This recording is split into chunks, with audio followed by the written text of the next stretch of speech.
Hunting Hollywood. Hey, fanfic family. So glad to see you here again to continue this incredible adventure. As always, kindly remember, this story is 100% fiction, so don't go looking for dimensional portals in your closet. All rights to this fantastic novel belong to the original author. We're just your humble narrators of epic tales. Are you enjoying the fanfic? Show it by subscribing to our YouTube channel and dropping us a like. And if you're impatient for more exclusive content, our Patreon is your happy place. Chapter 251. The Second Little Golden Figure. Outside the Sacred Civic Auditorium in downtown Los Angeles, Valerie Garlino, wearing a black Gucci evening gown, stepped out of the courtesy car and heard the cheers from both sides of the red carpet. She couldn't help but feel excited.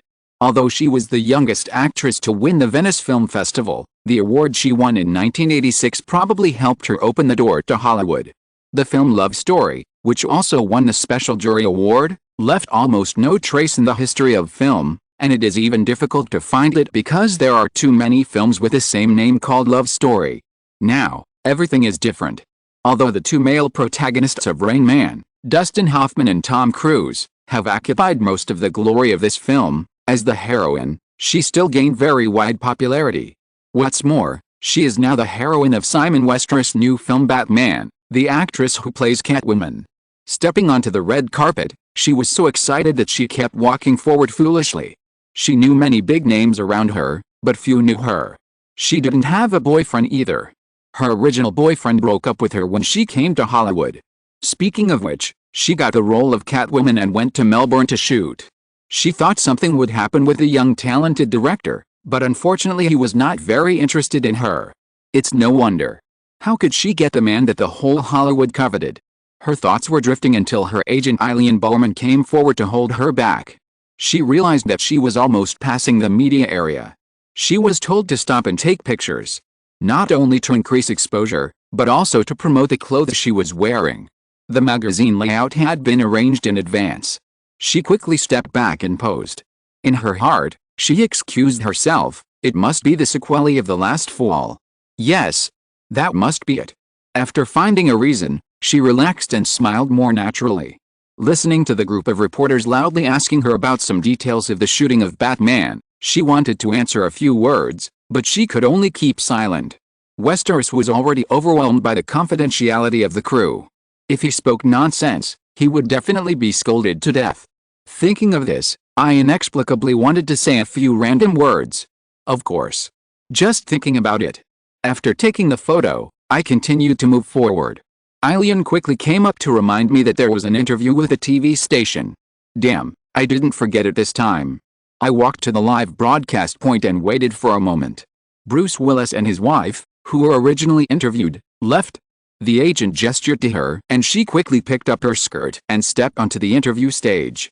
A very enthusiastic female host complimented each other, talked about her Gucci dress, and was asked about Batman as usual. Can you reveal some inside information? No, I will be scolded to death. Oh, is Westeros very fierce in the crew? Oops, I said the wrong thing. Thinking of Eileen behind me, I decisively passed the buck, and I would be scolded to death by my agent. Sorry, man, no one knows who you are anyway. The photographer moved the camera away and scanned behind her. Well, now someone knows who you are. After the interview, I stepped down. I was not scolded, but was praised for my quick reaction. That's it. Finally, she came to the end of the red carpet. It was a little early, and many people had not entered the auditorium. She was also taken to the small circle of Deanery's entertainment. Amy Pascal was talking to Bruce Willis and his wife. WMA Vice President Jonathan Friedman was also here, as well as big names such as Robert De Niro, Kevin Costner, Billy Crystal, Sandra Bullock, and Madonna. When she came here, Eileen did not follow him anymore, and walked up to Jonathan Friedman and whispered something. She was not stage shy, and took the initiative to chat with Billy Crystal. A very humorous guy. She complimented him that she liked his When Harry Met Sally very much, so she was tested on the lines. Well, apple pie should be placed aside, and vinaigrette should also be placed aside. It is very important to place them aside. It's a pity that Meg Ryan was not seen. I heard that she had a falling out with Deanery's entertainment. Pascal entertained everyone, and did not forget her. After chatting for a few words, She was also asked about the preparations for the nomination in Westeros. Nominated for Best Original Score. Interesting, isn't he a director? I heard he already won Best Editing last time. So, Best Editing, Best Original Score, Best Sound, Best Visual Effects, Best Screenplay, Best Director, Best Actor, Best Supporting Actor, Best Actress. This is a bit difficult. But that guy is really an all-rounder. There are Hollywood actors who have been nominated for many awards for one award, but there has never been one who has won so many awards. It was almost 6 o'clock and everyone started to enter the venue. The crew of Rain Man was divided into different groups. Dustin Hoffman and Tom Cruise, two big names, sat in the front seats under the stage. Director Barry Levinson also had a very prominent seat. Valeria Golino was arranged next to the crew of Dead Poets Society. Some other nominees of Rain Man were also scattered everywhere. The various storms before the release of Rain Man were well known to everyone, but fortunately it did not affect the box office. After the film's box office and word of mouth both exploded, all parties began to take credit for themselves, and on the surface there was no major conflict.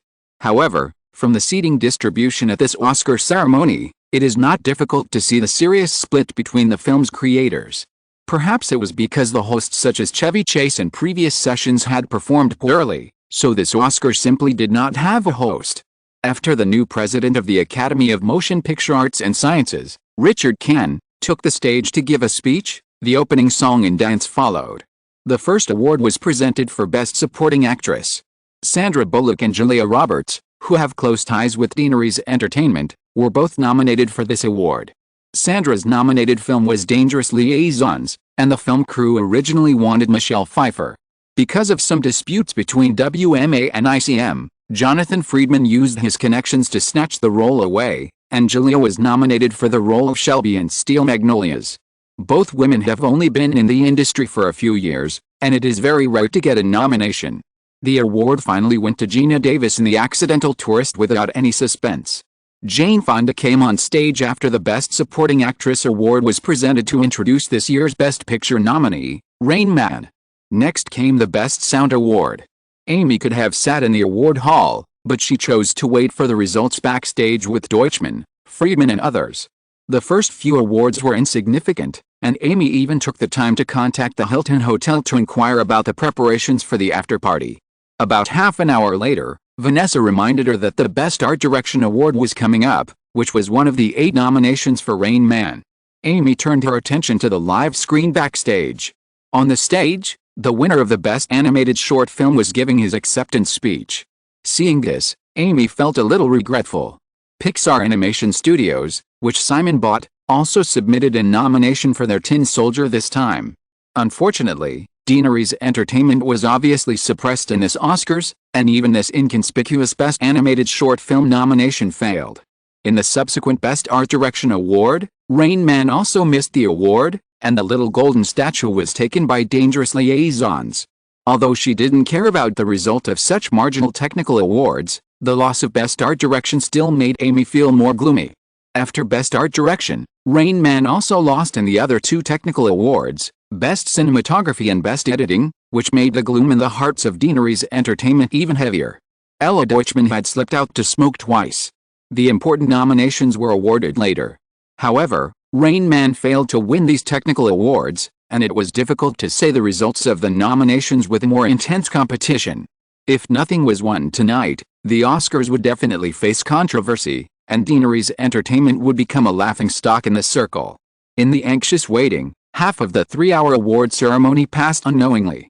The 3 members of the Bridges family, Lee Bridges, Beau Bridges and Jeff Bridges, went on stage together and began to introduce the nominees for Best Original Screenplay. Rain Man is one of the 5 films nominated for Best Original Screenplay. Everyone's mood was lifted again, but they basically didn't have high expectations. The deep entanglement between Deaneries Entertainment and the Writers Guild of America could not be resolved in the short term. After introducing the 5 movies, Jeff Bridges opened the envelope containing the awards and took a look, then handed it to his father with a smile. Lee Bridges took a look at the award results, deliberately kept it a secret, and then announced to the microphone, the winner of the Best Original Screenplay is Barry Morrow and Ronald Bass for Rain Man. Applause rang out. The 2 screenwriters of Rain Man excitedly stood up from the back of the hall, but did not go straight to the stage. Instead, they came to the film's director Barry Levinson and the two male protagonists Dustin Hoffman and Tom Cruise, and hugged and greeted the three of them enthusiastically. This obviously deliberately arranged plot is easy for those who are interested to see through. The applause continued, but many people in the hall had different expressions. Some people looked clear, some gloated, and more people were just watching the fun. As we all know, Rain Man is a packaged project of CAA. Barry Morrow and Ronald Bass are naturally clients of CAA. After winning the award, the two did not go straight to the stage. Instead, they took the trouble to greet the film director and the two leading actors, sitting in different seats. It was obvious that they wanted to show off and take credit. Sure enough, when they stepped onto the stage, the two screenwriters once again publicly thanked Barry Levinson, Dustin Hoffman and Tom Cruise, but did not mention Deaneries Entertainment, CAA headquarters in Century City. Although it was already past 7 o'clock in the evening, many senior executives of this talent agency were waiting in a large conference room, and Michael Ovitz did not leave. Seeing Barry Morrow and Ronald Bass winning the award and everything on the TV screen, many agents cheered and high-fived each other to celebrate. Michael Ovitz also smiled and whispered to his assistant David O'Connor, asking him to personally check the preparations for CAA's party tonight. Like Deaneries Entertainment, CAA has also prepared a grand after-party tonight. This is a secret war. Everyone knows it. If CAA cannot defend the honor of its clients tonight, the position of this talent agency that has expanded rapidly and has been very successful in recent years will suffer a heavy blow in the industry. The awards of the two screenwriters of Rain Man may have added some brilliance to the film, but it is more of a victory for CAA. If only Deaneries Entertainment came out to do public relations, the possibility of Rain Man getting this award from the Writers Guild of America would be very low. Now, as long as Barry Levinson and Dustin Hoffman can get the awards they deserve, CAA will win a big victory tonight. The awards of the two screenwriters made Michael Ovitz more confident about this. After the Best Original Screenplay and Best Adapted Screenplay, 5 of the 11 nominations under Deaneries Entertainment have been awarded. Julia Roberts' Best Supporting Actress and the 3 technical awards for Rain Man were lost. Only the Best Original Screenplay nomination led by CAA won the Little Golden Man. Next, except for the Best Original Score for which Simon himself was nominated, the other awards were heavyweight awards such as Best Picture and Best Director, and the order of presentation was also very late. Behind the ceremony, although Rain Man had a high probability of winning the last few major awards, Amy was still a little disappointed. However, noticing Deutschmann's obviously more depressed expression, she had to cheer him up and comfort him. In any case, Deutschmann's outstanding performance in recent months has been obvious to all. Metropolitan Man and Sisters released by Guillaume Films have both achieved commercial success, and Deutschmann's public relations strategy has not made any mistakes in Amy's opinion. This matter is ultimately due to Deaneries Entertainment's lack of background in Hollywood. Amy also comforted herself in her heart that even if the results of tonight's Oscars were not satisfactory, Deaneries Entertainment's commercial achievements at the box office last year were still unmatched. If other Hollywood film companies could choose to give up the Oscars in exchange for Deaneries Entertainment's box office results, I think no company would hesitate. The award ceremony did not stagnate because of the different moods of the people.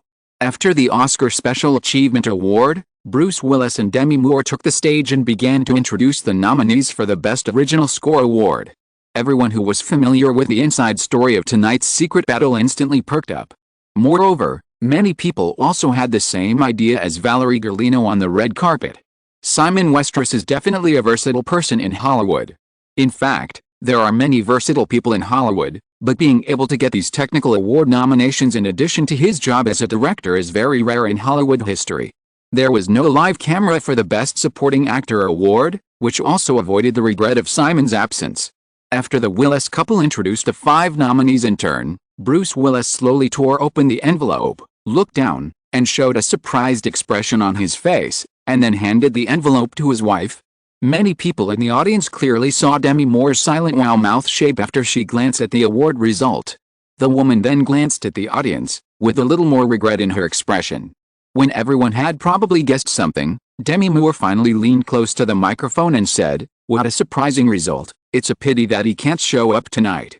So, the winner of the Best Original Score is Simon Westeros, Rain Man.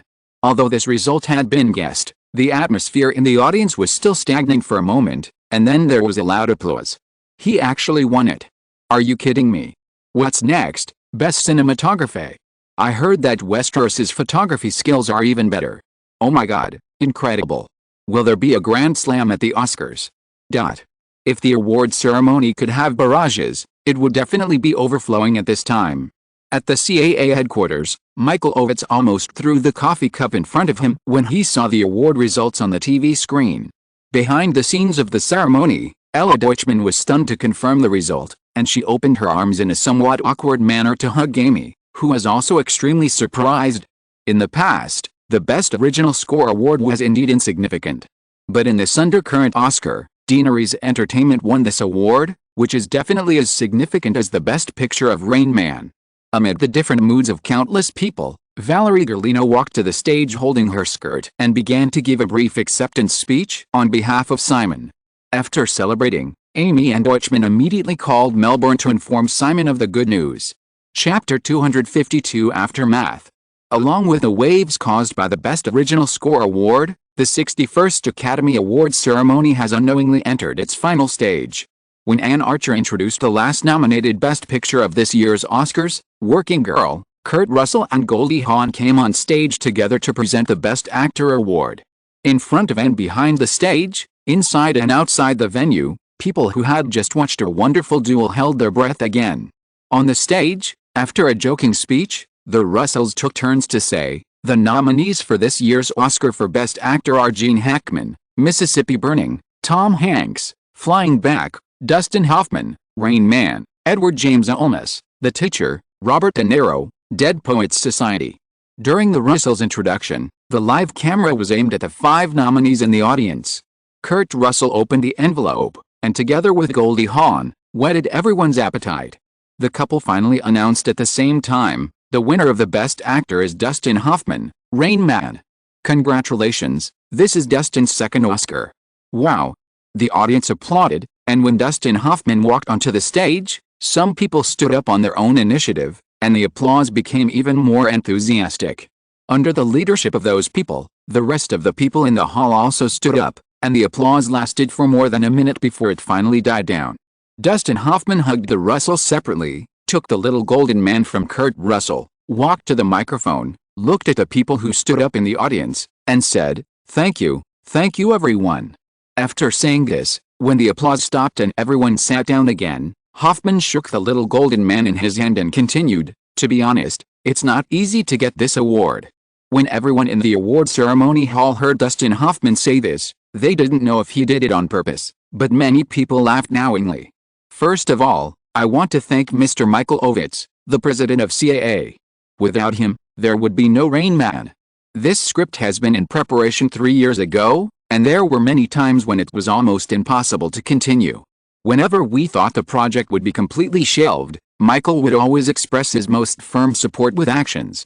It is because of Michael's unremitting efforts that we can see this movie on the big screen.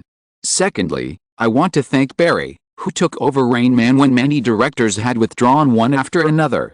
It was he who created this film, and Tom, he is a great partner.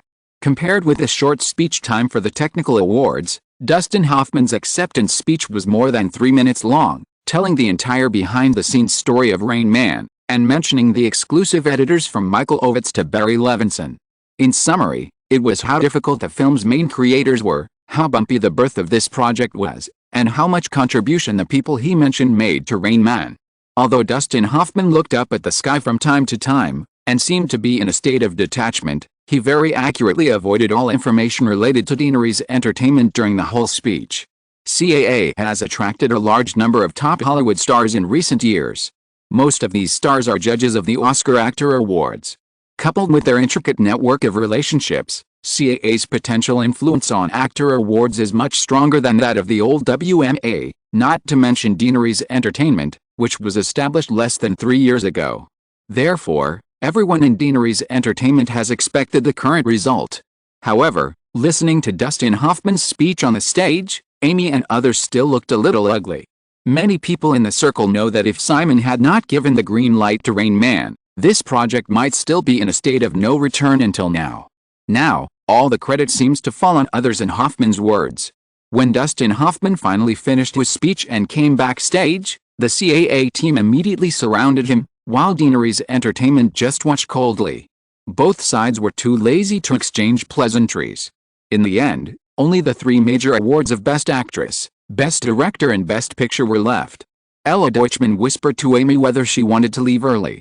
The Best Actress award had nothing to do with Daenerys Entertainment. As for the other two, after the Best Actor award, Deutschman, whose confidence was hit, no longer thought there would be any special changes. But Amy just shook her head, folded her arms and looked at the live TV screen backstage, quietly waiting for the final result. The farce of the Best Actress, 3 yokes at the Golden Globe Awards 2 months ago, would naturally not happen at the Oscars. Jodie Foster won her first Oscar statuette with A Catcher in the Rye, just like in the original Time and Space. This Hollywood actress, who was a child star, finally achieved her goal after experiencing the change that year. Jonathan Friedman, vice president of WMA, who had been waiting for the award results backstage, was also in a low mood as he looked at Jodie Foster, who was giving her acceptance speech on the stage. Jodie Foster was also a client of WMA earlier. The decline of WMA in recent years has not been reversed by his discovery of Simon Westeros, a Hollywood talent, and WMA's clients are still losing customers. Jodie Foster was also poached by ICM when Ed Lamato, another vice president of WMA, led stars such as Mel Gibson, Denzel Washington, and Michelle Pfeiffer to switch jobs at the beginning of last year. Then, in just 1 year, Jodie Foster changed her tepid career status in previous years with A Catcher in the Rye and won the Oscar for Best Actress at the age of 25. While thinking, Jonathan Friedman couldn't help but secretly clenched his fist. Fortunately, this situation will not continue soon. Norman Broca, president of WMA, will leave soon. In recent years, many WMA agents have lost their top clients, but Jonathan has not only retained big-name clients such as Brian De Palma, Robert Duvall, and Billy Crystal, but also successfully signed big names such as Robert De Niro, and cultivated new stars such as Sandra Bullock and Matt Dillon. Simon's rise in Hollywood is even more dazzling. Therefore, Jonathan is almost the undisputed candidate for the next president of WMA, and he also thinks this is a matter of course. This time, if the old men at the top continue to play tricks and give his position to others, Jonathan feels that this talent agency that has lasted for more than half a century will be completely in decline, and he will choose to leave without hesitation. In the live broadcast, Dennis Quaid and Michelle Pfeiffer took the stage, and Friedman retracted his thoughts. Even though they no longer have any expectations, Amy and others still stare at the TV screen intently. This is the penultimate award tonight, Best Director. A good director is like an excellent captain. He is the core and soul of the crew. Without the captain's guidance, no ship can sail to the right destination. I am honored to introduce to you the 5 captains tonight. Of course, no matter which one of them wins the award, the others will not lose their brilliance. The nominees for this year's Oscar for Best Director are Mike Nicholson, Working Girl, Charles Crichton, A Fish Called Wanda, Barry Levinson, Rain Man, Alan Parker, Mississippi Burning, Peter Weir, Dead Poets Society. After introducing the 5 nominees in turn, Michelle Pfeiffer, who is wearing a bright red V-neck evening gown tonight, looked towards the stage with her eyes moving, but her hands did not stop. She slowly but skillfully blind opened the envelope, pulled out the card with a list of winners, and then lowered her head. Seeing the award results, the charming girl who had been flirting just now suddenly flashed a look of surprise on her face, but she soon smiled and showed the envelope to Dennis Quaid beside her. Dennis Quaid made his debut in the 1970s, and his career slowly started to improve in his middle age. After years in Hollywood, he was naturally very familiar with all kinds of gossip in the circle. Glancing at the award results handed over by Michelle Pfeiffer, Dennis Quaid did not show a surprised expression. He reached out to take the envelope, took it in his hand and carefully looked at it for a few times, making enough gestures and whetting everyone's appetite. Finally, he announced the award results that many people had guessed but were not willing to believe into the microphone. The winner of this year's Oscar for Best Director is Peter Weir, Dead Poets Society. In the hall, after a brief silence, applause broke out. Behind the ceremony, although Deutschman did not lose his composure as when he presented the Best Original Score, he still raised his hand and clenched his fist, and tacitly touched it with Amy and others. In the hall, Peter Weir, overjoyed, walked quickly to the stage. Although the shots of the 5 candidates were cut out, the live camera lens once again swept towards Barry Levinson, the director of Rain Man, and successfully captured Levinson's obvious unwillingness to lose and even anger. This is Barry Levinson's first nomination for Best Director, and he is obviously the one with the most hope of winning the award. At the beginning, no one was optimistic about Rain Man, but the film unexpectedly reversed, and the reversed was caught off guard, which is enough to prove the strong uncertainty of filmmaking. Having missed this most promising opportunity to win the award, it is hard to say whether Barry Levinson can win the Oscar again. You know, whether it is the media or the audience, when evaluating a filmmaker's work, they often compare it with his previous work. Obviously, Rain Man is already a peak for Barry Levinson, and he is destined to find it difficult to make a better film than Rain Man in the future. Unable to produce a work that surpasses Rain Man, compared with the mentality and public opinion, even if he can be nominated again, the possibility of winning the award is very small. After calming down and listening to Peter Weir's excited acceptance speech on the stage, the media reporters in the hall, behind the ceremony, and waiting outside for the results gradually realized that there were traces of Peter Weir's winning. Peter Weir had been nominated for an Oscar for Best Director for Witness in 1985, which gave him an advantage over Barry Levinson. Therefore, although the award results were somewhat unexpected, they were not abrupt. Rain Man is a phenomenal movie, that's true, but Dead Poets Society is also a very outstanding film. Moreover, Deanery's Entertainment has spared no effort in its public relations offensive during this awards season. Rain Man did not have much brilliance in terms of camera, editing and other technical aspects, so it was natural that it missed the previous technical awards. However, Simon Westeros's Best Soundtrack Award, which was sandwiched by a group of veteran top composers, has actually proved the effectiveness of Deanery's Entertainment's public relations.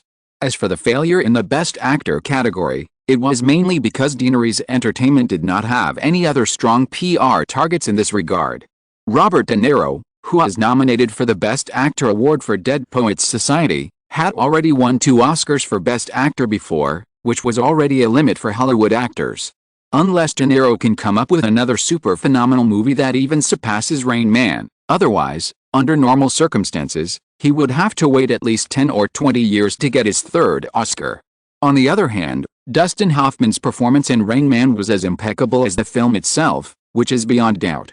Therefore, although Deanery's Entertainment placed its PR target on De Niro and diluted Hoffman's votes, De Niro could not win the award when the other 3 candidates besides Hoffman and De Niro were not strong enough, so the final award was natural. In this way, Dustin Hoffman's winning cannot be considered a failure for Deanery's Entertainment. Now, Peter Weir of Dead Poets Society has won the Best Director award. After careful consideration, many people found that in this Oscar, the secret battle between Deanery's Entertainment and CAA was ultimately won by Deanery's Entertainment. Dustin Hoffman only won an award that was very easy for him to win. What Peter Weir has now won is the result of a fierce battle between Deanery's Entertainment and CAA. You know, CAA, which has been operating in Hollywood for more than 10 years, is strong in actors, and its connections in the field of directors should not be underestimated. In comparison, Deanery's Entertainment, which has a shallow foundation, has a very obvious disadvantage. It can still win awards under such adversity, plus Simon Westeros's previous Best Original Score Golden Man, which is enough to prove the success of Deanery's Entertainment's public relations strategy this year. The news that Peter Weir won the Best Director award for Dead Poets Society spread quickly. In the Sacred Citizens Auditorium, the award ceremony continued, but it also entered its finale. The Best Picture was presented by Cher, the winner of the Best Actress in the previous session. This once again shows the difference in details of this year's Oscars. In addition to not setting up a host, the award presenters did not follow the traditional model of presenting the Best Actor award to the Best Actress in the previous year. There was no suspense in the final award result. Rain Man successfully won the 61st Oscar for Best Picture. Deanery's Entertainment applied for 2 producers for Rain Man. One was Barry Levinson's exclusive producer Mark Johnson, and the other was Deanery's Entertainment's own spokesperson. Through this arrangement, Deanery's Entertainment will receive a little golden man to be displayed at the company's headquarters as a permanent honor. After the Best Film, the 61st Academy Awards ceremony ended smoothly. However, the aftermath of everything has just begun. Chapter 253 Controversy. The 61st Academy Awards ceremony ended, and the Gucci night after party hosted by Deaneries Entertainment became the most grand celebration of the night. In terms of the number of awards won alone, Deaneries Entertainment's performance at this year's Oscars does not seem to be too outstanding. However, Deaneries Entertainment won 3 of the 4 core awards of Best Picture, Best Director and Best Actor and Actress, which is enough to make Deaneries Entertainment the focus of media attention for some time to come. Moreover, for many people who are familiar with the inside story of this year's awards ceremony, Deaneries Entertainment won a big victory tonight. In the world of fame and fortune in Hollywood, everyone pursues nothing more than fame and fortune. In the past year or so, Deaneries Entertainment's performance in both box office and awards has left other Hollywood studios far behind. In the eyes of many people, this fast-rising film company is undoubtedly the best ladder to climb into the world of fame and fortune. You know, Deaneries Entertainment has officially prepared at least 10 film projects, and no one will doubt that there are many opportunities to take their careers to the next level. Therefore, in order to establish a direct relationship with the top management of Deaneries Entertainment, not only those guests who received invitations, but also many other Hollywood stars and celebrities began to seek to attend this party.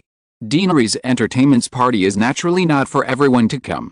The stars did not want to be turned away and become the laughingstock of the media, so they contacted the party through various channels in advance. After all, only a few of them got extra admission. Beverly Hills Hilton Hotel. Famke Janssen, who wore a deep red wide-shoulder Gucci dress tonight, had just gotten off the car outside the hotel when she was led by her agent into the hotel and came to the media photo wall outside the party hall of Gucci night. Not only the dress on her body, but also the purse in Famke Janssen's hand and the shoes on her feet were all from Gucci. To put it more aptly, she was the shill of the Gucci brand tonight. Of course, Famke Janssen was completely willing to be this shill because it would also increase her own popularity. Speaking of which, as clothes racks who were models, the 3 candidates for Wonder Woman were actually arranged in this way. The status of the 3 women is still low, and Deaneries Entertainment is not worried that this arrangement will cause conflicts in endorsement brands. None of the 3 women have any endorsements yet. After a few months, Famke Janssen gradually realized that she is likely to be the first priority among the 3 candidates for Wonder Woman. As long as she does not make mistakes, the role of Diana Prince will be within her grasp in the future. Famke Janssen posed for more than 2 minutes in front of the photo wall in the style of Deaneries Entertainment and Gucci, according to the organizers' arrangement, before she was allowed to enter the party. As soon as she arrived in the hall, ICM President Marvin Josephson came up to greet Famke Janssen in a friendly manner, and then personally took her to socialize with the crowd. In order to catch up with the pace of the 2 giants CAA and WMA, ICM has established cooperative relationships with several famous North American model agencies in the past few years. Many popular models, such as Cindy Crawford, Paulina Pliskova, and Elle Macpherson, have their actor agency contracts under ICM. Famke Janssen was originally not very noticeable. Now, although Famke Janssen is still not very noticeable, she has become the focus of ICM's training. Not only will Deaneries Entertainment provide her with opportunities, but ICM has also begun to invest a lot of resources in her. Such treatment is even incomparable to Helena Christensen, another Wonder Woman candidate under ICM. As for the last Erica Anderson, she is a client of WMA.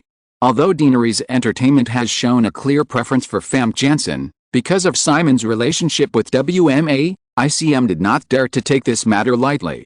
At the party, Marvin Josephson took Famke Janssen to socialize in the crowd, and Jonathan Friedman was also discussing the 3 Wonder Woman candidates with Amy. Erica Anderson was not Jonathan's own client, but her agent, like Valerie Garlino's agent Eileen Bowman and Adam Baldwin's agent Matthew Stilter, belonged to Friedman's line. After that incident, Friedman no longer had illusions that WMA would be united. He just tried to win over as many allies as possible to support himself in the past 2 years. Facing Friedman's inquiry, Amy did not beat around the bush and said, "Joe, you should have seen Simon's inclination. However, since he chose these 3 girls, they must have something special. Even if they can't get the role of Wonder Woman, they should be able to have a good development in Hollywood in the future. In this case, Amy, how about letting Erica try the role of April O'Neil in Teenage Mutant Ninja Turtles?" April O'Neil is the heroine of the Teenage Mutant Ninja Turtles animation series. In the original time and space, Michael Bay produced a live-action version of Teenage Mutant Ninja Turtles. The role of April was played by Megan Fox. Although this role is a vase, it is also a vase with a lot of room for development. Jonathan's request is actually equivalent to letting Erica Anderson voluntarily withdraw from the competition for Wonder Woman. However, since the probability of getting Wonder Woman is very low, this retreat is actually the most beneficial choice for Erica Anderson. After the last fainting incident, Simon further delegated power to Amy. Now, except for the most core films, the control of projects such as Teenage Mutant Ninja Turtles is in Amy's hands. Teenage Mutant Ninja Turtles will be filmed in the second half of the year and is scheduled to be released in the summer of next year. The casting work will start soon. After hearing what Jonathan said, Amy thought for a moment and said, "Okay, Joe, I will put Erica on the final list of candidates, but whether she can get the role depends on her performance in the audition." Knowing that Amy still had many people to socialize with, Jonathan Friedman turned away after a few simple chats. Bruce Willis and Demi Moore, who had been standing not far away, quickly filled Jonathan's position and chatted with Amy. After Die Hard, Bruce Willis, who is a TV actor, has become a Hollywood star. The reason why the couple has been so proactive recently is that Demi Moore is determined to get the heroine of Ghost. Jonathan left Amy and socialized in the crowd, and inadvertently saw Nicole Kidman. Nicole, wearing a gorgeous Dior dress, was talking enthusiastically with the couple Richard Gere and Cindy Crawford. After hesitating for a moment, Jonathan still did not step forward. After filming Over the Horizon, produced by George Miller, Nicole found that she had no part in Deaneries Entertainment's recent projects, and she couldn't help but have other thoughts. After Deaneries Entertainment reached a settlement with Meg Ryan, Nicole also tried to hope to terminate the remaining 2 option contracts with Deaneries Entertainment. And the stress incident. "I can't bear it, I can't see the situation clearly, and I have too many thoughts." Shaking his head secretly, Jonathan turned to other directions. He has no shortage of first-line actresses, not to mention that Nicole Kidman has only slightly touched the threshold of the first line. Since she has too many ideas of her own, she can do whatever she wants. Jonathan doesn't have enough energy to teach his non-key customers what to do, and maybe she doesn't want to listen. Nicole Kidman, who was talking with Richard Gere and Cindy Crawford, also noticed Jonathan passing by, but she was just stunned for a moment and then retracted her gaze. During this period, Nicole has regretted a little. If she had not left CAA, it might not have been a bad thing. She felt that even then, the role of Pulp Fiction should have been hers. Now, she is extremely distressed by the 2 option contracts left with Deaneries Entertainment. These 2 contracts may not be a big deal, but the heroine of Ghost is obviously very suitable for her. She tried but did not get a positive response, which made her feel more disappointed and regretful. At the same time, she also felt that Deaneries Entertainment's behavior of signing long-term contracts with actors at will may have many benefits for the film company, but it is obviously damaging the interests of the stars themselves. In comparison, CAA is trying to gain benefits for its clients as much as possible. No wonder the 2 sides are so stiff. As an actor, she feels that she really shouldn't have too many illusions about the film company. It would be great if she could change jobs. Returning to CAA would definitely annoy Deaneries Entertainment. She was not that stupid, but if she could go to ICM, it might be good. Richard Gere and Cindy Crawford were both clients of ICM. After a few words, Richard Gere enthusiastically said that he could introduce Marvin Josephson, the president of ICM, to her. Nicole had also seen Marvin Josephson at the party, but it was obviously not appropriate to approach him now. Cindy Crawford felt the eagerness of Richard Gere and Nicole Kidman when they were talking, and she couldn't help but feel a little unhappy. Although she didn't get angry, she listened to the 2 of them chatting for a while and happened to notice Helena Christensen appeared nearby.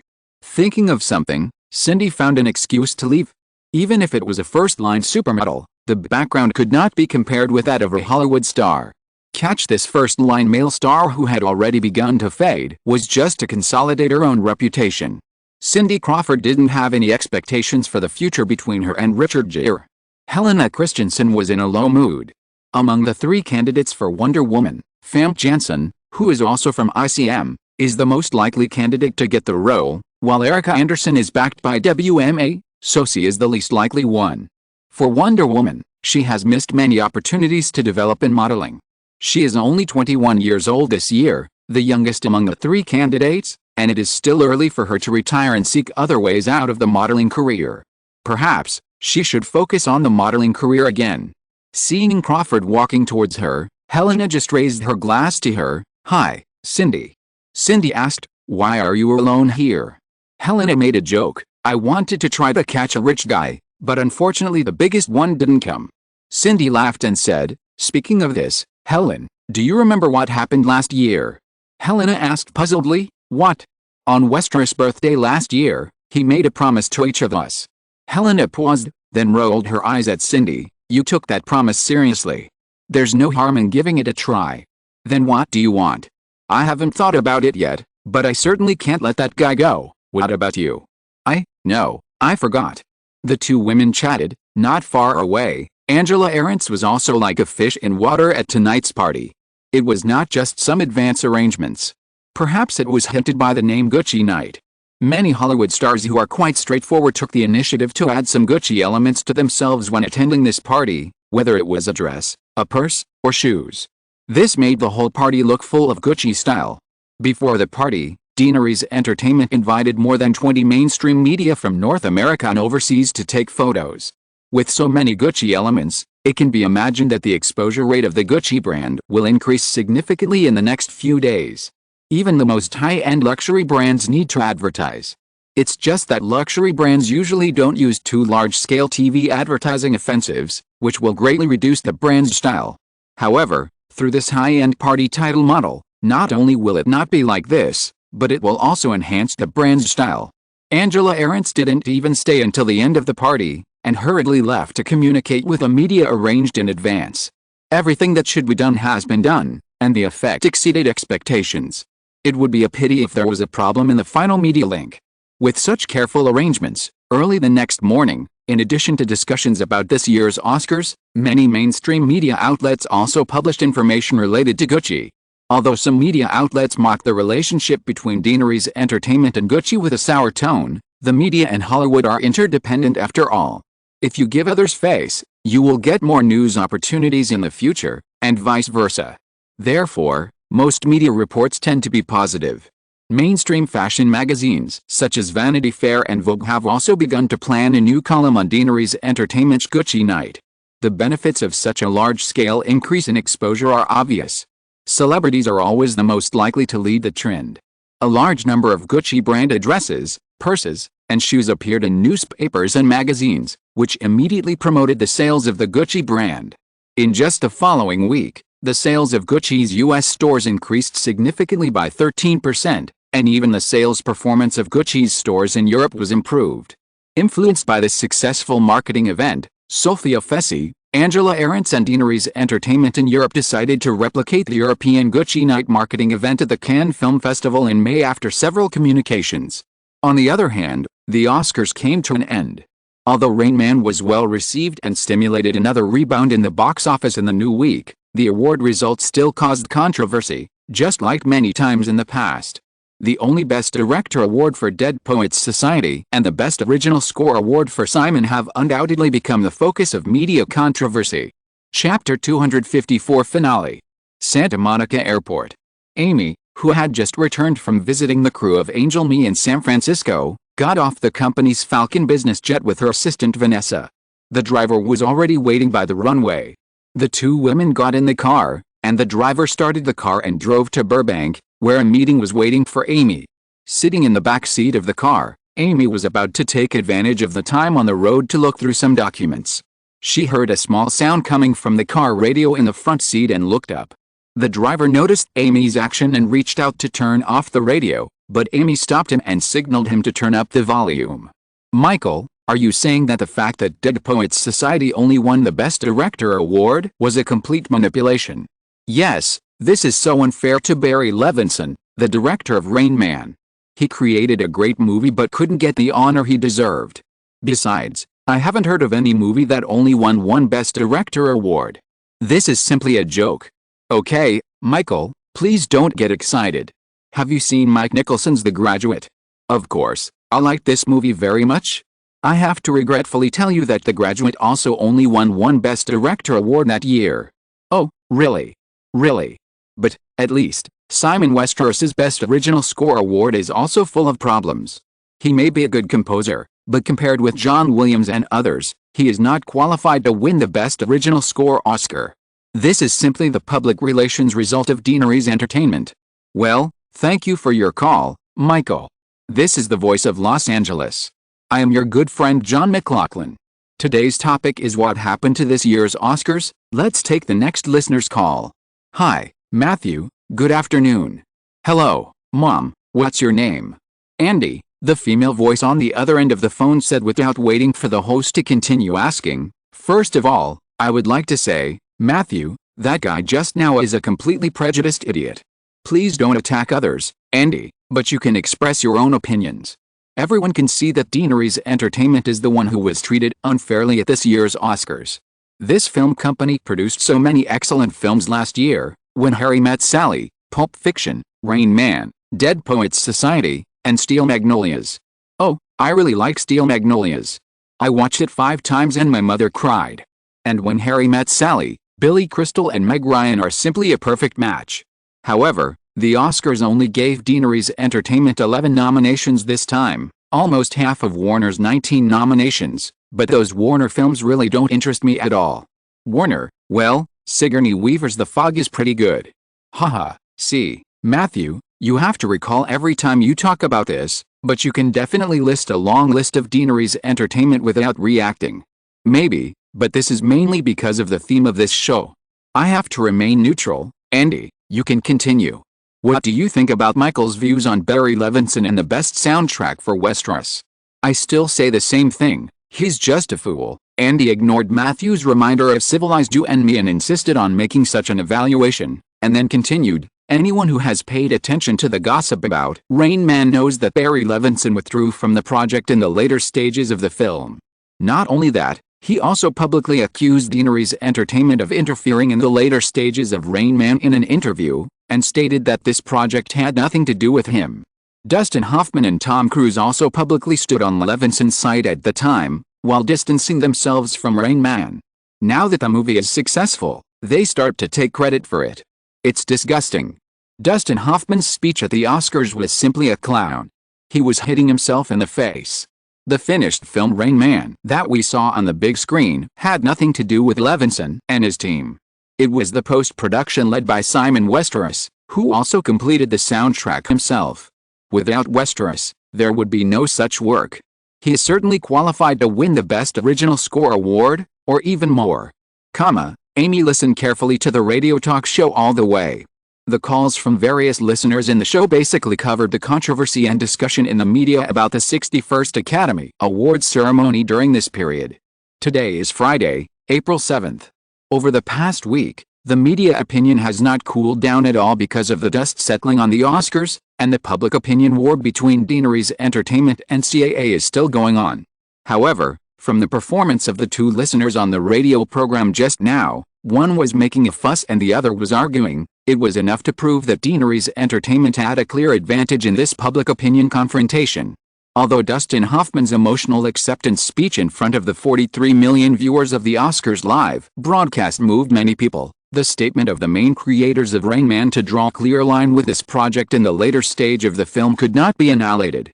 Almost without any prompts, many media were able to discover a lot of contradictions in Dustin Hoffman's two statements with the help of public news materials. After some covert guidance from Deanery's Entertainment, media opinion soon leaned towards them. Even the only nomination for Best Director for Dead Poets Society was taken for granted under the exaggeration of Deanery's Entertainment. Dead Poets Society had the strength to receive multiple nominations such as Best Picture, Best Director, Best Actor and Best Original Screenplay, but it only received 2 nominations in the end. It was not because Dead Poets Society was not strong enough, but the result of deliberate suppression by the Oscars.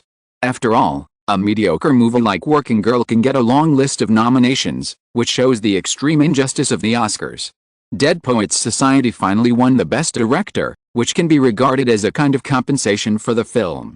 As for Simon's Best Original Score award, the company also successfully reversed the public opinion by exaggerating his important role in the later stage of Rain Man.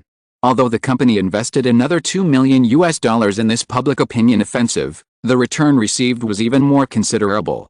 During the Oscar week from March 24th to March 30th, the weekly box office of Rain Man, which had originally fallen to just over $4 million, rebounded. In the 15th week of its release, the box office fell 18% and collected another $5.11 million, bringing the cumulative box office to $138 million. This is not the end. With the release of the Oscar results and the subsequent increase in the popularity of the topic, the weekly box office of Rain Man rebounded again in the past week from March 31 to April 6, with a decline of 42%, collecting another $7.25 million, and the cumulative box office exceeded $145 million. According to this box office trend, it will take at most 3 weeks for Rain Man to surpass the $156 million box office of Pulp Fiction and become the North American box office champion in 1988. Although the box office of Dead Poets Society did not rebound as much as Rain Man, it also successfully surpassed Crocodile Dundee 2 and became the 10th-ranked movie in 1988. As a result, Deaneries Entertainment successfully occupied 7 positions in the top 10 box office list in 1988. Although 3 of the films, When Harry Met Sally, Pulp Fiction and Basic Instinct, were released under the labels of other studios, this feat will be difficult to be broken in the short term. In addition, with the increasing success of Rain Man, MGM finally found some seemingly plausible loopholes in the original contract between the two parties after the Oscars. On the grounds that the profit distribution clauses of the soundtrack and peripheral products in several contracts were inconsistent, it claimed to claim $100 million from Deaneries Entertainment and once again claimed to take back the copyright of The Hobbit. Obviously, $100 million in compensation is impossible. Everyone knows that MGM did this just to cut a piece of the fat meat of Rain Man. While the lion opened its mouth, MGM's legal team had already hinted that the two sides could settle privately. After the legal department of Deaneries Entertainment evaluated the lawsuit and confirmed that the possibility of MGM winning the lawsuit was extremely low, Amy decisively gave up the tendency to reconcile. Because she knew what Simon would do in the face of such a thing, she did not bother Simon again this time, but replied to MGM in a strong attitude that they were ready to respond to the lawsuit at any time. There are always too many people in this world who bully the weak and fear the strong. Although responding to the lawsuit means paying a lot of lawyer fees, this time the strong attitude can also help Deaneries Entertainment avoid a lot of unnecessary troubles in future operations. Moreover, with MGM's current decline, it will definitely not be willing to spend millions of dollars to fight a lawsuit with a very low success rate. The scale of this lawsuit cannot be too big. Amy rushed to the Burbank headquarters, and Robert Rem and other senior executives of the distribution department were already waiting for her. Entering April, the summer season is gradually approaching. The main topic of this meeting is the publicity and promotion strategy of Deaneries Entertainment's summer season, The Bodyguard and The Sixth Sense. The post-production of the 2 films will be completed after Simon returns from Melbourne, but the early publicity and promotion offensive can already be started. Everyone sat down in the conference room. The administrative secretary distributed meeting materials. Robert Rem asked Amy, "How is the filming progress of Angel?" Amy nodded, "It's going very smoothly. Daryl's performance is indeed much better than Brooke Shields. I am still looking forward to the future effect of the film." The comic adaptation Project Angel, which was left over from New World Entertainment, started filming in the middle of last month. Simon did not approve of Brooke Shields' acting skills and box office appeal. The company finally decided that the heroine was Daryl Hannah. This Hollywood actress, who had performed brilliantly in films such as Blade Runner, The Mermaid and Wall Street, was very suitable for the image of Brenda Starr, the heroine of Angel. The script of the project was also repolished, with a budget of $15 million. Deaneries Entertainment originally planned to bear the investment alone, but the other 2 investors who signed the letter of intent during the New World Entertainment period were determined not to withdraw. The final negotiation result was that the 3 parties each bore $5 million, and Deaneries Entertainment, as the distributor, drew a 15% distribution commission. The shooting period of Angel is 2 months, and the post-production is also 2 months. It is expected to be completed in mid-July. The initial release date is early October. Although this schedule is a bit unpopular, it is the inevitable result of the development and growth of a studio. Deaneries Entertainment has confirmed the release of 15 films this year, starting with Blue Angel at the beginning of the year. It is impossible for all the films to be piled up in the summer and year-end schedules. Of course, if the film effect of Angel is good enough, the company will also make appropriate adjustments to the schedule. Melbourne. Because Simon was shooting Batman in Australia, a series of waves caused by the Oscars were also transmitted here. Most people are always easy to confirm their positions based on subjective impressions. As the son-in-law of an Australian, Simon won the 2 major awards for Best Editing and Best Original Score in addition to his main job as a director, which immediately became the most interesting topic for the Australian media and the public. The discussion about how many Oscar statuettes Simon can finally get has also become a topic of great interest to the local Australian media during this period. As for Simon, neither glory nor controversy has had much impact on his work. Jennifer, on the other hand, saw the controversy caused by Simon winning the Best Original Score award and wanted to throw out a videotape called Blizzard again, but was stopped by Simon. Every Oscar will not lack controversy, and so will many of Simon's actions. If he had to produce evidence to prove himself every time there was a controversy, he would definitely be exhausted. As the aftermath of the Oscars gradually faded, the filming of Batman was also nearing its end. In fact, the original 13-week filming should have been completed before April 7th. However, the suspension of filming caused by Simon's coma in February affected the progress of the film. Such a large-scale film would inevitably encounter some other problems later, so the filming cycle was delayed until late April. Fortunately, the schedule of Batman is December at the end of the year. Although the filming cycle is delayed, there is still more than half a year to complete the post-production. So until April 19th, in a large studio built in an abandoned factory in the western suburbs of Melbourne, the time was afternoon. As the last scene in the Batcave ended, Simon carefully checked the few shots that had just been shot, and announced to all the crew members on the scene, "Batman, wrap up." More than 3 months of busy work finally came to an end. Hearing Simon say this, accompanied by applause from the people around, Adam Baldwin and others who had obviously discussed it beforehand and consciously gathered around, lifted Simon up and threw him into the pool in the Batcave. Simon was suddenly caught by everyone. Although he could break free, he did not do so. Only after entering the water did he struggle to get up, laughing and shouting a few threats. After a lively time, the crew began to clean up the scene, and a grand wrap-up party was arranged in the evening. Chapter 255 Chinese name. Simon was drunk by the crew at the wrap party last night, and he woke up near noon the next day. After washing up and going downstairs, the Kendall Hotel gave people a feeling of emptiness. It was already dinner time, but there were few people in the restaurant. After more than 3 months of intense work, the filming was over, and everyone had obviously arranged a relaxing schedule. Some people couldn't wait to return to the United States. Peter Jackson, who had been waiting in the restaurant for a long time, saw Simon appear, stood up and greeted him, and the two sat down together. After the crew finished work yesterday, Simon told Jackson to chat at noon today, so he was waiting here at this time. After more than 3 months of getting along, Simon found that Jackson was a very smooth assistant director, smart, hard-working, and experienced in human relations. What's more rare is that although he's already 28 years old, he has not lost his passion for movies and still has a very strong curiosity and thirst for knowledge. If it weren't for his greater expectations for Jackson, Simon would definitely bring him back to Hollywood and train him to be a contracted producer of Deanery's Entertainment. Compared with the director, Simon feels that Jackson seems to be more suitable for the profession of producer. After they ordered their meals and chatted for a while, Simon asked Jackson, "Peter, have you decided what to do in the future?" Peter Jackson smiled and looked at Simon, with a bit of cunning, and said, "Simon, I still don't understand why you hired me in the first place." Simon didn't mean to explain this doubt to Jackson, but just said, "There are no answers to many things in this world." Then, Jackson hesitated for a moment and said, "Maybe I still hope to stay in New Zealand."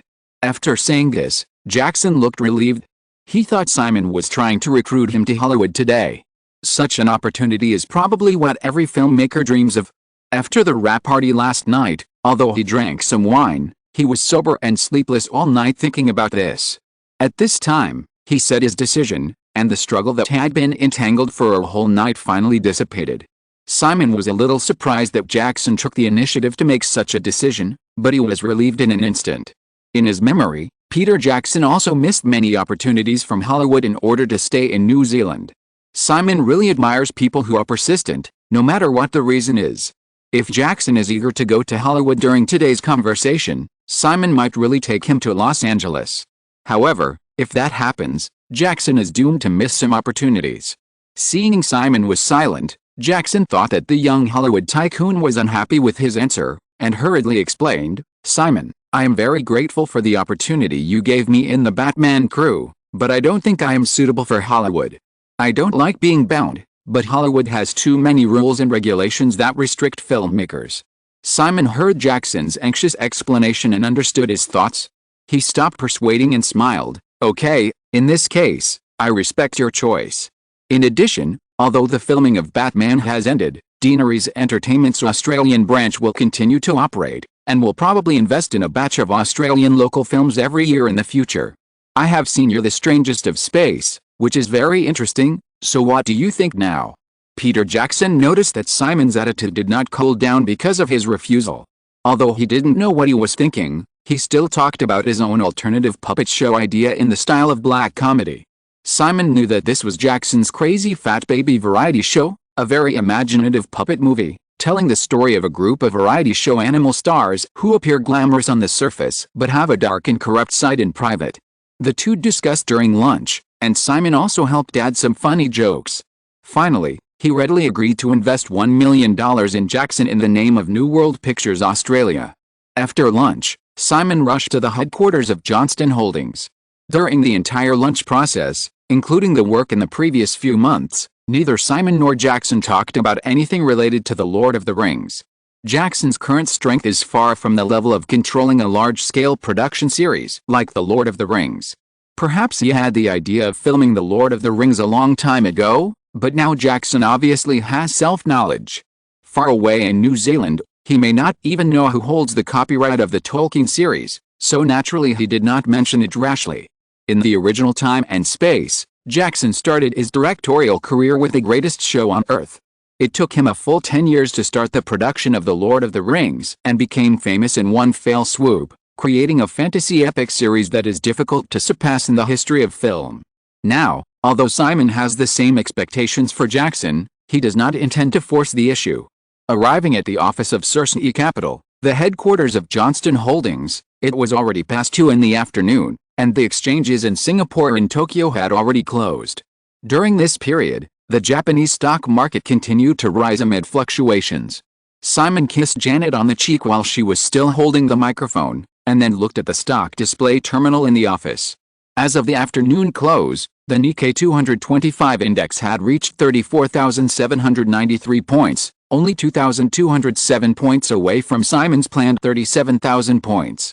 It was only the end of April, and it was obvious that because of Simon's big butterfly, the rise of the Japanese stock market exceeded the original Time and Space by a lot.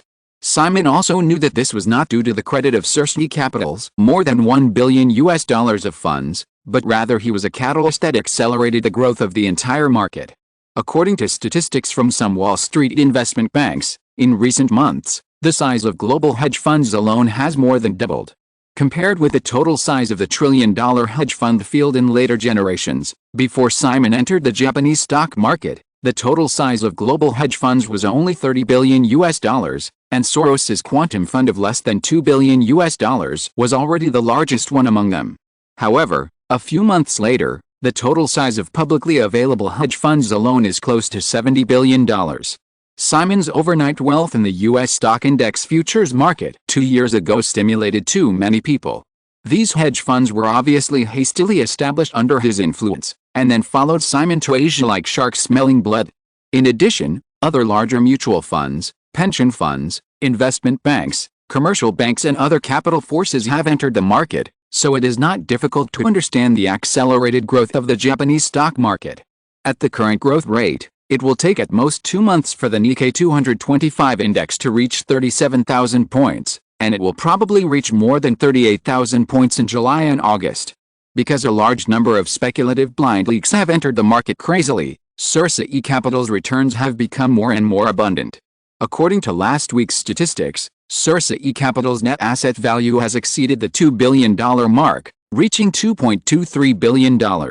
The profit rate also broke through the 30% dividing line set by Simon at the beginning, reaching 42%. Simon originally gave up the industry practice of charging investors a 2% management fee and instead established a ladder sharing plan. Now, For the portion exceeding 30%, Simon's commission share will increase from 20% to 30%. After Janet finished the call, she hugged Simon again, picked up a pile of documents and took him to a small office next door.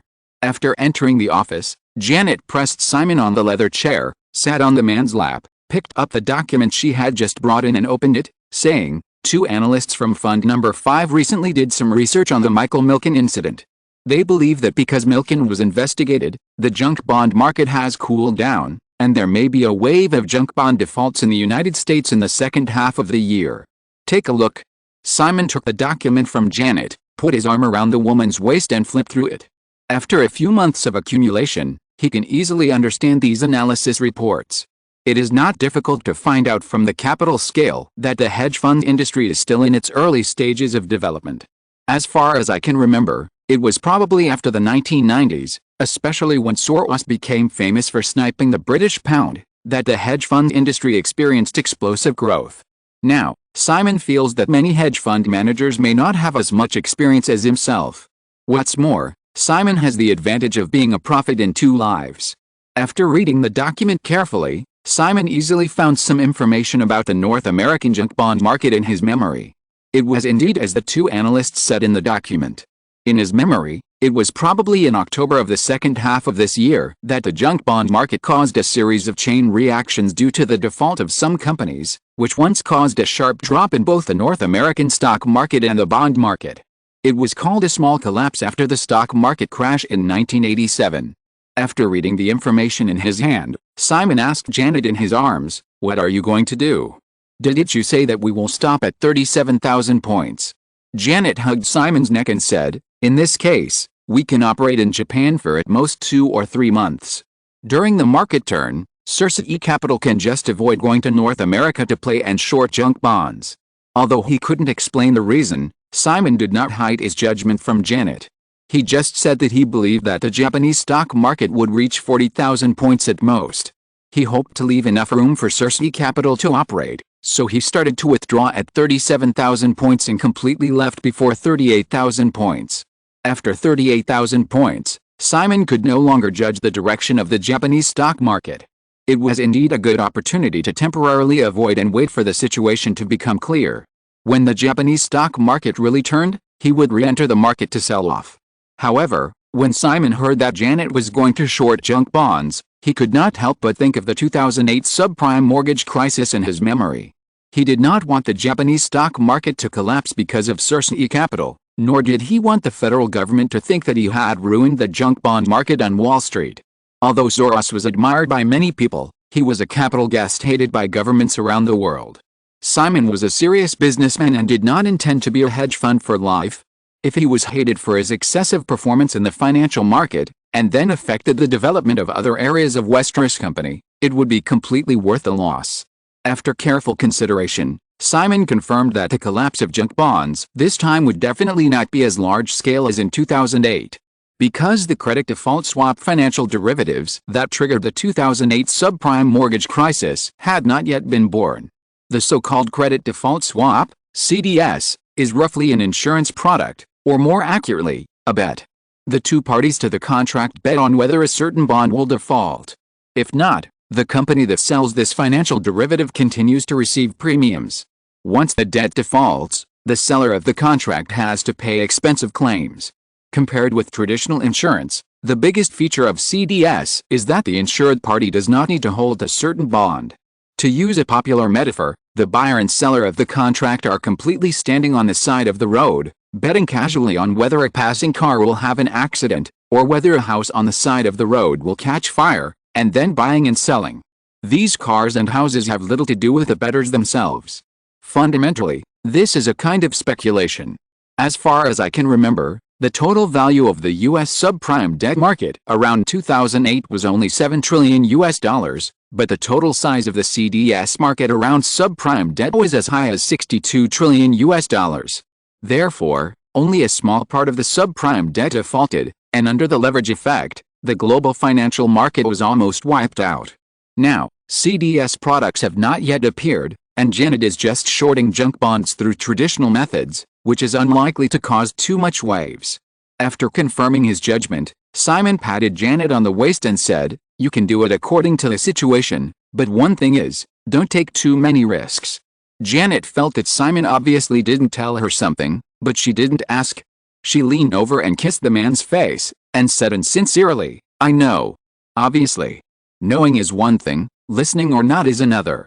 Simon was a little helpless, and he didn't dare to tell Janet the concept of CDS. Once he said it, with this woman's crazy temper, she would definitely come up with this thing in advance. If the big crisis in memory happens again in the future, tracing back to the root cause, it is found that CDS is actually related to Simon Westeros, that would be a big joke. The two stayed at the headquarters of Cersei Capital for an afternoon, and did not return to the Kendall Hotel, but rushed to the Johnston mansion in the evening. After staying in Melbourne for a few days and handling some finishing work of the crew, Simon also had time to return to North America. Janet will continue to stay in Australia because she wants to operate Cersei Capital in a mansion in the northern suburbs of Melbourne. This is the property that Simon and Janet have carefully selected and purchased recently. The mansion covers an area of 2 acres and is also located on the banks of the Yarra River with great scenery. It is just closer to the center of Melbourne and not far from the Johnston mansion, only about 5 kilometers. The filming of Batman has ended and the crew has disbanded. Deanery's Entertainment will naturally not book the entire hotel again. After Simon moved out of the hotel, he has been living in the Johnston mansion with Janet in recent days. As Simon's assistant, Jennifer could not leave like others, so she was temporarily arranged to live here. This mansion will also be Simon and Janet's nest when they come to Melbourne in the future. It's okay for a few short days, but neither of them likes to live in the Johnston mansion for a long time. They will leave for North America in the afternoon. In the living room of the mansion, Janet helped Jennifer pack her luggage, most of which were actually Simon's, mainly gifts purchased for everyone in Los Angeles. Although he is not a gift-giving maniac like Michael Ovitz, Simon also pays attention to these small details. The two women were busy together. Noticing Simon curled up on the sofa in the living room, casually watching TV and leisurely reading a document on his knees, Janet stuffed a gift box into the suitcase. Her eyes turned around, and suddenly said to Jennifer, "Jenny, I suddenly thought of a very interesting Chinese name. It suits you very well." Jennifer, who was marking a gift, raised her head in confusion. "What?" Janet looked at Simon again, and smiled and said a strange name that was very difficult for Westerners to pronounce. "Zyron, what do you think?" Jennifer was confused and also looked at Simon. Privately, in order to keep up with her boyfriend's pace, Janet has actually never stopped learning Chinese. The woman still often reads The Original Dream of Red Mansions and can even read it in Chinese and English. Simon naturally knew this. Hearing this, he just turned back and rolled his eyes at Janet and said, "Then what name will you give yourself?" Chapter 256, Peeping. Janet said, "As a matter of course, I didn't want to give myself a Chinese name. I just suddenly felt that Jenny was very suitable for this name." The two women were originally standing opposite each other on both sides of a long table piled with various things. Janet said this, turned to Jennifer, who was still confused, and began to whisper to the female assistant. Simon vaguely heard Janet telling Jennifer to keep a close eye on him after returning to the United States, not to get involved with women, not to overwork, and so on. She sounded like a wife instructing a maid, and she seemed to be very into the role. Jennifer still didn't know what was going on. She just listened to Janet's instructions, her face slightly red, and she always felt that something was wrong. The phone on the coffee table rang. Simon reached out to answer it. It was Anthony Johnston calling. Lunch at the mansion was ready. We were leaving Melbourne in the afternoon, so everyone must have a meal together. Both women heard the conversation between Simon and Anthony. Janet took Jennifer's arm and said, "I haven't invited you to my house yet. It's a good opportunity to go together." Jennifer looked at Simon, smiled and shook her head. "You two go ahead. I'll pack these things and wait for someone to pick up the luggage at the airport." If she was just a personal assistant, it might be okay to go to the Johnston's house for lunch, but with her and Simon's current relationship, everyone would be uncomfortable if they really went there. Jennifer didn't want to embarrass Simon. Just like Easter last month, she preferred Simon to feel a little guilty about herself. The Johnston's mansion today was more lively than when Simon first came to Australia. After lunch that day, Veronica didn't deliberately avoid Simon anymore, and she showed up today as well. Janet's brother David Johnston happened to come back from England with his girlfriend that morning. Together with Anthony Johnston and Norman Johnston, everyone filled the long table in the mansion's dining room. The only person Simon hadn't met yet was Raymond Johnston's youngest son Patrick. David Johnston is 26 years old this year. He is tall and thin like his father. He wears a pair of frameless glasses and looks gentle. He is currently studying for a doctorate in fluid mechanics at Cambridge University. David's girlfriend is Leslie Wickett, his junior at Cambridge. She is a brown-haired girl with a good appearance and temperament. She introduced herself as a Bachelor of Architectural Design and a minor in art history. She should be no more than 22 years old. Just as Janet said at the beginning, David Johnston really has a bit of a nerdy vibe. When Simon asked about his professional research direction at the dinner table, David explained seriously how to use the principles of fluid mechanics to calculate the movement trajectory of oil layers buried thousands of meters underground. Raymond Johnston frowned at the series of professional terms. Because it was the first time David brought his girlfriend back, everyone else pretended to listen to him out of respect, but the old man didn't care and quickly interrupted, "What's the use of learning these? There is no oil field at home for you to study." David Johnston was obviously very afraid of his father and immediately lost his temper when he heard this. The atmosphere in the restaurant became a little awkward. Janet leaned over and glanced at David. Simon understood that the old man was not satisfied with the girlfriend David brought back, which was why he reacted like this.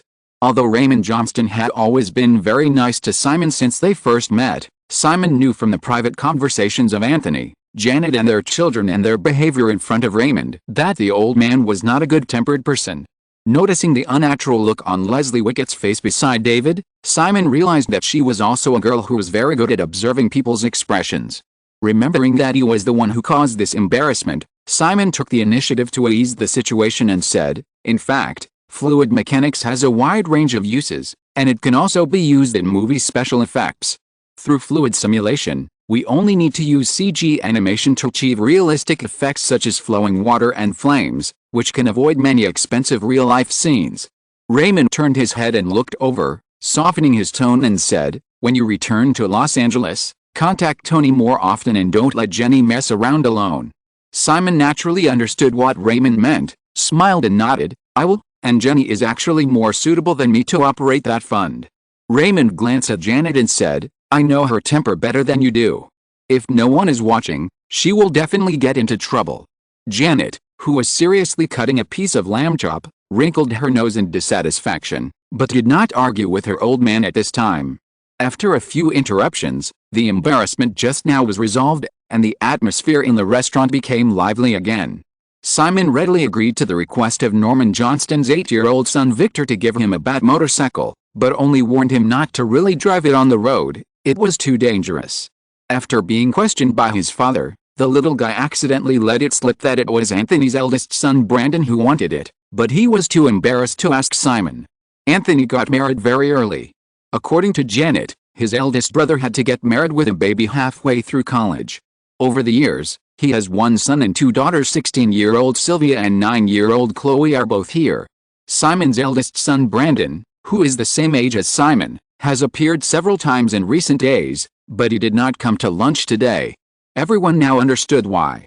Raymond heard that his eldest grandson was so distracted by playing with things and couldn't help but scold his eldest son a few times, but it was obviously not as serious as when he interrupted David just now. After lunch, he stayed in the mansion until 4 o'clock in the afternoon, and Simon said goodbye and left. Anthony and Janet sent Simon to Melbourne Airport in the western suburbs together. A Boeing 767 was already waiting on the runway. In addition to Simon and Jennifer, the last group of people left in Melbourne for the Batman crew will also return together this time, and the film's work in Australia is basically over. The staff of the Australian branch will settle the tax refund with the Victorian government. Simon does not plan to withdraw the $5 million to North America, but plans to invest in movies directly in Australia, such as Jackson's The Big Fat Show. Beside the runway, they were about to part. Janet hugged Simon tightly and kept muttering, "I will help you manage Cersei Capital and make sure you don't lose money. I will go to Los Angeles whenever I miss you. You should also think of me often. It would be better if you can suddenly come to see me. Girls like surprises very much." Simon hugged Janet and listened patiently, nodding from time to time. A few minutes later, Janet stopped, came over and touched Simon's face. Simon thought she was going to let go, but he heard Janet suddenly bite his ear and whispered, "Does my aunt smell good?" She really bit her ear. Simon suddenly heard Janet's words and felt 2 rows of small teeth rubbing against his earlobe. His spine felt a little cold. He was worried that the woman would bite off a piece of his ear, so he pretended to be calm and nodded and smiled. "Yeah, don't you like it too?" Janet saw that Simon did not quibble, loosened her small white teeth, still leaned close to his ear and whispered, "Little bastard, do you think I can't see that your aunt is very uncomfortable in front of you? Women are always very sensitive about certain things. She doesn't like you, but it's not easy for her to get angry." Simon gently scratched the woman's waist a few times, trying to divert her attention, and said, "I'm sorry." "Hey." Janet twisted her waist a few times, unmoved, and said, "I warned you a long time ago, little bastard. So, just smell it, and absolutely don't have any other thoughts." Simon felt cold sweat coming out and shook his head. "I swear to God, absolutely not." Janet still pinched Simon's waist unwillingly, and finally let him go, stepped back, still smiling, as if the conversation just now had never happened, raised her hand and waved at him, saying, "Let's get on the plane, everyone is waiting anxiously." Simon watched Janet retreat, took 2 steps forward to catch the woman again, kissed her, and Janet began to respond naturally. The 2 of them lingered for a few minutes and separated again. Janet's face became red. Knowing that she couldn't delay any longer, she pushed Simon towards the gangway and turned back to Anthony. The brother and sister stood together by the runway and watched Simon board the Boeing 767. The plane glided into the clouds. In the lounge in the front cabin of the fuselage, the plane flew smoothly. Jennifer, who was sitting by the window, unbuckled her seat belt, stood up and came to Simon's side. Noticing the fine beads of sweat on his forehead, she asked with concern, "Are you okay?" Simon was still thinking about what happened just now. He had always thought that he and Veronica had concealed it well, but he didn't expect that Janet had already noticed something was wrong. Fortunately, Janet just misunderstood. However, this misunderstanding seemed to be more embarrassing than the truth. Hearing Jennifer's concerned tone, Simon retracted his thoughts, unbuckled his seat belt, smiled and patted his legs, and said to the female assistant, "Come." Jennifer glared at him lightly, and when Simon reached out to pull her, she sat over, but her face couldn't help but blush a little, and her body was stiff, worried that someone would suddenly come over. Jennifer's little head kept turning around and around, and finally she found a topic to distract herself. She asked, "Well, what does Xiren mean?" "It's from a classical Oriental novel. Xiren is the hero's personal maid," Simon said as he put down the partition in front of his seat, took a pencil from the side and wrote 2 lines of poetry in cursive script on a blank space on a document, saying, "A very poetic name." Jennifer waited for Simon to finish writing and looked at it carefully. She didn't recognize the 2 lines of poetry, but she could appreciate the beauty of Chinese characters. "These words are really beautiful. How do you read them?" "The scent of flowers infects people and tells them that the day is warm. The sound of magpies through the trees tells them that they are happy about the new sunny day." Simon read it slowly, circled the word Xiren, and explained, "This is a poem describing the scenery. The small village in the suburbs had just experienced a cold rain in early spring. The poet got up early in the morning when it was light and the sun had not yet risen. Walking in the countryside, the rich fragrance of flowers means that the weather is about to warm up. The cry of magpies between the treetops seems to happily tell the poet that today will be a sunny day." Jennifer leaned on Simon, stroking her fingers on the line of pencil writing, and said, "Can these 14 words express so many meanings you said?" Simon nodded. "Yes, this is the characteristic of the classical culture of that country. It seems that I have to learn some Chinese when I have time, otherwise I won't understand anything in front of you and Jenny. I'll teach you. Do you have time?" "Time is squeezed out, let's start now." The 2 chatted in a low voice. Jennifer finally got used to the situation of sitting on Simon's lap, but the door of the lounge was knocked, and the female assistant immediately got up and ran away like a little rabbit. It turned out that the flight attendant came to greet Simon and asked him eagerly if he needed anything. Simon felt the naked eyes of the flight attendant, and just asked her to bring a pot of coffee and sent her away. The charm just now could not continue. Jennifer returned to her seat with a smile on her lips, but she did not respond to Simon's call. She lowered her head and pretended to sort out some information seriously. Simon had no choice but to flip through the document on which he had just written the poem. This was Ella Deutschmann's distribution report on Hiders.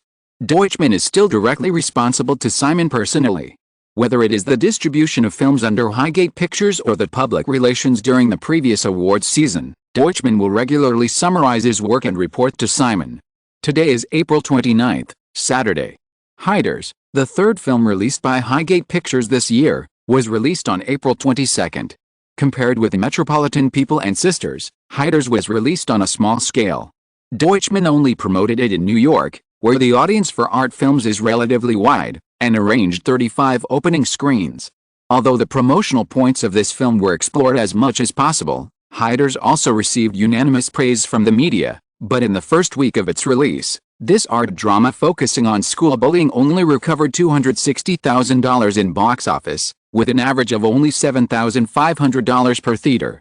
Compared with some other blockbuster films that easily earned $60,000 or $70,000 per theater during the preview stage, Heather's small-scale release on 35 screens did not even reach a box office of more than $10,000 per theater, so there was no need to increase the scale of distribution for this film. According to the current release rhythm, the total North American box office of the film is roughly only more than $1 million. Compared with a production cost of $3 million, the film will definitely suffer losses. Heathers will also become the second loss-making film released by Deaneries Entertainment this year. Ella Deutschmann analyzed in the report that the main reason for the failure of Heathers was that the subject matter and audience deviated too much. The protagonist of this film is a high school student, and the target audience is also teenagers, but most teenagers obviously don't like art films.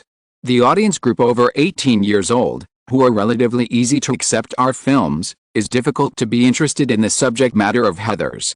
It is precisely because of these factors that the film will fail. Heathers is a project left over from New World Entertainment. Deutschmann has done his best. The box office failure is not the responsibility of the distribution team. At the same time, Ella Deutschmann also concluded in the report that Deaneries Entertainment should avoid making movies with similar themes as much as possible in the future. If you are listening to this novel on a channel other than Fanfic World, it means it was downloaded and re-uploaded without effort. We warmly invite you to visit our channel, Fanfic World. There you will find the original version of this story and many other novels of various genres. We look forward to seeing you dive into a world of incredible novels. Chapter 257 Shock. Santa Monica. In a screening room at Deaneries Entertainment headquarters, when another sample of Batman ended on the screen, Terry Semel realized that it was already 5 o'clock in the afternoon when his assistant came forward to remind him in a low voice. Recalling the experience of watching movies for more than 3 hours, Semel was filled with a strong shock. Today is Friday, May 5th. Simon accidentally fainted in February, and Semel flew to Australia to visit him as a representative of Warner. At that time, the situation was special and he did not have time to watch the footage of Batman. Today was the first time he saw the sample. The post-production editing and other work of Batman were synchronized with the shooting. After Simon returned to Los Angeles, it took only 1 week to roughly complete the first version of the 6.5 hours of rough-cut samples of the film. Terry Semel came in the afternoon. He originally planned to spend only 1 hour to roughly browse the sample effects, but he ended up staying in the screening room for a whole afternoon. He didn't even notice when Simon, who originally accompanied him to watch the sample, left. Although it was time to get off work, Terry Semel still had an urge to watch the remaining 3 hours of samples. Movies can actually be shot this way. This was a thought that Semel had repeated countless times while watching the sample film. During the preparation stage of Batman, Semel expressed his concerns when he heard that Simon would use real scenes as much as possible. Real scene shooting can indeed increase the audience's sense of substitution, but it can also easily make the whole movie mediocre. Because in essence, Batman should be a science fiction movie, and it is soft science fiction. This type of film should pursue a sense of surrealism. Too close to reality, and the creators failed to fill the film with enough rich and exciting superhero elements, which would easily make the audience feel that this is not the superhero world they imagined.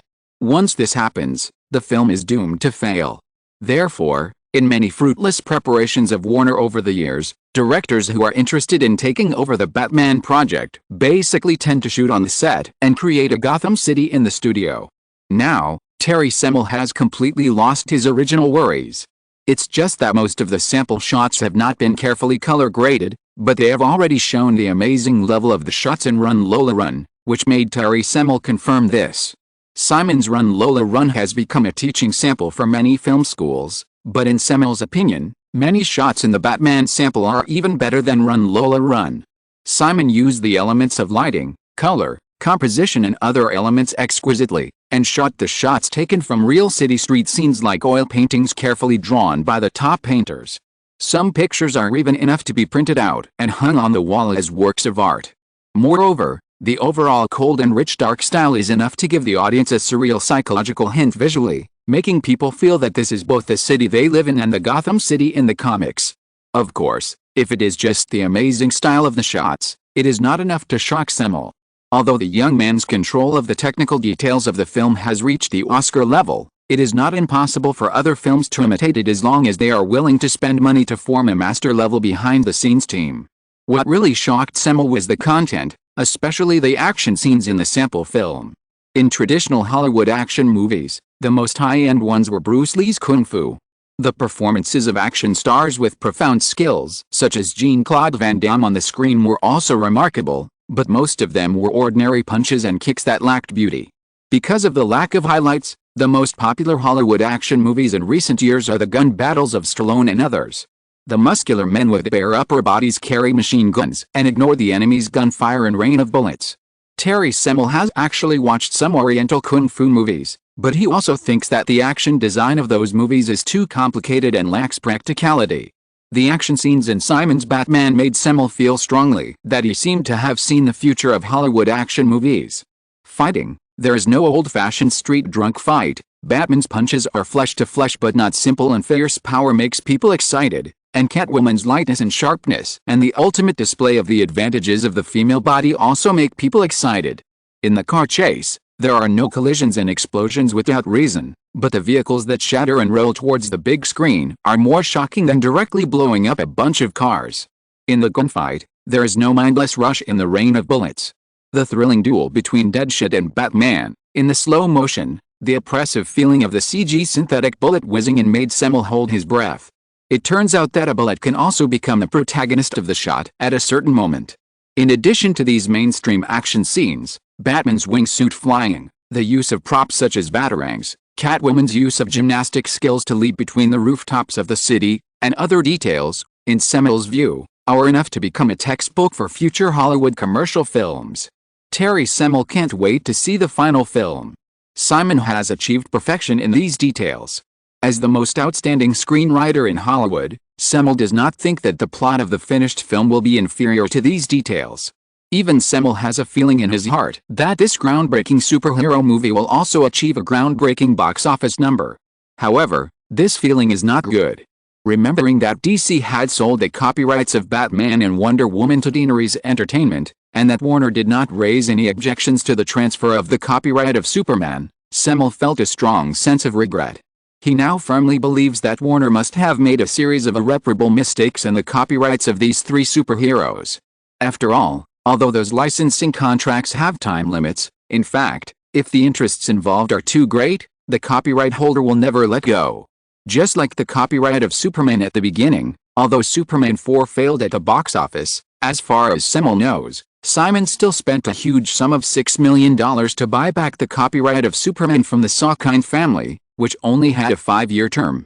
Moreover, although the contract signed by DC and British producer Alexander Salkind will expire in 1992. However, according to the automatic renewal clause in the agreement, as long as the copyright of Superman is not shelved for a long time, after 1992, if Salkind still intends to make a sequel, the licensing period will be automatically extended. Now, the power of these clauses is in the hands of Daenerys Entertainment. Obviously, as long as Daenerys Entertainment does not take the initiative to let go, Warner will not be able to get back the copyright of Superman anyway, and the same goes for the copyright of Batman and Wonder Woman. What a mistake. After sitting in the screening room for a few minutes, Semel stood up and walked to the door, asking the assistant beside him, "Is Simon still in the company?"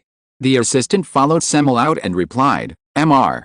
Westeros left the company at 3 o'clock to join the crew of the movie Pretty Woman." Terry Semel was a little confused. Pretty Woman. The assistant explained, a project that Deaneries Entertainment just started shooting this week, a romance film. The competition for the male lead in the film was very fierce some time ago. Harrison Ford, Richard Gere, Alec Baldwin, Daniel Day-Lewis and other male stars have tried to compete for the script, but the role eventually fell to a second-tier British actor. It is said that it was decided by Westeros himself, named Pierce Brosnan. The leading actress is Julia Roberts from Steel Magnolias, and it seems that this was decided a long time ago. As Steve Ross's right-hand man, Terry Semel has been busy participating in the merger negotiations between Time Incorporated and Warner Brothers in recent months, and has ignored a lot of news from Hollywood. After recalling, he failed to find Pierce Brosnan's information. Semel asked his assistant to prepare a resume for him. He was a little surprised. He didn't expect Harrison Ford to start competing for Deaneries Entertainment's projects, and he hadn't been able to reach an agreement yet. Thinking about it carefully, he felt relieved. The two major series of Star Wars and Indiana Jones that started in the late 1970s have allowed Harrison Ford to continue to maintain his status as one of the few super first-line male stars in Hollywood. However, the release of Indiana Jones 3 at the end of the month also means that the two trump cards that Harrison Ford relies on will fall into silence for a long time. Ford's box office in recent years outside of Star Wars and Indiana Jones is not outstanding. If he wants to continue to maintain his status after the two major series are dormant, he must take the initiative to pursue some projects that are easy to sell. Terry Semel left the screening room with his assistant. Simon did not come back from the Pretty Woman crew, but asked the staff to pass on an invitation to tonight's cocktail party. Back in Los Angeles, Simon only took a short weekend to rest and then went back to work. The first things to deal with are The Bodyguard and The Sixth Sense.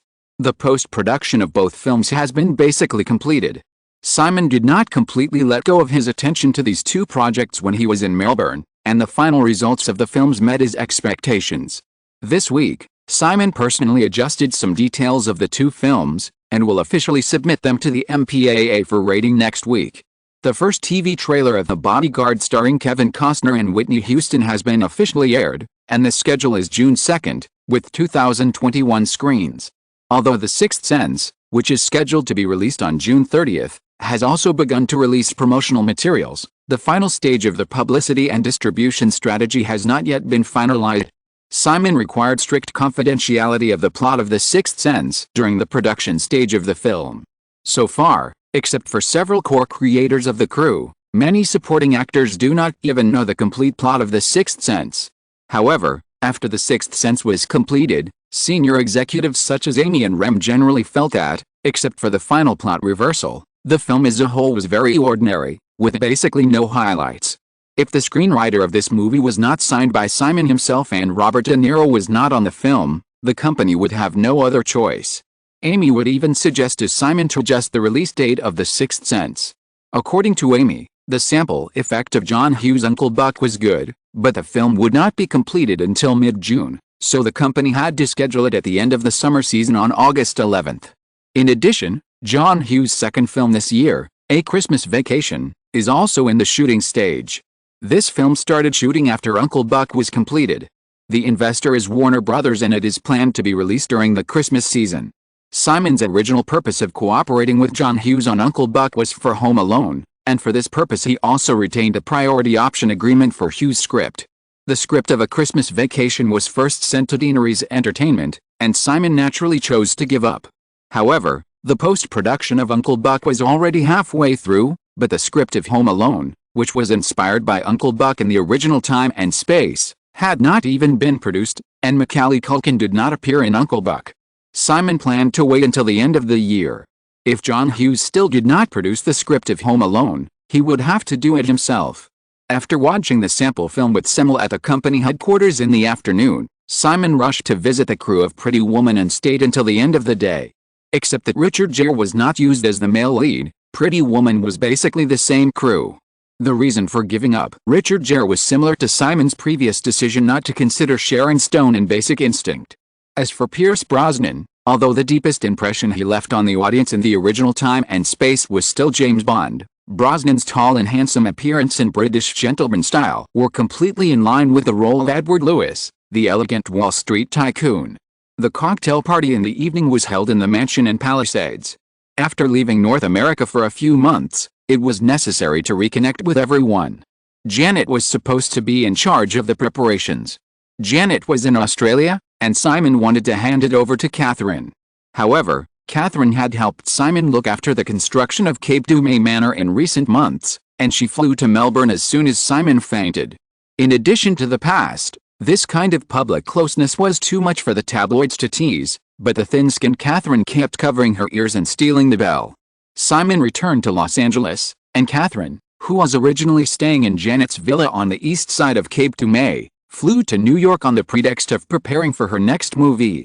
This time, it was obvious that she did not intend to cooperate with Deanery's Entertainment again, and she looked like she was drawing a clear line. In the end, the preparations for the cocktail party were handed over to Jennifer. The female assistant was also not thick-skinned.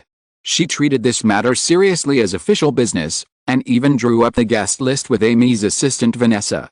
So the originally planned small-scale cocktail party completely turned into a lively business cocktail party.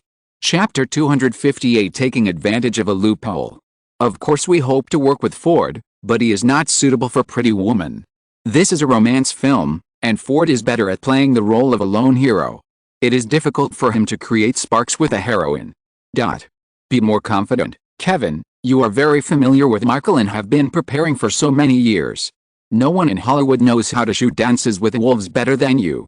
It is absolutely right for you to direct it yourself. Mike, Orion's recently released The Adventures of Abby and Darcy did well at the box office. Haha, you know what I mean. The share of Pulp Fiction has been delayed for half a year. This movie made so much money for you. I don't want everyone to make it too ugly. This year's Cannes jury chairman is Wim Wenders. He must prefer films like Sex, Lies and Videotape. So, we won't compete for the Palme d'Or this time, Ella. Sometimes it is necessary to take the initiative to step back. Japan? Sandy, why do you care about Japan? Girls should act, do spa, keep themselves beautiful, and find a girlfriend when they have free time. No, everyone is watching, lady, be more ladylike. Good evening, Bob and Martin, nice to meet you. How is the preparation of Goodfellas going? Terry, I heard that Martin Davis of Paramount is also interested in Time Incorporated. You may be in trouble. As for me, of course I am also interested, but this is a big business. Deanery's Entertainment can't do it for the time being, you can rest assured. In the Palisades Mountainside Mansion. The cocktail party started at 7:30 in the evening. There were hundreds of guests scattered in groups of 3 or 5 in the spacious courtyard, but the atmosphere was not noisy at all. There was no strict time limit for the cocktail party. Some people were still coming, and some had left early. Simon was socializing in the crowd and chatting with Terry Semel. Nicole Kidman walked towards the two of them in a gorgeous dress. Terry Semel saw Nicole coming over, smiled and raised his glass to Simon, then turned and walked away. Nicole Kidman came close to Simon, concealing her guilty conscience, and said casually, "Simon, did you call me over for something?" Simon took Nicole to the edge of the cliff, leaned against the railing and looked at the night view of Los Angeles at the foot of the mountain, and said, "Joe told me that you want to leave WMA, and hope to terminate the remaining 2 option contracts with Deanery's Entertainment."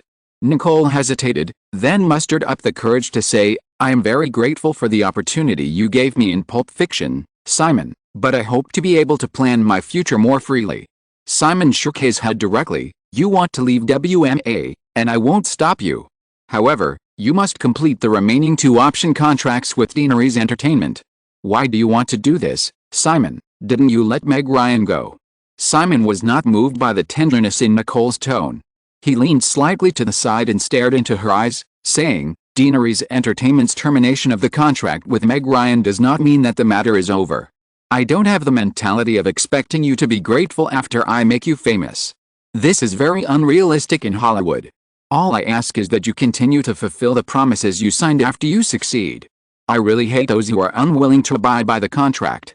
Nicole felt Simon's harsh tone and her momentum weakened a bit.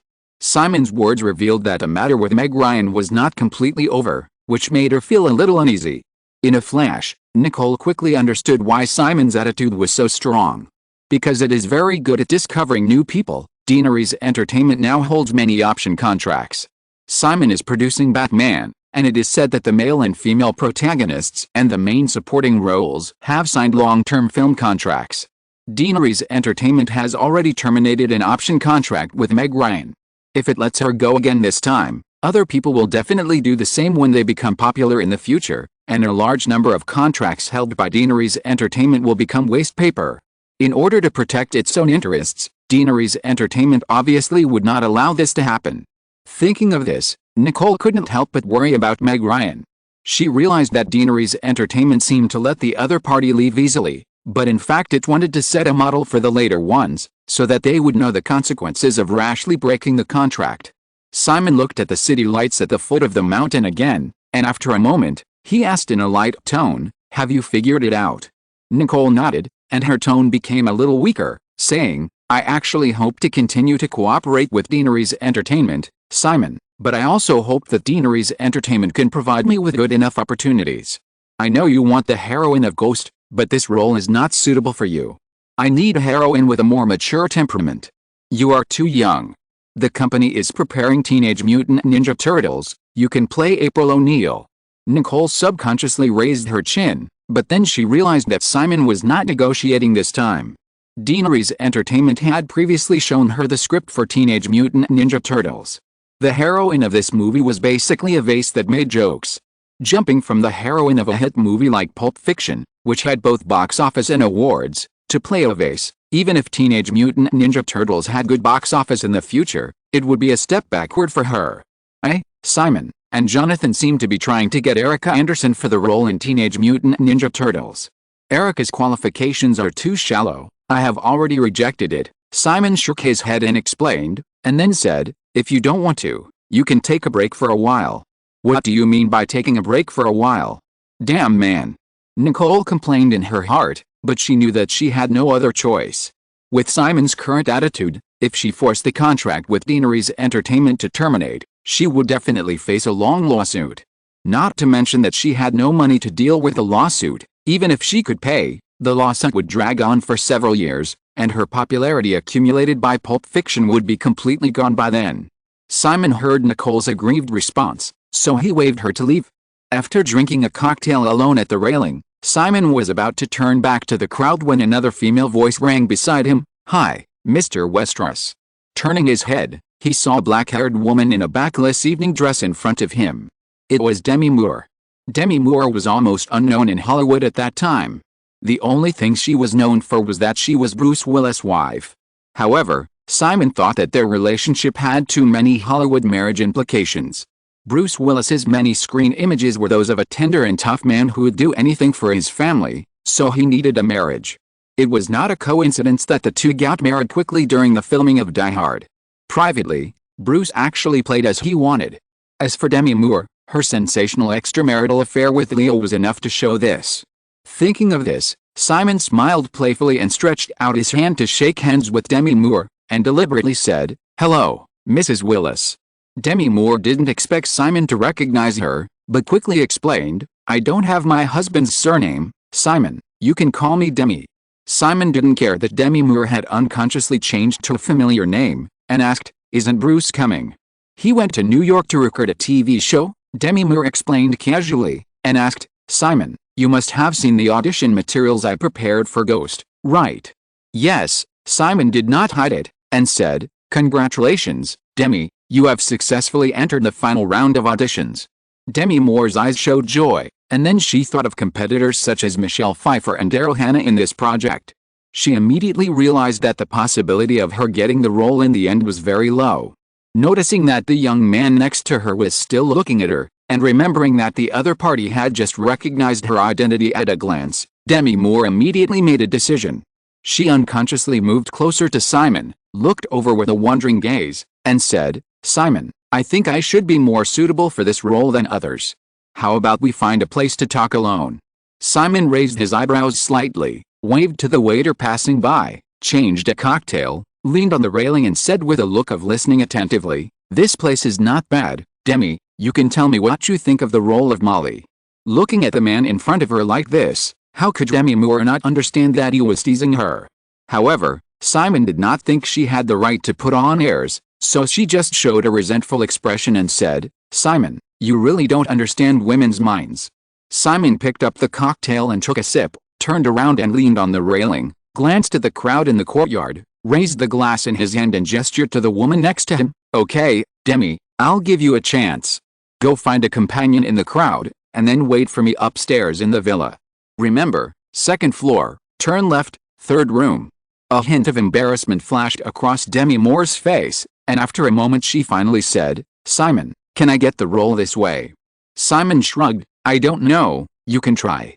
Demi Moore carefully provoked her. "I thought you would be a man who values promises very much." "Of course I am a man who values promises very much." Simon glanced at the woman next to him and said, "But, I don't remember what promises I made to you." After Simon finished speaking, without waiting for Demi Moore to respond, he walked towards the crowd in the courtyard. Demi Moore hesitated for a while, and finally made a decision to leave the railing. However, she was not stupid enough to look for the target at the reception as Simon ordered. Instead, she went straight to Marvin Josephson, the president of ICM, in the crowd. After listening to Demi Moore's whispered narration, Marvin Josephson did not show any surprise or moral entanglement. In Hollywood, he had experienced all the absurd and bizarre things, and Simon's request was nothing special to Josephson. Moreover, Bruce Willis was a client of WMA, so he did not need to consider anything for him. After thinking for a while, Marvin Josephson whispered to Demi Moore, "Famke went to New York, and Helena happened to be in Los Angeles. How about it?" Demi Moore knew that Josephson was talking about the two candidates for Wonder Woman, Famke Janssen and Helena Christensen, but she was not familiar with these two girls and had no idea about each other's temperament. For tonight's event, she must find a partner who knows everything about her. "Marvin, I'm not familiar with him." "So, what about Joan Severance? You met her at Jeffrey's party last time." Demi Moore continued to shake her head, thought for a while, and said, "Renee Russell, she should be fine." Marvin Josephson thought for a while, and said, "This is Ed's client, and she seems a little old."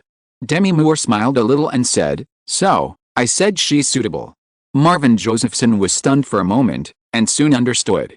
He looked around the crowd for a moment, found the figure of the young man, smiled and nodded, and said, "Indeed, okay, I'll call Ed right now. I think that woman should refuse such an opportunity." Simon didn't know that he had become the object of speculation by many people in Hollywood, and he wouldn't care too much if he knew. He has been single since returning to Los Angeles. Just now, he was in a good mood. If Demi Moore really succeeded in finding a partner in the crowd, he wouldn't mind relaxing tonight. As for the roles in Ghost, Simon had already decided to use the original cast, which would ensure the highest success rate, and he didn't have to spend too much time on the project. With a rapid increase of assets under his name, Simon now has a serious shortage of time. More than an hour later, Simon was chatting with Joe Ross, who succeeded Ronald Goldberg as the president of Fox Film last year, when Demi Moore appeared in his sight again. This time, she did not come over, but passed through his sight with another tall woman with a mature temperament, and then walked into the villa together. Simon felt vaguely that the woman next to Demi Moore was familiar, but he didn't see her face. He watched the two women enter the villa and couldn't remember it. Joe Ross noticed where Simon was looking, looked over, and said with a smile, "Simon, do you want to meet him?" "No need." Simon shook his head and said, "It's just that someone seems to have taken advantage of me." "What?" "Nothing, you just said Fox is going to shoot The Exorcist 3. "Yeah, Simon, do you want to take a look at the script and give some suggestions?" "Forget it, I'm too busy lately." Hollywood parties are actually like this. Everyone chats about the latest things in the circle, talks about the projects at hand, or just laughs and jokes, and then, many connections that outsiders envy are established in this kind of understated communication, and some potential cooperation also sprouts unconsciously in mutual contact. The party started at 10 o'clock. At 11 o'clock, Jennifer watched the party company employees finish cleaning and leave with due diligence. She still greeted Simon seriously and left with Amy's assistant Vanessa. Except for the bodyguards in the annex who were responsible for security, Simon was the only one left in the huge villa. Well, or three people. Simon came to the second floor of the villa, slightly drunk and a little dizzy. He forgot whether it was the second room on the left, the third room on the right, or maybe another one, so he searched patiently. Chapter 259. That's good. Demi Moore opened her eyes when she felt someone pushing her. She saw Simon standing beside the bed, dressed neatly, and immediately remembered what happened last night. The curtains in the bedroom were not drawn, but judging from the sky, it was still very early. Demi Moore sat up, intentionally or unintentionally letting the thin sheets slide off her body, smiled flatteringly at the man beside her, and said, "Morning, Simon." "Morning." Simon put a square box in his hand on the bedside table, and said, "I have to go to work. I ordered breakfast for you.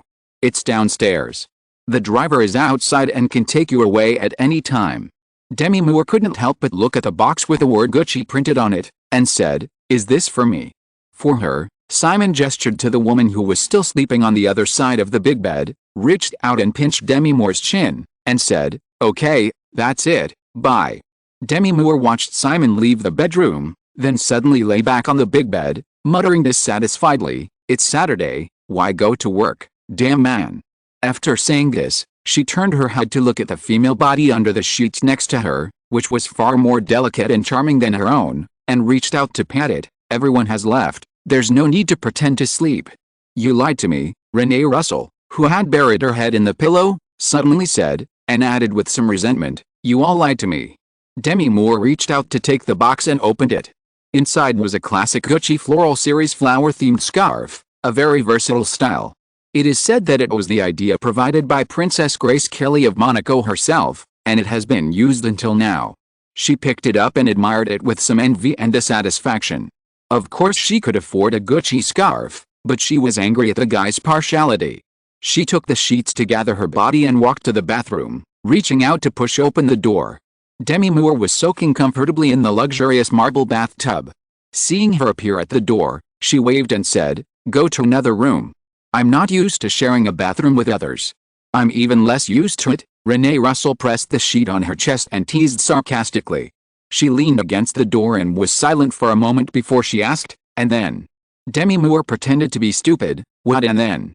Renee Russell stopped talking and just stared at Demi Moore in the bathtub. Demi Moore felt guilty because of the look on her face. She was worried that the woman at the door would rush over and press her into the bathtub. She had no choice but to explain, "What's next? There are so many bastards in Hollywood. How would I know what's next?"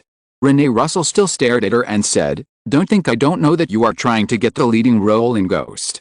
"Yes, but that bastard didn't make any promises to me. He probably just wants to play with women." Demi Moore spread her hands and suddenly gloated, saying, "You are even more unlucky. He may not even know your name." Renee Russell was silent. Her expression was uncertain for a moment, and Renee Russell turned around silently.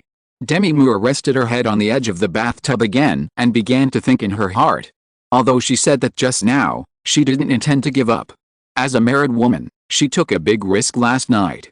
Even if she really couldn't get the leading role in Ghost, she would still try to get some other opportunities from that little man. After soaking in the luxurious bathtub for an hour, Demi Moore put on the dress she wore last night and left the bedroom on the second floor. Renee Russell was already sitting in the dining room. Demi Moore picked up a few dishes from the plate in the middle of the dining table and sat down on the other side.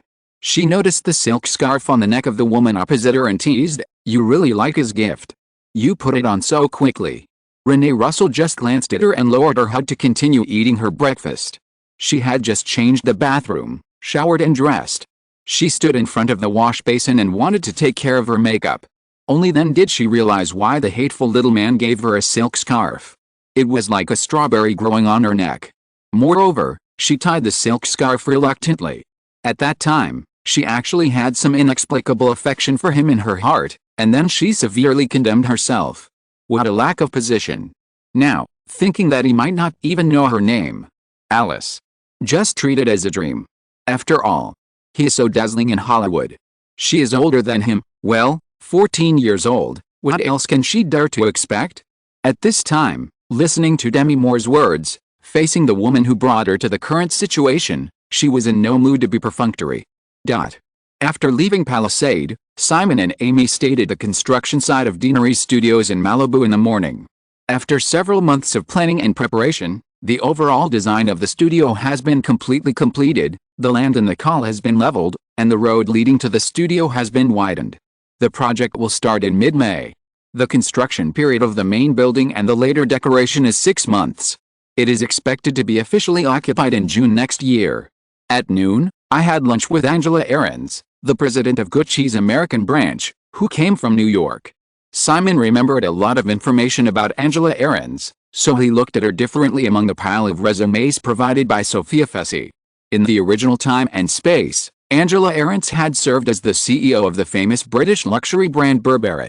Because she led this classic luxury brand with a century-old history back to the top, Ahrens attracted the attention of Apple and successfully joined the world's largest electronic product company as Apple's senior vice president of retail business. She was also rumored to be Tim Cook's successor.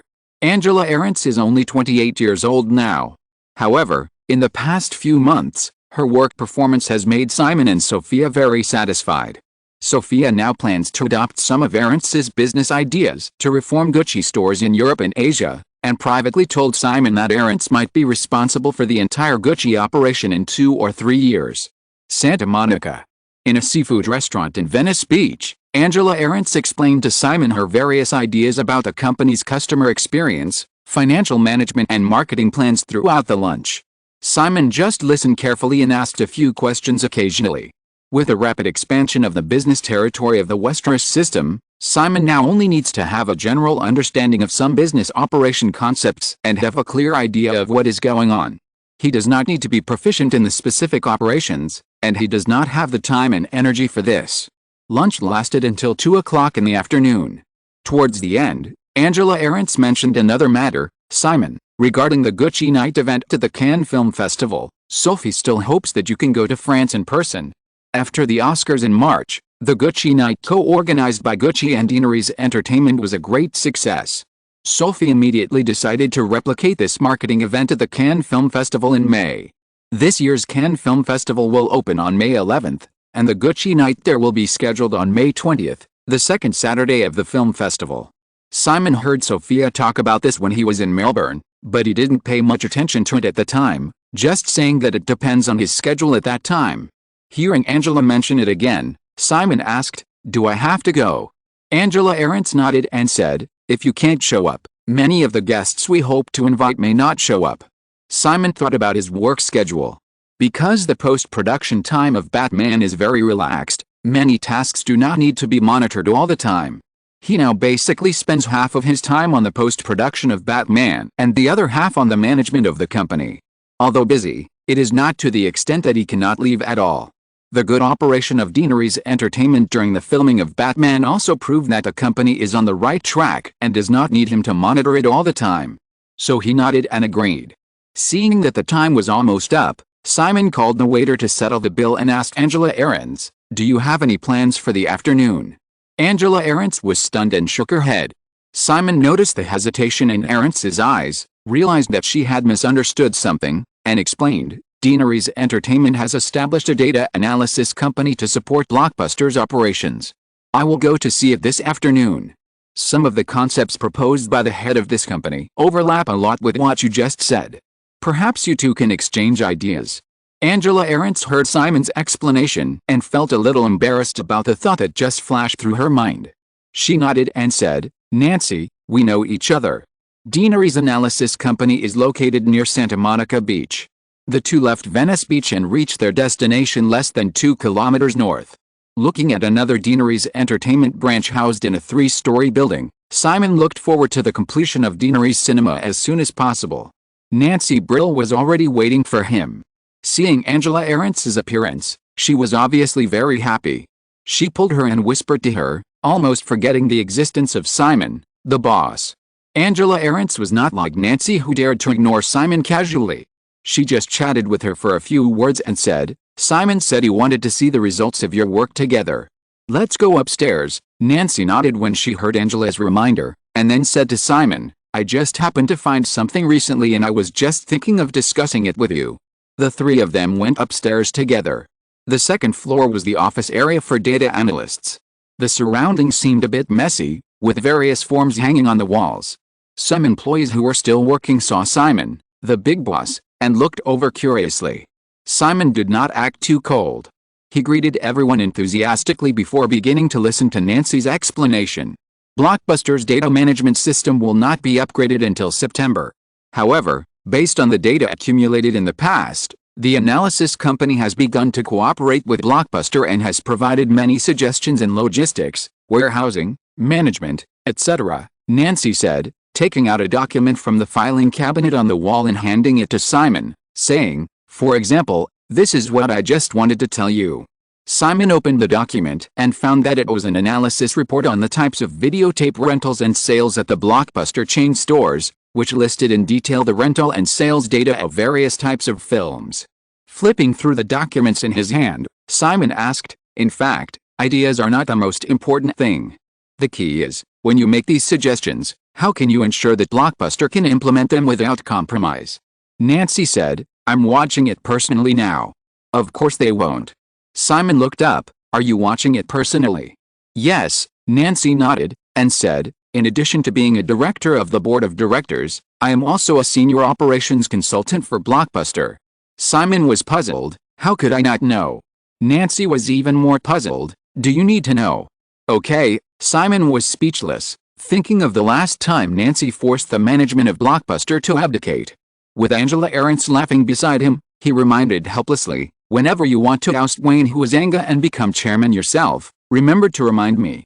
Nancy said seriously, "According to Blockbuster's current expansion progress, by the end of next year, the scale of Blockbuster chain stores will exceed 1,000, and Huizenga's ability will be a little insufficient." Simon was defeated. "I was just kidding." Nancy still said seriously, "I didn't." Simon looked at the petite woman who was wearing high heels and was a head shorter than him with a guilty conscience, and asked carefully, "Well, Nancy, do you have any plans to oust Simon Westeros?" Nancy shook her head. "No, you are the 100% controlling shareholder of Deaneries Entertainment, and if I do this, I will only be driven out." Simon breathed a sigh of relief. "That's good." Chapter 260 Timing of Layout. Nancy Brill rolled her eyes at Simon as Ahrendts couldn't suppress his laughter again, and the three of them went to an adjacent conference room. They sat down, and Nancy turned to the end of the document and showed it to Simon, saying, "According to the statistical results of the analysis team, among the videotape rental and sales revenue of Blockbuster chain stores, the sales of the top 100 films in the North American box office list that were put on the shelves in the past year only accounted for 37% of the total revenue. Because the film producers want to extract a higher share from the popular new films, the gross profit share brought by this part of the content is even lower, only 29%. Simon looked at the document in front of him and noticed that Angela Ahrendts also came over. He moved the folder towards her and asked Nancy, "What do you want to say?" Nancy stretched out a slender index finger and scratched the key data, saying, "These data show that the 80-20 rule, that 20% of the popular films in the cinema market account for 80% of the box office share, is invalid in the videotape market. In fact, with a further expansion of Blockbuster and the continuous enrichment of content, the corresponding data will be reversed. The 20% of films that can provide 80% of the box office revenue for the cinema will still bring 20% of the revenue to the videotape industry." Simon recalled carefully and indeed had some similar vague memories in his mind, so he looked up at Nancy and waited for her to continue. Nancy continued, "In 1980, the proportion of North American households owning VCRs was only 2%, but now it is close to 70%. The industry predicts that more than 80% of North American households will own VCRs in the next few years. In addition, the output value of the North American videotape industry is also increasing rapidly. It just exceeded the domestic box office 3 years ago, and last year's revenue scale reached $8.3 billion, almost twice the box office revenue. Although the North American videotape market will reach saturation in the next few years, its total revenue scale will be at least 2.5 times that of the domestic box office. The global videotape market potential should be comparable to that of North America." Simon listened to Nancy and nodded, and asked, "So? Therefore, I suggest that the company enrich Deaneries Entertainment's film library resources through acquisitions. Because the rise of the videotape industry has been so rapid, the home entertainment distribution of many classic films is still full of commercial potential. Just like Universal's A the Extraterrestrial, this movie was released in 1982 and the videotape was only released in October last year. Now, in just 6 months, global sales have exceeded 11 million boxes. I think Orion Pictures is a very suitable acquisition target. It owns the copyrights to hundreds of film and television works, and the content quality is very high. By accumulating a group of excellent film and television resources and combining them with Blockbuster's retail channels, we can regularly and actively push these contents through planned marketing activities, just like Disney continues to rescreen classic animations. Although the huge sales of Run Lola Run and Pulp Fiction still failed to stop the decline of Orion Pictures, as Nancy said, the quality of the film and television copyrights held by this company is indeed very high. Over the past decade since its establishment, Orion has not only released a large number of box office and award-winning films such as Amadeus and Platoon, but also has the copyrights of popular commercial films such as The Terminator, RoboCop and First Blood. Woody Allen has also collaborated with Orion on several of his recent films. The reasons why this film company, which should have been vibrant, is in trouble are very complicated. The company is too eager to pursue its position alongside traditional Hollywood studios and blindly expand its scale. The increase in the number of films it releases has led to unstable box office performance. The senior management is proficient in film production but not good at corporate management. The company's financial system is chaotic and the production costs are out of control. There's even an overall deterioration in the overall environment of the entertainment industry. Orion's previous experience is right in front of us. If it weren't for the stable income brought by many hit movies last year and the TV reality show, Simon would definitely strictly limit the expansion of Deanery's entertainment. Moreover, Simon's strict control of Deanery's entertainment's finances, his emphasis on marketing, and his management of corporate culture are all to avoid repeating the mistakes of Orion and other companies as much as possible. In the meeting room, Simon also agreed with Nancy's suggestion to expand Deanery's entertainment's film library resources. In the early 1980s, Hollywood studios did not pay much attention to film library resources. When Michael Eisner first joined in 1984, he valued Disney's film library at only $200 million. However, with the rapid rise of the videotape industry, the 1950 classic animation Cinderella, which was released just a few years ago, sold more than 7 million boxes, which brought Disney more than $200 million in revenue, and the value of Disney's film library soared tenfold. In the original time and space, because of the success of Sleepless in Seattle, a 1950s love film The Golden Jade Alliance repeatedly mentioned in the film also benefited unexpectedly, and sold 2 million boxes of videotapes beyond everyone's expectations. This was a windfall for the film producers. Moreover, not only videotapes, but also the movies in these film libraries can continue to obtain rich returns through rescreening, remakes, cable TV broadcasts and other channels. It can be said that the film libraries held by major Hollywood studios are actually precious gold mines. Closing the document in front of him, Simon said, "I will seriously consider this matter, Nancy. In the future, some important data reports from the analysis company can be sent to my office. Now, take me to see the movie data database you are preparing." Nancy did not chase Simon to promote this matter this time. She also knew the current financial situation of Deanery's entertainment. Although the company's cash flow is very abundant, it is not enough to acquire Orion. The reason for making this suggestion is that she is sure that Simon is continuing to make huge profits in the Japanese financial market, and that money should be enough by then. After discussing this matter, the three of them went to the third floor together. This is where the team of the movie data database is located. The movie data database planned by Nancy is of course not a traditional paper database, but a computer electronic file. I have assigned the statistical work of film information to some efficient students in Los Angeles to complete it part-time, which can save a lot of costs. Nancy led the two of them through the office area and visited the Sun workstation in the computer room on the third floor. After coming out of the computer room, Nancy couldn't help complaining to Simon, "According to your request, we adopted Oracle's database software, and the result was terrible. That Larry Ellison is simply a big liar. Not only does the software always have bugs, but every time the technicians call to ask for a solution, he argues that the problem has been discovered and is being improved. I think if we hadn't raised any suggestions, he would have no idea how bad the quality of his software is. That guy also wants to get some orders for Blockbuster database software, and he has been calling to harass me recently." Simon didn't expect that his female executive could see through Larry Ellison's nature so easily. He nodded with relief and said, "However, sometimes liars are more likely to succeed than ordinary people." Nancy walked side by side with Simon.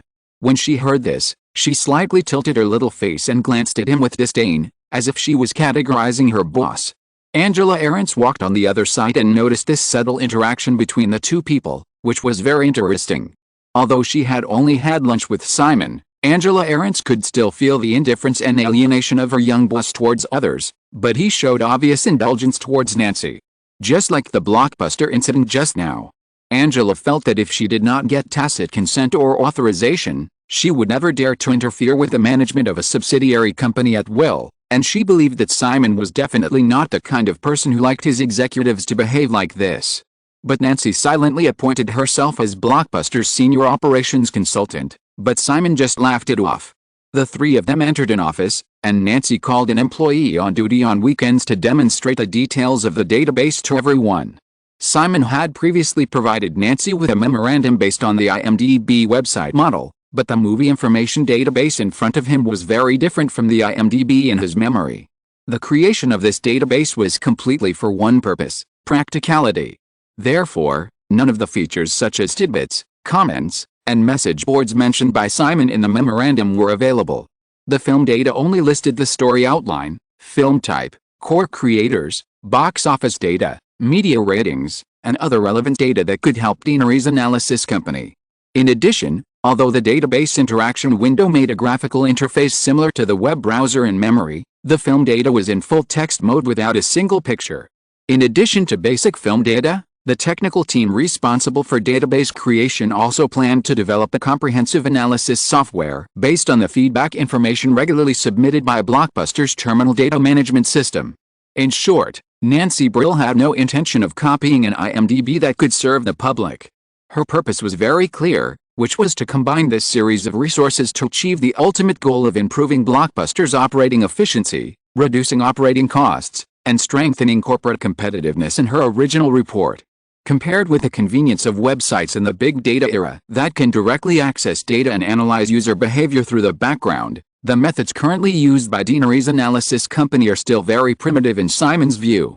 However, this concept has already surpassed its contemporary competitors by a lot. Simon listened to Nancy's explanation of the sales increase of Stephen King horror films driven by the release of Pet Sematary last month and the small case of Blockbuster's timely response layout based on terminal feedback data, and couldn't help but think of The King and the Jade again. One of the biggest roles of Deanery's analysis is to promote more refined film and television resource allocation, and to achieve this at a reaction speed that far exceeds that of its peers. It is conceivable that if Sleepless in Seattle is released as scheduled in the next few years and drives the sales of The King and the Jade videotapes, when competitors in the same industry have not yet reacted, Blockbuster can quickly complete the purchase and distribution of The King and the Jade videotapes through user demand feedback given by Deanery's analysis. At that time, Blockbuster can definitely grab the largest part of the potential demand for 2 million boxes of The King and the Jade videotapes stimulated by Sleepless in Seattle with its first-mover advantage.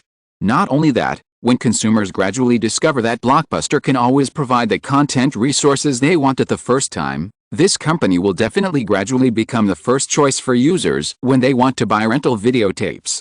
Blockbuster's competitiveness will also be improved in this subtle way. In the final analysis, the saying that details determine success or failure also applies to business operations. Simon spent an afternoon at the headquarters of Deanery's analysis company. In addition to analyzing the company's work results to confirm that the money he invested would be worthwhile, inspired by the movie data database, Simon also realized that it is time to lay out the internet in advance. Speaking of which, Simon's layout in this regard should be considered to have started long ago. Most of the technology companies held by Westeros Company are closely related to the upcoming internet era. In addition to listed companies such as Microsoft, James Raybould has previously completed an investment in Cisco, with a shareholding ratio of 15%. Recently, it has also successfully promoted the predecessor of America Online, Quantum Link, which holds a 25% stake, to officially change its name to American Online. Cisco and America Online are network equipment providers and network service providers respectively, which can provide basic technical support for the rise of the internet. What is missing now is network content providers and the concept of a global internet that unifies the three. If I remember correctly, Tim Berners-Lee, the founder of the internet concept, will formally propose the World Wide Web (WWW) concept this year. Then, the electronic computer network that has been brewing since the 1960s will officially take off. After the weekend, on Simon's first day at work, he asked Jennifer to help him collect various materials related to computer networks. Since network equipment providers and network service providers have already appeared, Simon's next step is to take the lead in network content. Burbank. Renee Russell drove away from Universal Studios, thinking of the hints given to her by the nearly 70-year-old director who had just auditioned, and couldn't help feeling a little disgusted.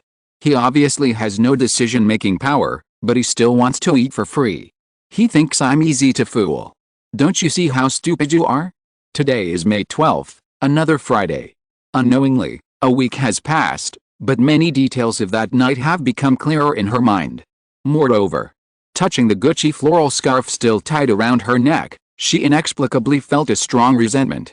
I thought that the experience that night would improve my situation in Hollywood, but I didn't expect that everything would remain the same. Damn little man. Scum. Asshole. Villain. The heroine of Ghost that Demi Moore pursued was still undecided, so obviously, she should not expect anything more. It was really just a dream. I drove forward at a slow speed for a while, and the more I thought about it, the angrier I got. So I took off the scarf around my neck, stopped the car when I passed a trash can, and rolled down the window to throw it out. I hesitated for a moment, noticed that the owner of the roadside newsstand was staring at me, and barely found a reasonable reason to put the scarf back. I pointed to a copy of the Los Angeles Times and took out the change and handed it over. I seemed to see the words Deanery's Entertainment in the newspaper, and I was curious. I always couldn't help but pay attention to the company's affairs recently.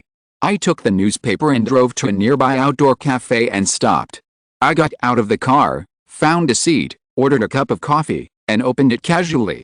It turned out to be the news about the new contract between Deanery's Entertainment and ABC TV network for the second season of Who Wants to Be a Millionaire. Does a TV show need to be on the headlines?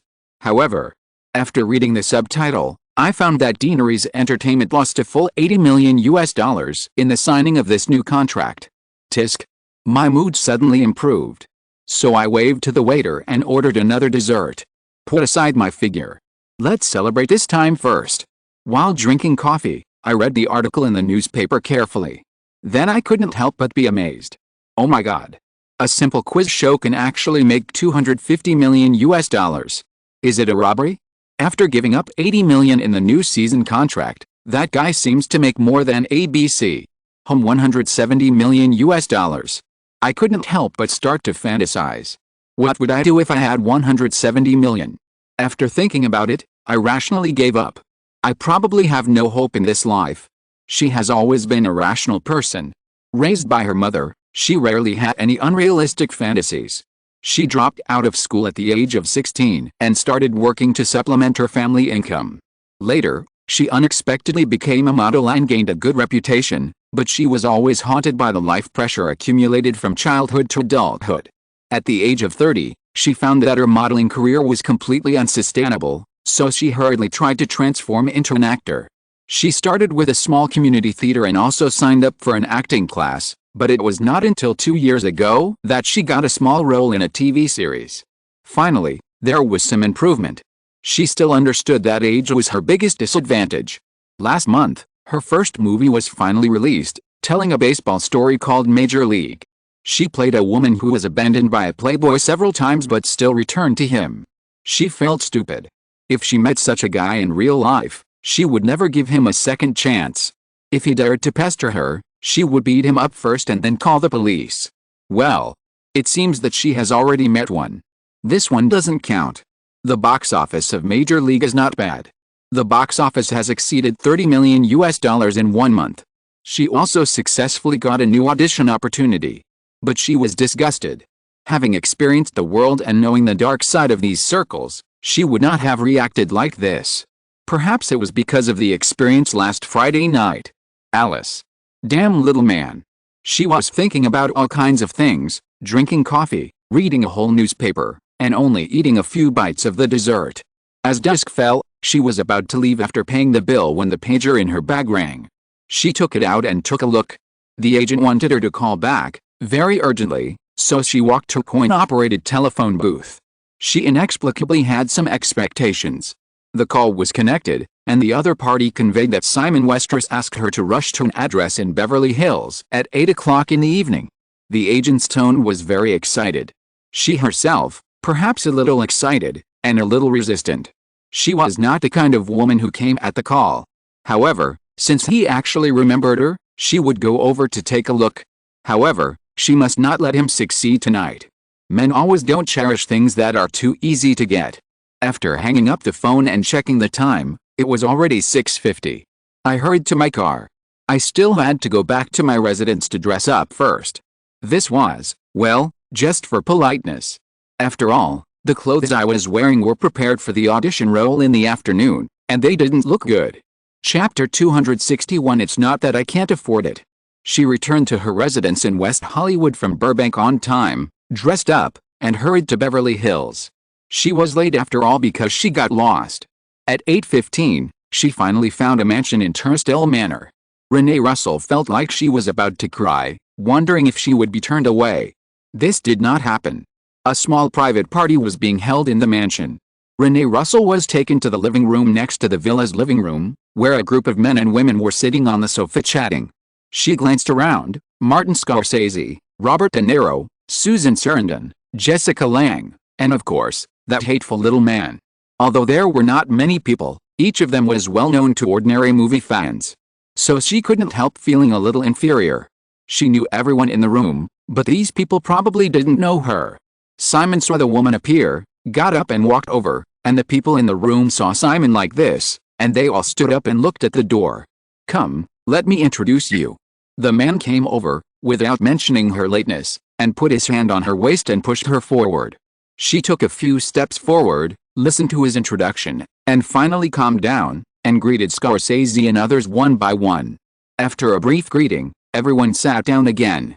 Renee Russell sat quietly beside Simon, took the glass of red wine handed over by the man, and listened to him and Scorsese and others chatting and laughing.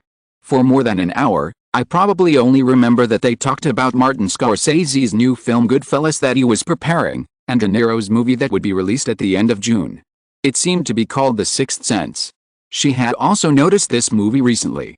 He wrote the script himself, but except for the name, she didn't know what it was about. It seemed to be very confidential. This continued until about 10 o'clock, when the small party gradually dispersed. After seeing off Robert De Niro and Harvey Keitel, who left together last, Renee Russell found that she and he were the only two people left in the mansion without realizing it. Simon took the woman back to the villa, noticed her doubts, and explained, "I have to complete some post-production of Batman at Warner Studios recently. I don't want to go too far to work, so I live here." Although Deanery's entertainment headquarters also has a dedicated post-production studio, it cannot meet all the technical requirements of Batman. This villa in Turnstile Manor is naturally also a property under Simon's name. He found that his obsessive-compulsive habit of buying properties everywhere could not be changed.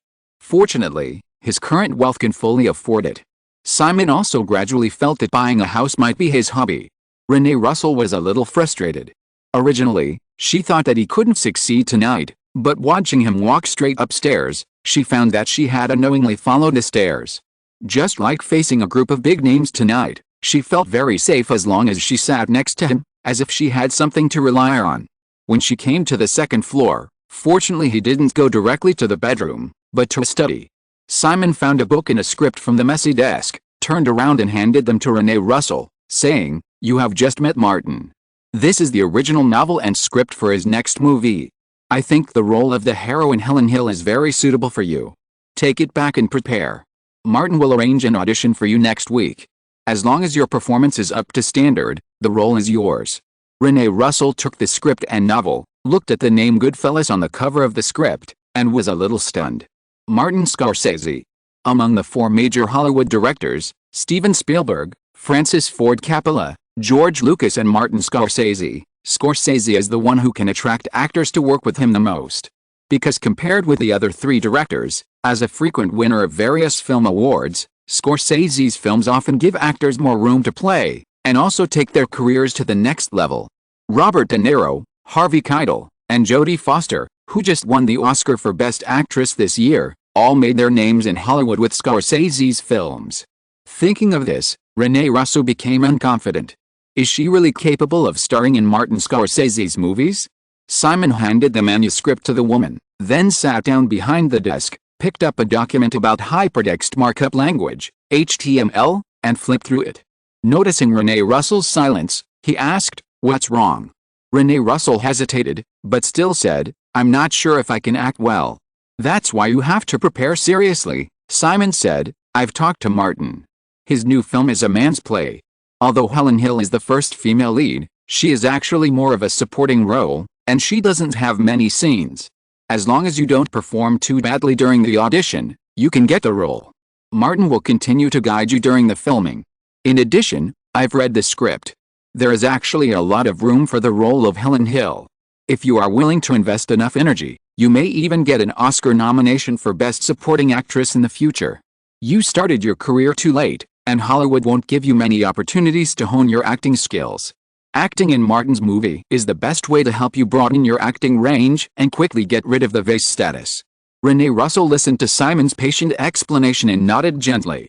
Then the study became quiet again. He sat behind the desk and looked through the documents. She stood opposite him holding 2 manuscripts and watched him look through the documents. Simon flipped through a dozen pages of HTML documents without noticing, and looked up again after more than 10 minutes. Renee Russell still stood there, with a little more grievance and stubbornness in her eyes, staring at him steadily. Is it another punishment for herself? The little man opposite the desk looked at her for a few times, and finally asked, "Did you drive here by yourself?" She still stared at him and hummed. "In this case, it's already late, go back." Her eyes widened a little. Did she hear it wrong? Then she saw him coming over, and seeing that she didn't move, he reached out and stroked her cheek with his fingers. After all, this body is her greatest asset, and she has been paying attention to maintenance over the years.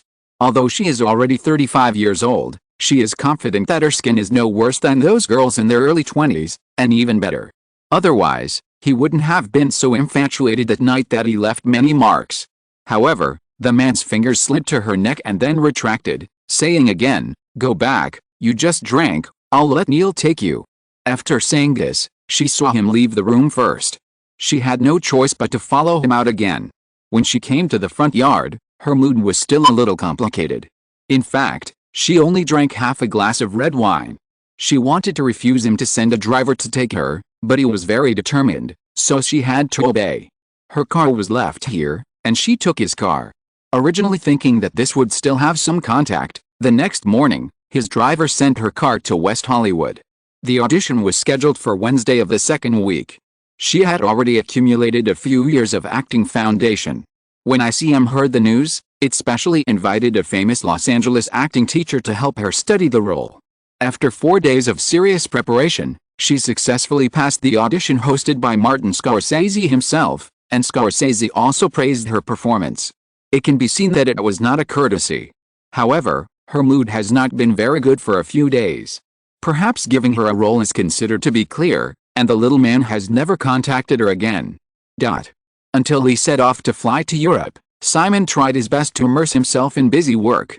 Ever since the coma, he felt that something that shouldn't have appeared in his consciousness, and he couldn't even tell whether it came from the original owner of this body or the awakening of some of his own consciousness. However, he knew very well that this mentality was very abnormal, so he had been suppressing it. This year's 42nd Cannes Film Festival opened on May 11th. On the Deanery's entertainment side, not only Ella Deutschmann brought My Left Foot from Gay Omen Films to participate in this year's main competition unit, Robert Rem also led a team to Cannes to promote a series of films produced by Deanery's Entertainment. The Cannes Film Festival is not only an awards selection ceremony, but also the largest film trading market in Europe. After deciding to attend the Cannes Gucci Night event on May 20th, Simon's trip to Europe inevitably gradually added a lot of other itineraries. Having made up his mind to continue planning for the coming internet era, Simon easily found Tim Berners-Lee through papers and some industry magazines. The founder of the Internet concept is currently working at the European Organization for Nuclear Research in Sweden. Simon hopes to invite him to North America to preside over the improvement of various technical standards for the Internet during this trip to Europe. Since he has already bought Gucci, Simon also plans to go to Florence, where Gucci's headquarters is located. In addition, with so many properties already purchased in Europe, he must see them in person. The team led by Ella Deutschman and Robert Rem rushed to Cannes before May 11th, and Simon set off from Los Angeles on the morning of May 19th. When they arrived in Cannes, it was already 8 o'clock in the morning of May 20th, local time. Sophia Fessy came to pick up Simon in person, and the group got off the plane and went directly to the mountain mansion in Lee Cannet. In the Spanish-style villa, Simon and Sophia chatted in a low voice. As soon as they entered the door, they saw Natasha Kinski curled up on the sofa wearing only a loose white shirt and bare her long legs. Seeing Simon, the woman just said hello lightly, then stood up and walked upstairs, like a Persian cat that was habitually indifferent to its owner. Looking around, the furnishings in the villa had changed compared to when he left a year ago, and were obviously more feminine. There was also a faint scent of perfume floating in the air. Simon had just seen some servants outside, and he was not used to seeing these people appear in his field of vision. After instructing Neil and others to conduct routine anti-eavesdropping checks on the villa, Simon sat down on the sofa and asked Sophia, how much did she spend in the past year? Sophia smiled and said, about $700,000. Sort out the bills these days. I want to collect the debt. Simon recalled the voting incident when Natasha Kinski was a Kanjuri last year. He lay down on the sofa and said fiercely, there is also interest, calculate it clearly. Sophia came over, squatted down and stuffed a pillow under Simon's head, with a little teasing in her tone, then you will definitely not come back. Natasha didn't get alimony from her ex-husband. Although she starred in 3 movies last year, they were all low-cost small movies in Europe. The total salary was less than $200,000, and even less after paying taxes. Although Natasha Kinski is a very beautiful face in the European film circle and is not small in fame, her salary is actually very low due to the overall budget restrictions of European films. Even if she starred in a commercial film, it is probably only at the level of $100,000. In that case, I can only drive them away. Simon raised his head slightly, asked Sophia to put a pillow under him, kicked off his leather shoes, noticed Jennifer was still standing next to him, and said, I'll take a rest for a while, you take Jenny to set up the room first, and then have someone prepare lunch. Ella and Bob will come to eat at noon. Sophie nodded, went to the other end of the sofa to put Simon's kicked-off shoes in place, and then took Jennifer upstairs together. Although it seemed that Sophia seemed to be more considerate than before after this meeting, Simon didn't care too much. Thinking of something, he ordered the 2 women walking towards the stairs to give the servants in the mansion a holiday, and Simon rested his head on his arms and closed his eyes to rest. These days of busyness and more than 10 hours of travel inevitably made him a little tired. When he woke up, it was more than 2 hours later, just after 11 o'clock. When he opened his eyes, he saw Natasha Kinski curled up on the sofa next to him again.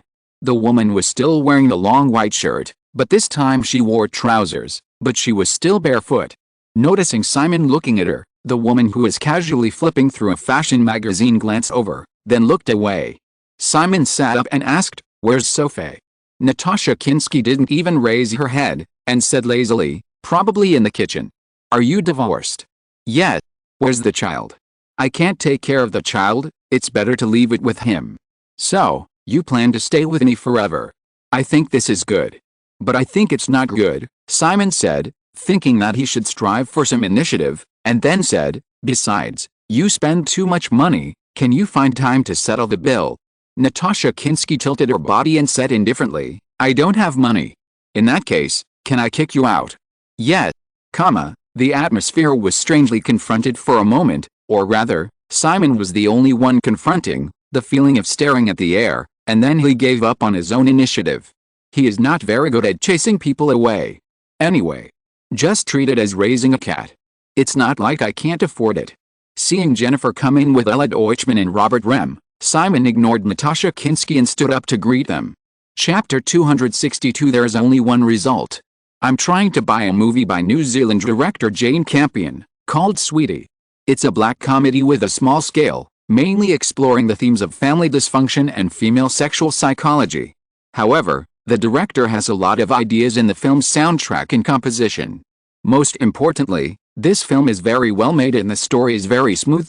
Even viewers who are not interested in art films will not feel bored during the viewing process. A hilltop villa in Lee Cannet. Ella Deutschman and Robert Rem arrived, and everyone went into the restaurant to eat lunch while chatting about recent events. As early as the main competition unit of this Cannes Film Festival was just confirmed, Simon got a list of films as soon as possible. In addition to My Left Foot and Sex, Lies and Videotape, Simon's other two movies are Giuseppe Tornatore's Cinema Paradiso and Jane Campion's Sweetie. Needless to say, Cinema Paradiso is the 1990 Oscar for Best Foreign Language Film in the original time and space. As for Sweetie, Simon has not seen this movie. He is interested in the director of the film, Jane Campion. Campion's other film, The Piano, is one of Simon's favorites. Of course, this film, which was released in 1993 in the original time and space, has not yet appeared.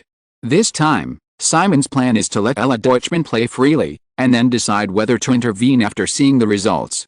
At this time, Simon was very satisfied to hear that Deutschmann also took a fancy to Jane Campion's film, especially the commercial considerations of the film and Deutschmann's words. Treating art films as commercial films is the business philosophy that Simon has been instilling in Deutschmann. In the restaurant, after listening to Deutschmann, Simon asked, "Can I get a copy? I'll take a look at it in person in the next few days."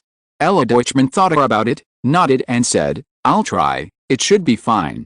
The servants brought another dish to everyone at this time. Everyone paused for a moment.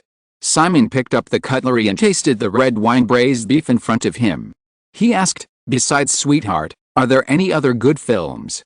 Bertrand Brillat's Too Beautiful, Giuseppe Tornatore's Cinema Paradiso and Denis Arcand's Jesus of Montreal are all award favorites, as well as are My Left Foot and Columbia's Sex, Lies and Videotape. However, many North American film producers are eyeing Cannes this year, especially the films we are interested in. So, I'm not sure if I can get these films. Simon's run Lola Run in 1987 won the Sundance Film Festival Jury Prize and became the box office champion of the year. Pulp Fiction in 1988 won the Palme d'Or at the Cannes Film Festival and almost became the champion of the year again. Although the box office success of these two films has no direct causal relationship with the corresponding film festivals, they have successfully aroused the attention of film producers from various countries to the award-winning films at the film festivals. The series of box office explosions produced by Deaneries Entertainment last year also made the whole Hollywood keep an eye on the film company's every move. This close watch has caused Deaneries Entertainment to miss many projects including Sex, Lies and Videotape, but it is obviously not over yet. After thinking for a moment, Simon said to Deutschmann, "If you can't get the film, you can try to sign some directors' next film contracts in advance. This should be easier." Ella Deutschmann agreed, and said, "I have always been using the ultimatum strategy. Highgate Pictures will not easily engage in price wars with other film producers." Simon nodded, looked at Robert Rem, and asked, "Bob, what about you?" "I have established contacts with some film producers in Eastern Europe these days.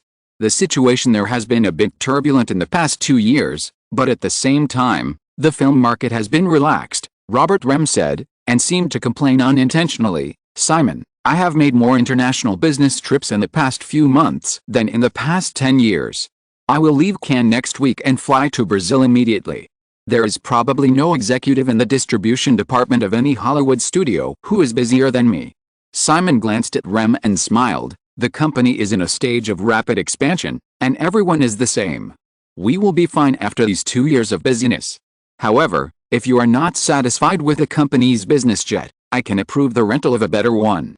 Robert Rem laughed in agreement, feeling somewhat disappointed. He wondered if Simon really didn't understand his subtext, but he tactfully changed the subject. Lunch ended at 1 o'clock in the afternoon.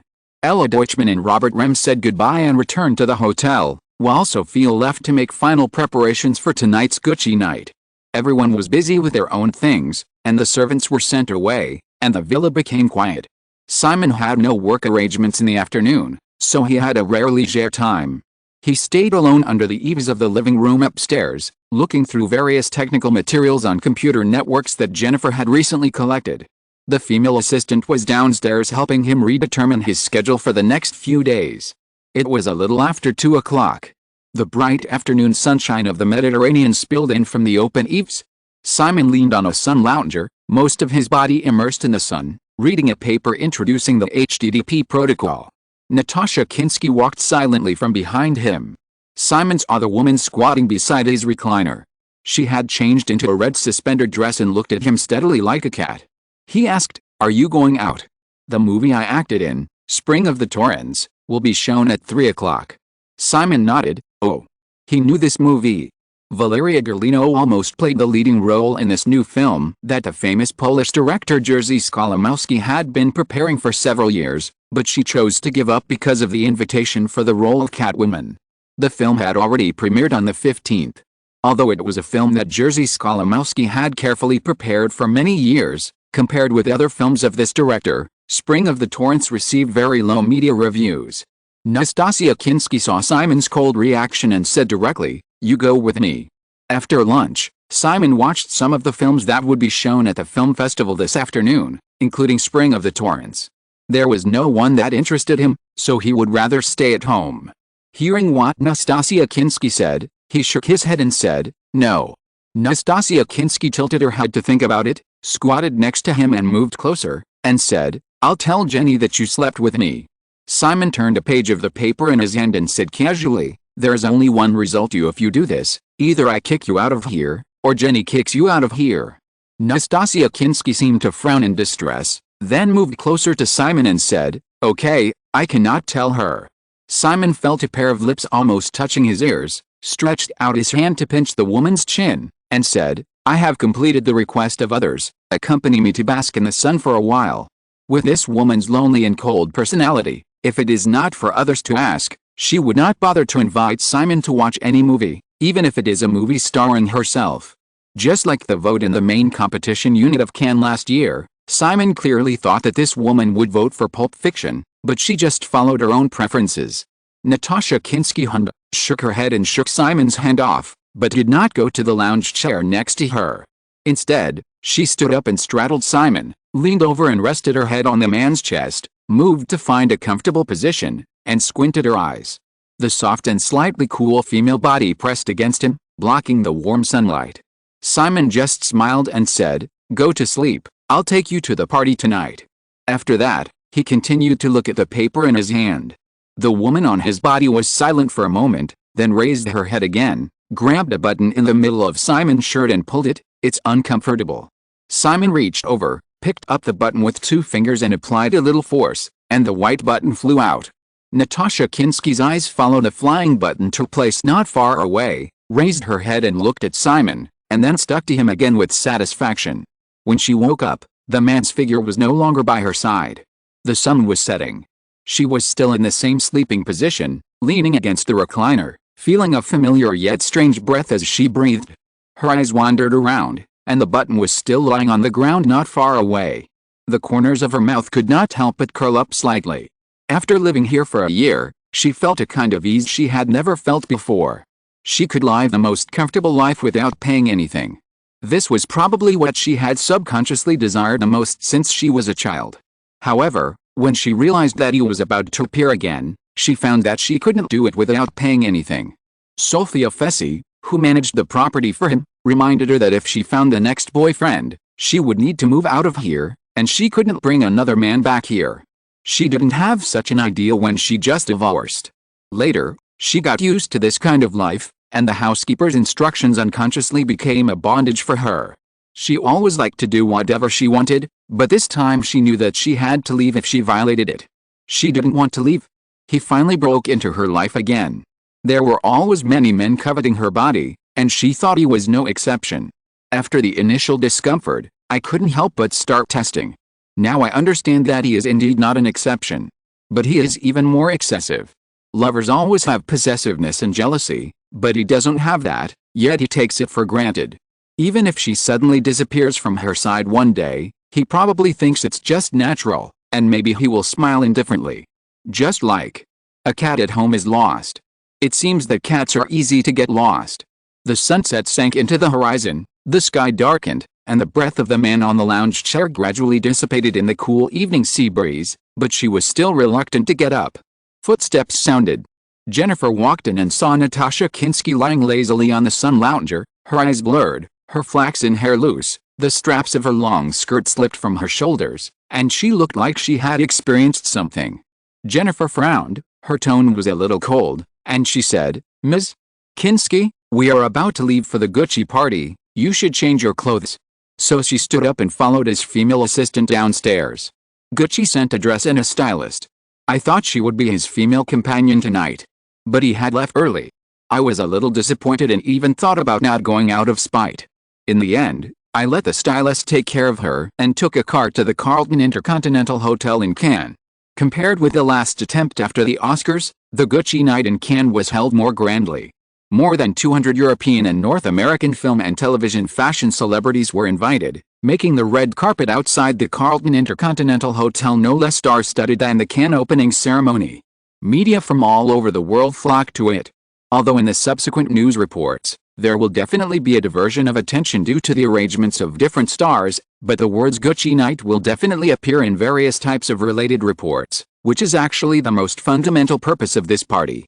Until the party officially started at 8 o'clock, Sophia was still nervously staring at various party details. As long as the various processes arranged in advance were completed smoothly, this party would be perfect. If something went wrong in the middle, although it would increase the exposure, it was definitely not what Sophia wanted to see. Simon was more like the mascot of this party. Angela Ahrendts made it very clear at that lunch that many stars tonight would only attend because of his face, and Simon also fulfilled his duties as a mascot conscientiously. Jennifer has been with Simon. Before she came to France, Sophia sent a long list of guests and hoped that the female assistant would write it down and remind Simon at this party that it was necessary to greet these people in person. Originally, she was a little angry with him because of what she saw Natasha Kinski before she came. However, when she shuttled through the crowd in the hall and heard him constantly changing various languages to chat and greet guests, even though she had seen too many things that could be called miracles from him, the female assistant was still surprised. English is the most basic. French is not surprising. Spanish is still very common. Then, German, Russian, Chinese, Japanese, Italian, Hebrew. Are you the one who slipped through the net when God stopped humans from building the Tower of Babel? I've read the information about Cinema Paradiso. Tona, Deaneries Entertainment is very interested in this movie. You can make an appointment with Ella to talk about your next movie. The failure of that movie is not your responsibility, Ms. Johnny. Of course, if there's a chance, I am looking forward to working with you. It's okay, Steve, after all, you are just a director, not an investor. Cindy and Helena, how did you come to Cannes? It's really unexpected. Yes, I know a little Russian, and I look forward to having a chance to visit Moscow. After more than an hour of socializing, the party entered the prearranged fashion show, and Simon finally had a short break. Instead of gathering on both sides of the tea stage, Simon took Jennifer to hide in a corner of the hall and told her, "Remember to remind Ella to meet with Giuseppe Tornatore tomorrow." Jennifer nodded, wrote it down on the memo she carried with her, and looked up at Simon. "Do you also need to remind Deutschmann to meet with Isabel Adjani?" Simon was stunned for a moment, then smiled and said, "I was just being polite to her." Being jealous in public, the female assistant was somewhat embarrassed and lowered her head, pretending to write something on the memo, but she said unforgivingly, "You don't look like you're being polite." Chapter 263 The Local Tyrants Counterattack. Simon was chatting with his female assistant. Sophia, who was also free, walked towards them from a distance, her brows slightly furrowed. Noticing the worry in Sophia's expression, Simon asked, "What's wrong?" Sophia stood beside Simon, looked at the crowd on the catwalk, and nodded. "The editor-in-chief of the French version of Vogue, Colombe Pringle, and I had agreed to attend this party, but suddenly said in the evening that he couldn't come because of something urgent. Paris Match magazine just called me, and the 8-page special edition of Gucci Night that was originally agreed upon was also cancelled." Music sounded in the hall at this time. The catwalk on the catwalk began. This was a performance-style catwalk, with Audrey Hepburn's Roman Holiday as the theme. Gregory Peck, the male lead of Roman Holiday, who is about to be awarded the Lifetime Achievement Award at the Cannes Film Festival, was also specially invited to attend. Simon looked at the gorgeous clothes and accessories in the venue and asked, "Anything else?" In recent years, several top supermodels in the industry, such as Claudia Schiffer, Linda Evangelista, Naomi Campbell and Christy Turlington, have all rejected our invitation to the party. Moreover, this party is not the most important thing. I am worried that we may not be able to invite these models to participate in the fashion show at the Fashion Week in September. Simon was not surprised when he heard Sophia talk about these situations. The scale of the luxury industry is also limited. Gucci has been reorganizing aggressively in recent months, and other luxury brands will naturally feel threatened. Gucci's recovery in North America has not encountered any obstacles due to the support of Deaneries Entertainment, but in France, where luxury brands are concentrated, Dior, Chanel, Hermes, Louis Vuitton and other local snakes will obviously not allow Gucci, an outsider, to call the shots in their territory. Simon waved to the passing waiter to come over, and took 2 glasses of red wine to the 2 women beside him. He also took a glass for himself, and then continued to say to Sophia, "So, what are you going to do?" Sophia took a sip of the red wine, thought for a while, and said, "If it's just the problem in France, it's not a big problem. You can handle the media yourself. As for the fashion week in September, I just saw Cindy Crawford and Helena Christensen. If the supermodels you mentioned don't want to participate in our show, then find someone else. It's impossible that all models don't want to. Moreover, it's nothing more than to increase exposure. At that time, we can invite more celebrities, and the effect is the same. This happens to be our advantage." The 2 chatted, and the catwalk on the tea stage ended, followed by a charity auction. The auction items were a batch of the latest Gucci shoulder bags that the models had just carried during the show. The donations will be donated to a charity organization dedicated to solving the problem of famine in Africa. Simon had never heard of the name of this organization, and he felt that the direction was right, so he spent $200,000 to buy an exquisite white shoulder bag. The charity auction ended and the party tonight was coming to an end. Although some French media temporarily cancelled their cooperation with Gucci, a large number of European media still reported the Grand Gucci Night event early the next morning. Simon is very clear about the mission of his mascot. If he only shows up at the party and does not bring any benefits to the guests who come for him, he will not show up again next time. Therefore, some entertainment media also timely appeared news that Simon Westeros and a certain star had a good chat at the Gucci Night party and the 2 sides may start cooperation. Spreading such rumors is not just a gimmick. When filming Batman in Melbourne, Simon had a similar idea. Hollywood will expand to the world in the next few years, which will inevitably cause resistance from the overseas film market. If Deaneries Entertainment can invest in a batch of overseas films every year, it can not only quickly enrich its own film library resources, but also gain the favor of European, Australian and even Asian filmmakers. Moreover, mastering a large number of film projects involves the career prospects of many filmmakers, and can also bring a kind of implicit power to Deaneries Entertainment. In addition, compared with those film investors who are completely in the dark and often lose all their money, Simon's advantage as a prophet in 2 lives can ensure that he can relatively accurately select projects that are profitable. Deaneries Entertainment is still in the accumulation stage, and Simon is not eager for this plan. However, the Australian branch's investment in Peter Jackson's new film, and if it can sign a few more directors this time, it is actually equivalent to laying out the plan in advance. After completing his mission as a mascot, Simon left Cannes and flew to Geneva, a city at the border between France and Switzerland. Geneva is the 2nd largest city in Switzerland, and the European Organization for Nuclear Research, CERN, jointly invested by more than 20 countries, is located here. Tim Berners-Lee was a computer engineer at the institute at this time. Coincidentally, Simon's idea of looking for Tim Berners-Lee happened to be at a very precise time point. According to the information Simon received, Tim Berners-Lee submitted a project plan to the top management of CERN for the first time in March this year, suggesting that the computers of all laboratories in the institute be connected through hypertext technology.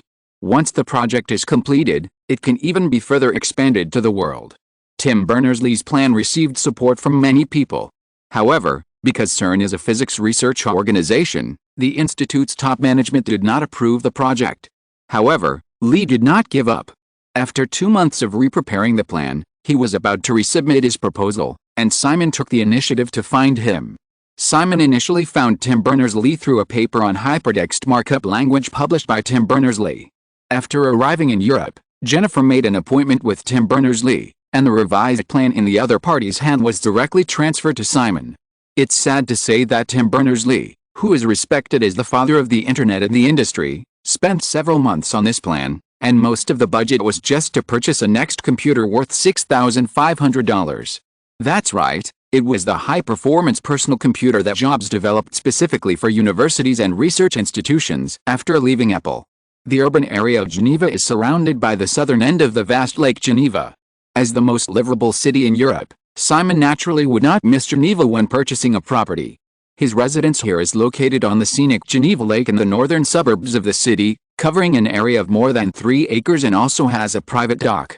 He arrived in Geneva on the weekend morning, and then for 3 whole days, Simon talked with Tim Berners-Lee about various ideas about the internet. May 23, Tuesday. After finishing work in Cannes, Sophia rushed from Cannes in the afternoon. When she walked into the living room of the villa of this lakeside mansion, she saw Simon standing in front of a whiteboard with a middle-aged man in his 30s and talking quickly. The whiteboard was full of various nouns and symbols that she could not understand at all. There were all kinds of books and materials placed everywhere in the living room, and there were also 2 open computers. Although the placement of these things was not messy, it was out of tune with the luxurious decoration around. Jennifer was looking after a printer that kept spitting out information next to the sofa. Sophia noticed Jennifer's figure and roughly understood why the living room could still maintain basic order. He walked over and said hello to the female assistant. Simon also saw her coming, but he just made a look and continued to discuss with the middle-aged man. Creating such a website can be used to list the site directory that joins the internet, so that users can more intuitively retrieve the content of the internet. In addition, we can also provide forum services through this website for users to communicate in various aspects. Of course, we can also add more service content in the future, such as search, communication, etc. According to your idea, Simon, we must continue to promote commercialization, otherwise we will not be able to support the operation of such a website. We have discussed this issue for 3 days. I am not opposed to commercialization, but if so, there will definitely be competitors joining in to create different standards, which will lead to the division of the internet, which is inconsistent with our goal of connecting the world. Anyone with a little foresight can see that the division of the network is not on the interests of everyone. Even if the situation you mentioned happens, all parties will definitely compromise in the end. Moreover, Tim, I think we are fully capable of avoiding this situation because we have no competitors now. It's like building a road. If many people realize a goal and start building the road at the same time, many different roads will definitely appear for their own interests. However, now we are the only ones who want to build this road. If we can build the road before others react and provide a considerable degree of free passage, I believe that there should not be many people willing to spend money and effort to build another road. Sophia listened to the conversation between Simon and the other person with a vague understanding, and curiously picked up a document that Jennifer had just sorted out. Looking down, it was a development plan for a literal scripting language. After patiently reading a few pages, she roughly understood that this scripting language was used to add dynamic functions to HTML web pages. As for what HTML web pages are, Sophia also had a vague understanding. Simon and Lee continued to discuss for more than an hour until the whiteboard was full of notes and it was almost evening, so they stopped. After formally introducing Sophia, Tim Berners-Lee left the lakeside villa with a thick file compiled by Jennifer. After 3 days of discussion, he and Simon have confirmed many things, and promised Simon to quit his job as soon as possible and rush to North America to run the new company to be established. Ygritte. This is the name of the internet technology company that Simon is about to establish. Ygritte. Or, Simon thinks it is more pleasing to translate it as Ygritte. After Daenerys, Melisandre and Cersei, Ygritte will become the 4th woman under the Westeros company. Simon has even thought of a slogan for this company similar to Google's "Don't Be Evil." A slogan with a bit of bad taste. That's right. You know nothing. Such a super all-purpose slogan, there is absolutely no need to shamelessly remove the slogan in the future just because you want to do evil. As for the meaning, when Ygritte rises, people full of romantic fantasy spirit will definitely give various interpretations with implicit philosophy. Simon will never explain that this is just a red-haired wild woman accusing her lover of being dull. In the confirmed plan, Simon will invest $10 million and hold 90% of Ygritte's shares. As the head of this company, Simon gave Tim Berners-Lee a 10% stake. According to the investment ratio, this 10% stake is worth millions of dollars. Moreover, as long as Ygritte can develop to the scale expected by Simon, although Tim Berners-Lee's shares will be diluted in the subsequent financing process, it will definitely be a huge fortune in the future. According to the plan discussed 3 days ago, Tim Berners-Lee will quit his job at CERN and rush to San Francisco to preside over the establishment and operation of Ygritte. Simon hopes that Ygritte can be established in Los Angeles, but this is not rational. Backed by Silicon Valley, the company can more easily obtain the desired technology and talent support.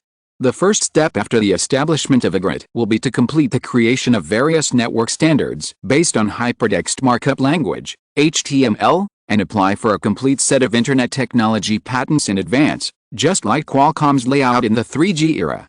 Simon does not intend to build a patent barrier like Qualcomm to block the road and collect money, at least in the early stage of the development of the Internet. He did not have such an idea. The patent barrier is only to be able to grasp the initiative as much as possible after the rise of the Internet era. While improving the technical standards, Ygritte will also start developing two software, one for web design, for developers, and one for graphical interface browser, for ordinary users. These two tool software will become Ygritte's most powerful weapon to seize the opportunity in the Internet era. In Simon's plan, the graphical interface browser will always be free, and the web design software will be free in the early stage. In the later stage, it may be divided into two types, ordinary free version and professional paid version depending on the situation.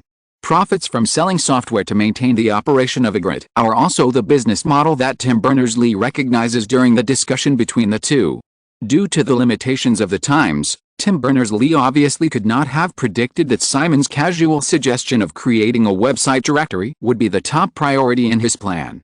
In the original time and space, the most well-known website directory in the early days of the Internet was called Yahoo. At the peak of the Internet bubble, the company's market value exceeded $100 billion. Moreover, compared with Yahoo, which quickly declined after the Internet 1.0 era, Simon has set a sustainable development path for the Ygritte portal.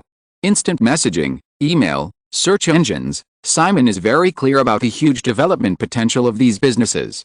Even if Ygritte falls into the situation of big company disease in the future and cannot flexibly realize transformation, Simon, who can clearly judge the development trend of the industry, can continue his layout in the Internet industry by investing in other technology companies. If you are listening to this novel on a channel other than Fanfic World, it means it was downloaded and re-uploaded without effort. We warmly invite you to visit our channel, Fanfic World. There you will find the original version of this story and many other novels of various genres. We look forward to seeing you dive into a world of incredible novels. Chapter 264 Award Results. After finishing his trip in Geneva, Simon flew to Florence, the headquarters of Gucci, the next day. Sophia hoped that Simon could appear in the Gucci documentary. On the 24th, Simon was followed by the camera and wandered around every corner of Florence with Tom Ford, the new creative director of Gucci. Ford's 1990 spring and summer fashion series in September will draw inspiration from this world's oldest cultural and art center. As the host, the Gucci family specially prepared a reception for Simon in the evening at the family's suburban estate. To be precise, Simon was invited by Aldo Gucci, the eldest son of the second generation of Gucci. Two of the three sons of Gucci founder Guccio Gucci have passed away, and only the eldest son Aldo is still alive, who was reported by his nephew and sent to prison a few years ago for tax evasion. In the last equity transaction, some members of the Gucci family emigrated overseas for tax avoidance. Only Aldo Gucci's second and third sons remained in Italy. Aldo's eldest son also had a disagreement with his father and lived in New York all year round. The various turmoil over the years has made the Gucci family lose its glory in Italy, but it still has some heritage, especially this time the guest is Simon Westeros, a newly crowned world-class wealth upstart and Hollywood tycoon.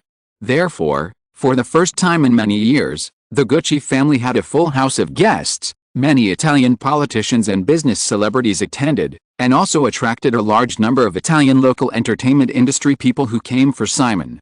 Even Aldo Gucci, who insisted on not selling the family company and still firmly held 20% of Gucci's shares, changed his attitude towards Simon because of this dinner that made the Gucci family regain its glory. Because there was no language barrier, Simon was able to socialize with the banquet crowd with ease until 10 o'clock in the evening, and then he said goodbye and left. Aldo Gucci, who is already 83 years old, still did not rest. He personally took his two sons and a large group of celebrities to send Simon and Sophia out of the Gucci family's manor. In the car, watching the Gucci family's brightly lit manor disappear from sight, Sophia said, "Now, it will be even more difficult for us to acquire the remaining shares of the Gucci family." Simon naturally understood what Sophia meant. In the past few months, the recovery of Gucci has been obvious to all. If Gucci continues to maintain its previous state of decline and survives for a few years, the Gucci family will definitely sell all its shares. But now, even the most useless children of the Gucci family understand that holding on to their shares and relying on Simon Westeros is the long-term plan. We can't take all the benefits. It's enough to have absolute control of Gucci. After Gucci's operation is stable, we can turn our resources and energy to other luxury brands, Simon said, and then laughed. Moreover, the Gucci family may have borrowed some of my fame this time, but if we achieve 100% control of Gucci, the Gucci family will definitely not be so attentive. When we go to Italy, we can only sit on the bench like a black-eyed outsider. So, this kind of leverage is mutual. Sophia nodded in approval. Simon was just socializing at the party just now, but she actually got to know a lot of local snakes who might be helpful to Gucci's operations in the future. Thinking of this, Sophia was about to talk about the incident in Cannes again, but the car suddenly slowed down and finally stopped. Simon looked at the front row in confusion and asked, "Neil, what's wrong?" Before Neil Bennett could speak, someone knocked on the car window several times. Simon looked out cautiously, but saw a woman's face faintly appearing outside the window.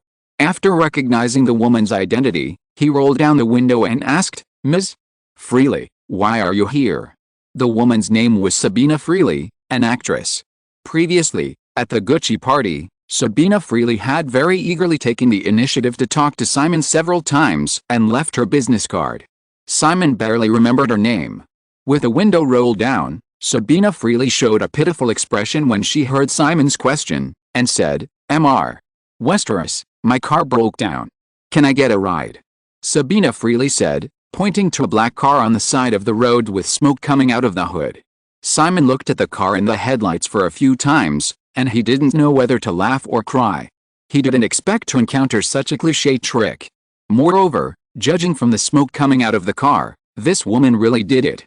The car must have really broken down, and it might even have been scrapped. This is the southern suburb of Florence where all kinds of luxury mansions gather. Simon's manor in the city is also not far away, less than 5 kilometers away by car. After all, it is impossible to leave a young woman in the suburbs, so Simon had to open the car door and let Sabina Freely sit in, squeezing in with him and Sophia in the back row. There were 2 bodyguards in the front row. It is well known that kidnapping cases are rampant in Italy. When Simon was still in Los Angeles, many people around him advised him to bring more entourage when they heard that he was going to Italy. Therefore, he brought 4 bodyguards on this trip to Europe. Jennifer did not come with him tonight, so Simon left 2 bodyguards in his manor. With an outsider, Simon and Sophia stopped the conversation just now. Sabina Freely seemed very talkative. Her hot body in light clothes was unconcealedly pressed against Simon, and she asked all kinds of things about Hollywood. She also specifically expressed her envy of Valeria Golino's ability to play Catwoman and Batman, and boldly asked Simon if he could take her to Hollywood for development. Because the distance was not far, Simon's car soon drove into another manor in the southern suburbs of Florence. Compared with other residences in Europe, the most satisfying thing about this manor in the southern suburbs of Florence is that it has a stone wall more than 2 meters high. The overall wall of more than 600 meters surrounds the manor, covering an area of 5 acres. When Simon saw the information of this manor, although the Italian-style villa in the manor did not quite meet Simon's aesthetic taste, he bought it without hesitation because of the wall. Everyone got off the car, and Simon, who had been rubbed with the perfume of Sabina Freely, the hot beauty, asked, "Miss Freely, where do you live? I'll ask the driver to take you back." Sabina Freely came up again without concealing it, and took Simon's arm and asked, "Simon, can I stay here for one night? I've been staying in the hotel for the past 2 days, and I always feel that someone is following me." Seeing Simon being entangled, Sophia blinked at him and walked towards the villa with a smile on her face. Simon felt that if he forced the woman to leave, she would probably do something weird again, or even faint in his arms. He had no choice but to wave to the 2 bodyguards and let them go to the annex to rest, and walk to the main villa with Sabina Freely. In the living room of the villa, Jennifer hadn't rested yet. When she saw Simon coming in with a tall and hot girl, she immediately showed a resentful expression on her face, and her tone became a little colder. She changed her address and said, "Boss, the results of the Film Festival Awards in Cannes are out." As she said this, the female assistant handed a folder to Simon and turned to go upstairs. Simon took the folder and reluctantly reached out to hold the female assistant who was about to leave, saying, "Ms. Freely's car broke down, and she just stayed here for one night." Simon held her hand, and listened to him explain to her. Jennifer's bitterness in her heart dissipated a little, and she let Simon take her to sit on the sofa in the living room. Sabina Freely was obviously a smart person. Seeing Simon and Jennifer's affectionate attitude, the young tycoon obviously valued each other more. She was very tactful and did not get close to Simon, but sat down on the sofa next to him. Seeing Sophia came to the living room with a pot of coffee, she stood up and walked over to take the tray and poured coffee for everyone. Unconsciously, the living room once again showed a situation of one man and three women with more women than men. Janet said a long time ago that Simon's personality was like a lion. Unconsciously, his personality seemed to be more obvious, and even the senior executives in the company gradually showed a trend of more women than men. Simon also found that although sometimes the women around him were definitely no less thoughtful than men, he was still more adapted to this situation. There is about an hour time difference between Florence and Cannes, and tonight happens to be the time for the closing ceremony of Cannes. Simon had previously received an invitation from Cannes officials to attend the closing ceremony, but he chose to refuse. Pulling the female assistant to sit in the living room, Simon opened the file of the Cannes Award results. Although many films in memory appeared as expected, the award results of this film festival were beyond Simon's expectations. The biggest variable is undoubtedly the Palme d'Or. The winner of the Palme d'Or in memory is Steven Soderbergh's Sex, Lies, and Videotape.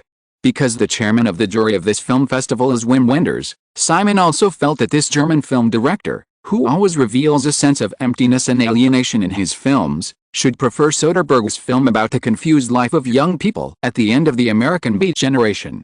However, the reality is that the winner of this Palme d'Or has become Giuseppe Tornatore's Cinema Paradiso. If you think about it carefully, Cinema Paradiso is also eligible for the Palme d'Or, and it also tends to be more in line with Wim Wenders' preferences. Moreover, going deeper, Simon realized that the difference in the award results should be due to the difference between the distributor of Sex, Lies, and Videotape and the original time and space. The distributor of the original Sex, Lies, and Videotape is Miramax, and the Weinstein brothers' skilled public relations skills are well known. Now, the distributor of the film has become Columbia Pictures. Although Columbia Pictures is many levels higher than Miramax, which is like a small workshop now, in this kind of award public relations that requires a lot of thought, the Columbia Pictures team is obviously not as good as the Weinstein brothers, who focus on art films and have been in the European film industry for many years in terms of connections and experience.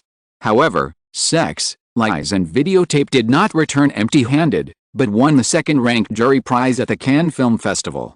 My Left Foot only won the Best Actor award. Daniel Day-Lewis' performance in My Left Foot is absolutely worthy of this award. Simon did not intend to let My Left Foot hit the Palme d'Or from the beginning, and he is also happy with the current results, especially Cinema Paradiso won the Palme d'Or.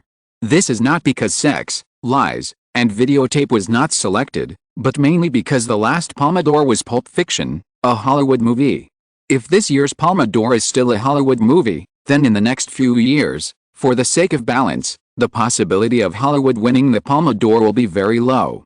Although it is difficult for the Cannes Film Festival officials to interfere with the award results, the judges who participated in the award selection must also understand that it is definitely not a wise move to continue to award the Palme d'Or to Hollywood. After all, most of the jury members are usually European filmmakers. If they are too partial, it will also be a harm to their own interests. In addition, Jane Campion's Sweetheart, which Simon favored, won nothing. Jennifer recovered from her jealousy and took a script from the coffee table. She said to Simon, "This is the script that Deutschman sent to me in the evening. It's Tornatore's new film, called Family Journey. It tells the story of an old man who travels all the way to visit his children who are scattered all over the place after retirement." Deutschman said that he had talked to Tornatore twice, but the other party should be waiting for the results of the Cannes Awards and did not immediately agree to our cooperation invitation.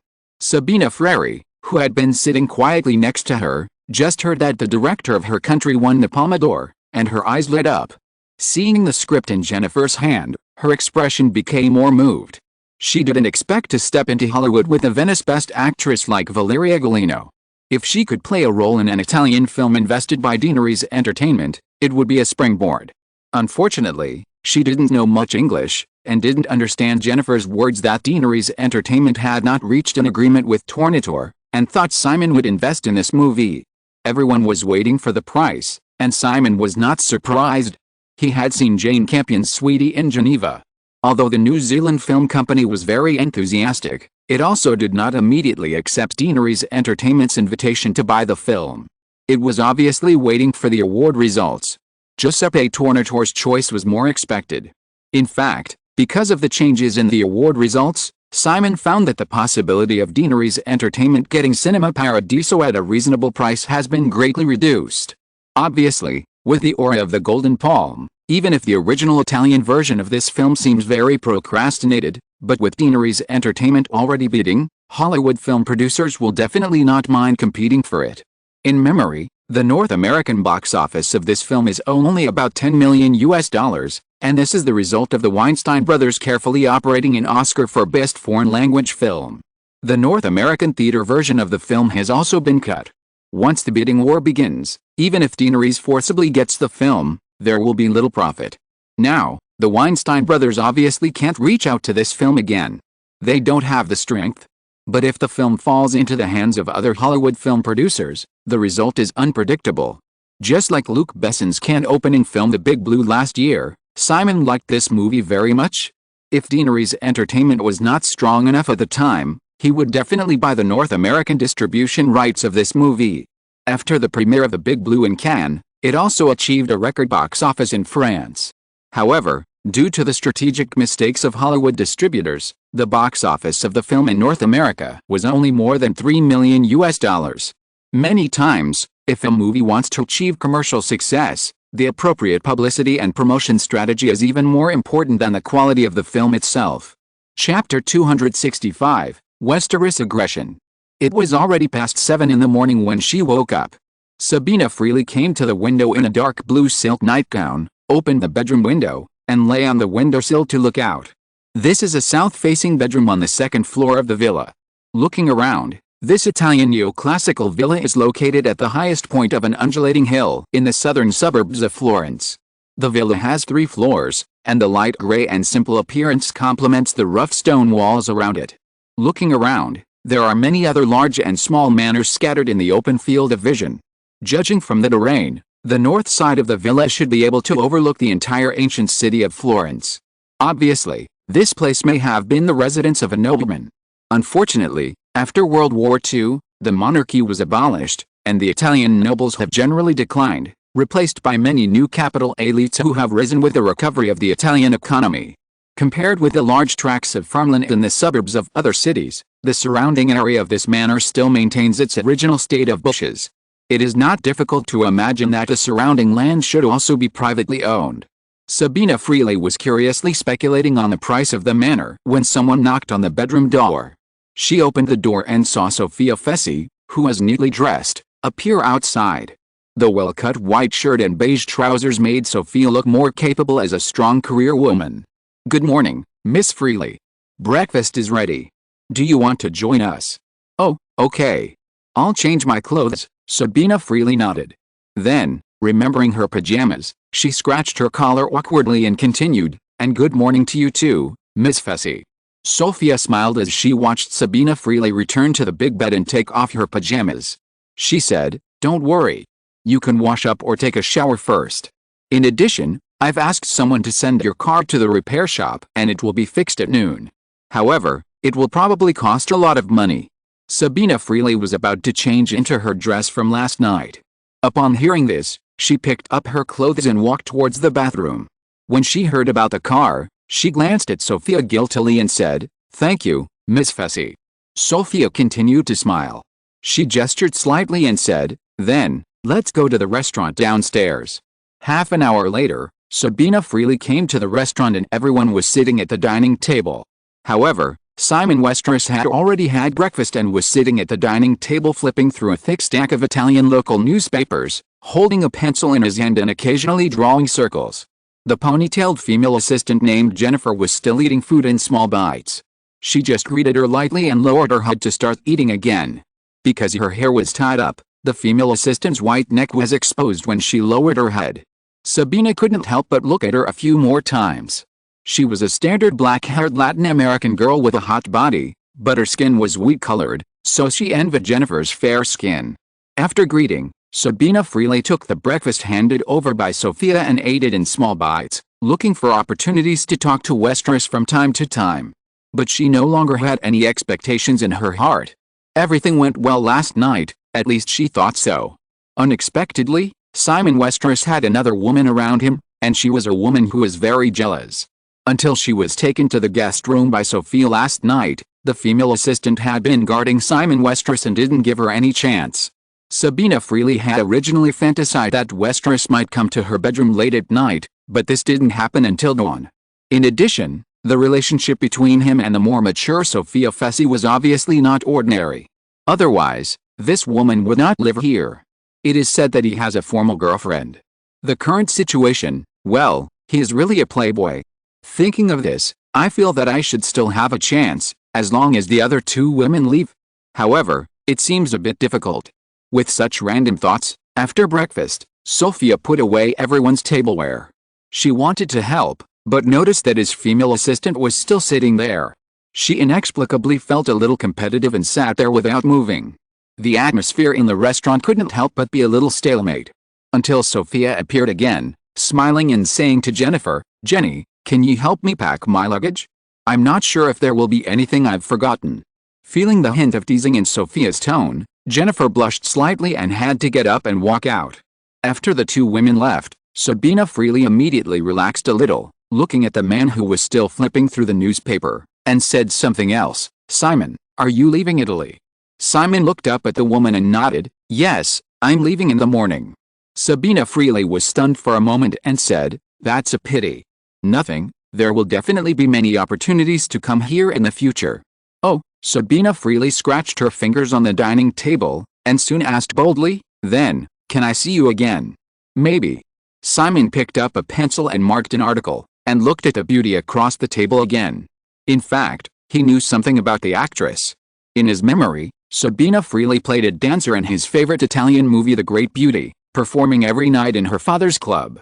It was a 2013 movie directed by the famous Italian director Paolo Sorrentino, and won the Oscar for Best Foreign Language Film. Many characters in the film and the carefully selected soundtrack left a deep impression on Simon. Sabina freely should be about 24 or 25 years old now, at the peak of a Latin girl's beauty. However, Simon still prefers the seductive silhouette of Ramona licking the back of her hand while dancing in The Great Beauty.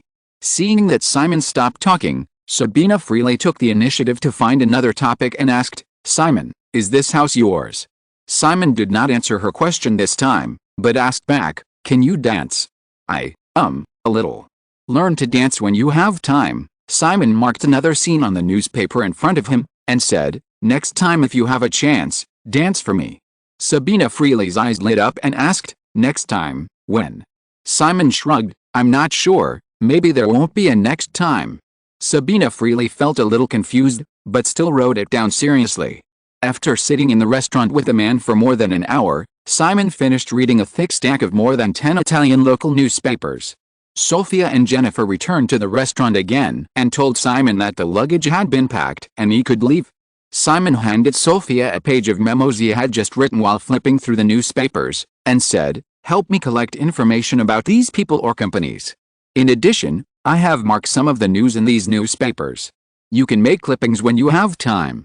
The same applies to the news about this list in the media in the future." Sophia agreed, and everyone left the restaurant together. The bodyguards were waiting outside in their cars. Sabina freely also followed them out. Seeing a group of people getting in the car, she didn't know whether she should take the initiative to say goodbye. According to previous signs, there seemed to be no one else in the villa. "But, I can't walk back to the city, right?" Sophia noticed her embarrassing situation and took the initiative to say before getting in the car, "Ms. Freely, you can stay here first. I will be back soon." After the two cars drove out of the manor one by one, Sabina freely returned to the villa. Feeling the silence around her, she inexplicably felt a little curious and wandered around the villa like a cat on tiptoe. The villa has a total of 3 floors, and each floor has at least 7 or 8 rooms. She finally found the entrance to the basement, but most of the doors were locked. Florence Airport is not far from the southern suburbs. In less than an hour, Sophia came back again, but she was not alone. She brought some followers, to be precise, 5 young girls in their early 20s. Sabina freely looked at those girls whose appearance and temperament were not inferior to hers, and felt a little puzzled, and even had some inharmonious associations. Sophia just skillfully instructed several girls to start cleaning the villa, and she brought some tools to the restaurant. After walking into the restaurant, Sabina found Sophia sitting at the dining table, cutting out pages of news with scissors according to the mark Simon made on the newspaper, and then pasting them on a large blank-bound book. After watching quietly for a while, Sabina freely tentatively asked, "Ms. Fessy, do you need my help?" Sophia looked at her and nodded, "Okay, just help me cut out the news that Simon marked." Sabina freely took the scissors handed over by Sophia and picked up a newspaper. This is a copy of Corriere della Sera, one of the most widely circulated newspapers in Italy.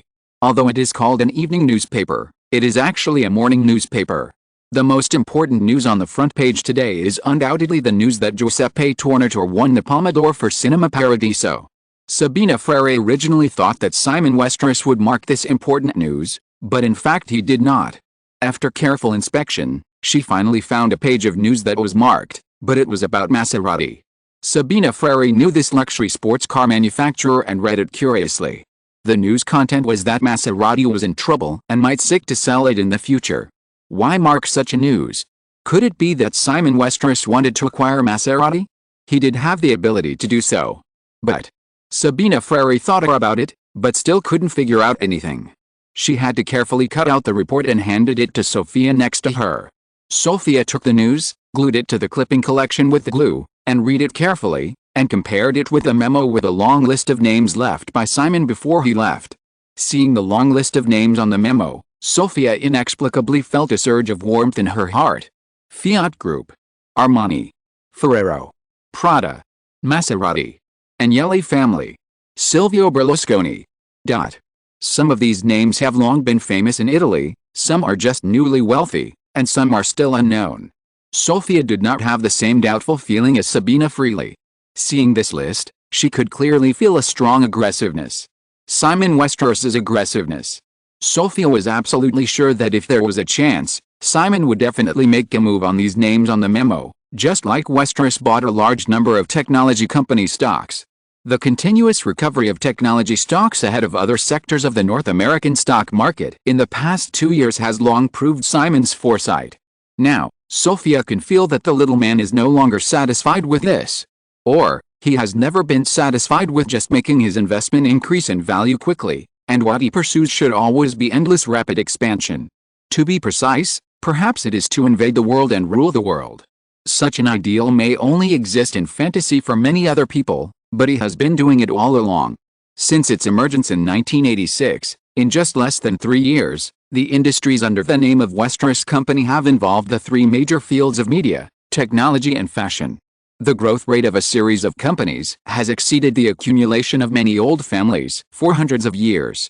It is not difficult to imagine that as long as this expansion rate continues, the young man will definitely create an unprecedented wealth miracle. Thinking of this, Sophia couldn't help but regret it. Perhaps, she should have been more proactive last night and eaten this little man first, instead of silently waiting for him to take the initiative.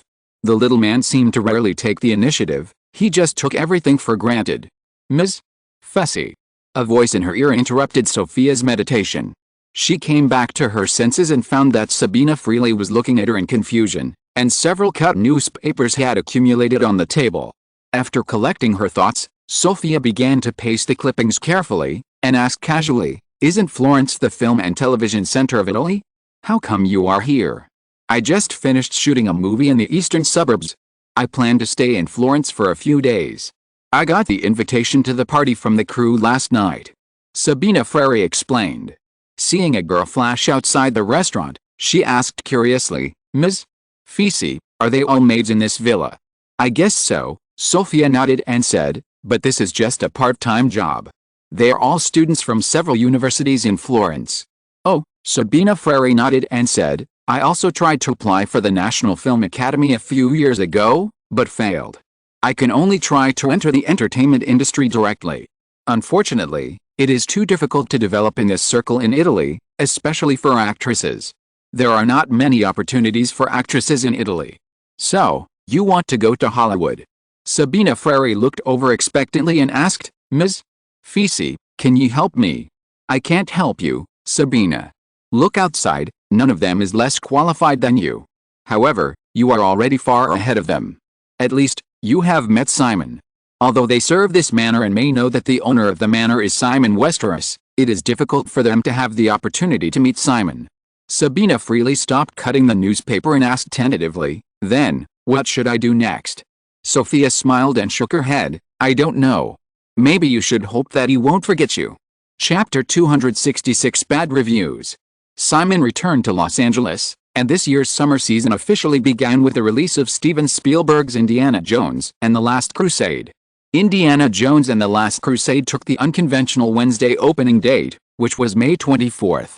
The film opened on 2,327 screens, and earned $9.9 million in just 2 days on Wednesday and Thursday, easily surpassing United Artists' action movie Murder.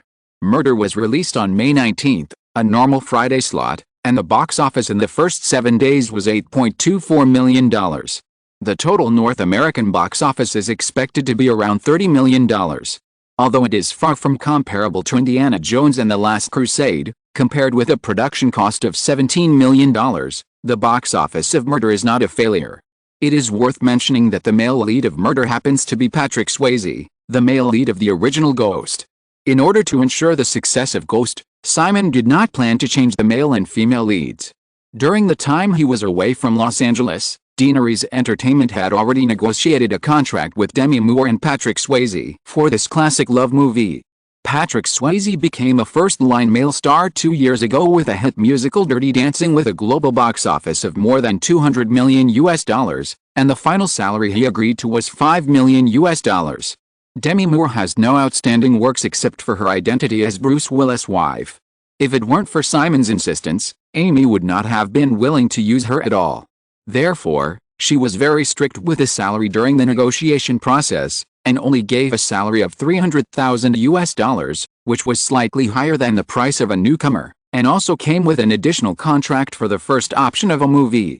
With a group of Hollywood actresses closely watching this project, Demi Moore knew that she had no bargaining chips to rely on, but she quickly agreed after a little consideration of the details. In addition, black actress Whoopi Goldberg also agreed to play the role of psychic Adema Brown in Ghost. On May 29th, Deaneries Entertainment officially announced the main creative information of Ghost. The film will officially start shooting in August with a budget of $20 million and is tentatively scheduled for next summer. However, because Deaneries Entertainment has launched a large number of film projects in recent months, this matter has not caused much waves in the media. Hollywood is more concerned about Deaneries Entertainment's first summer movie Bodyguard, which is about to be released. In the past few months, the series of films released by Deaneries Entertainment have not achieved very impressive box office results. If Bodyguard continues to maintain this tepid state, the huge halo accumulated by this rapidly rising Hollywood newcomer in 1988 will undoubtedly dim. Moreover, according to some vague rumors in the circle, the effect of the internal preview of Bodyguard was not very good. Deaneries Entertainment kept a tight grip on the reputation of Bodyguard until a week before the film was released, and never held any public media or fan previews, which undoubtedly proved this rumor. Los Angeles. Century City Hotel in Beverly Hills. It is already May 31st. This morning, the soundtrack album of The Bodyguard was grandly released at Century City Hotel. The album will be officially put on sale next Monday, 3 days after the release date of the film. Prior to this, Whitney Houston, the heroine of The Bodyguard, had done her homework for her screen debut and third album. After the release conference, Deaneries Entertainment held a luncheon at Century City Hotel to entertain the film's main creators and the media reporters who were invited to attend today. In the banquet hall, Clive Davis, president of Whitney Houston signed record company Alistair Records, held a glass of champagne and chatted with Simon for a while, then turned to Whitney Houston, and his expression turned serious. Alistair Records was originally a record company established in the 1970s with the support of Columbia Pictures. After more than 10 years of twists and turns, it is now a subsidiary of Germany's Bertelsmann Music Group. Clive Davis has been the president of this company since its establishment. After many ups and downs, Alistair Records finally ushered in a turning point because of Whitney Houston's popularity 4 years ago. Whitney Houston's collaboration with Deaneries Entertainment on The Bodyguard was also the result of Clive Davis's efforts. Now, he has some regrets. It seems that Deaneries Entertainment has lost its glory since the end of last year, and none of the films released in the first half of the year have become hits. It would have been fine if it was just that, but now that The Bodyguard has not been released, a series of doubts about the quality of the film have spread. As for the soundtrack album of The Bodyguard, in order to facilitate this cooperation, Alistair Records made great concessions in the contract. The album was jointly produced by Alistair Records and Deaneries Entertainment's record department, which had no formation at all, and Simon Westeros personally served as a consultant. As a condition of cooperation, Deaneries Entertainment will take 50% of the gross profit of this album. Clive Davis originally thought that Simon Westeros could provide excellent songs like Celebration written for Madonna. However, what Arista Records got was just a mix of covers and old songs by Whitney herself. The main song of the album was I Will Always Love You, an old song originally sung by Dolly Parton in the 1970s.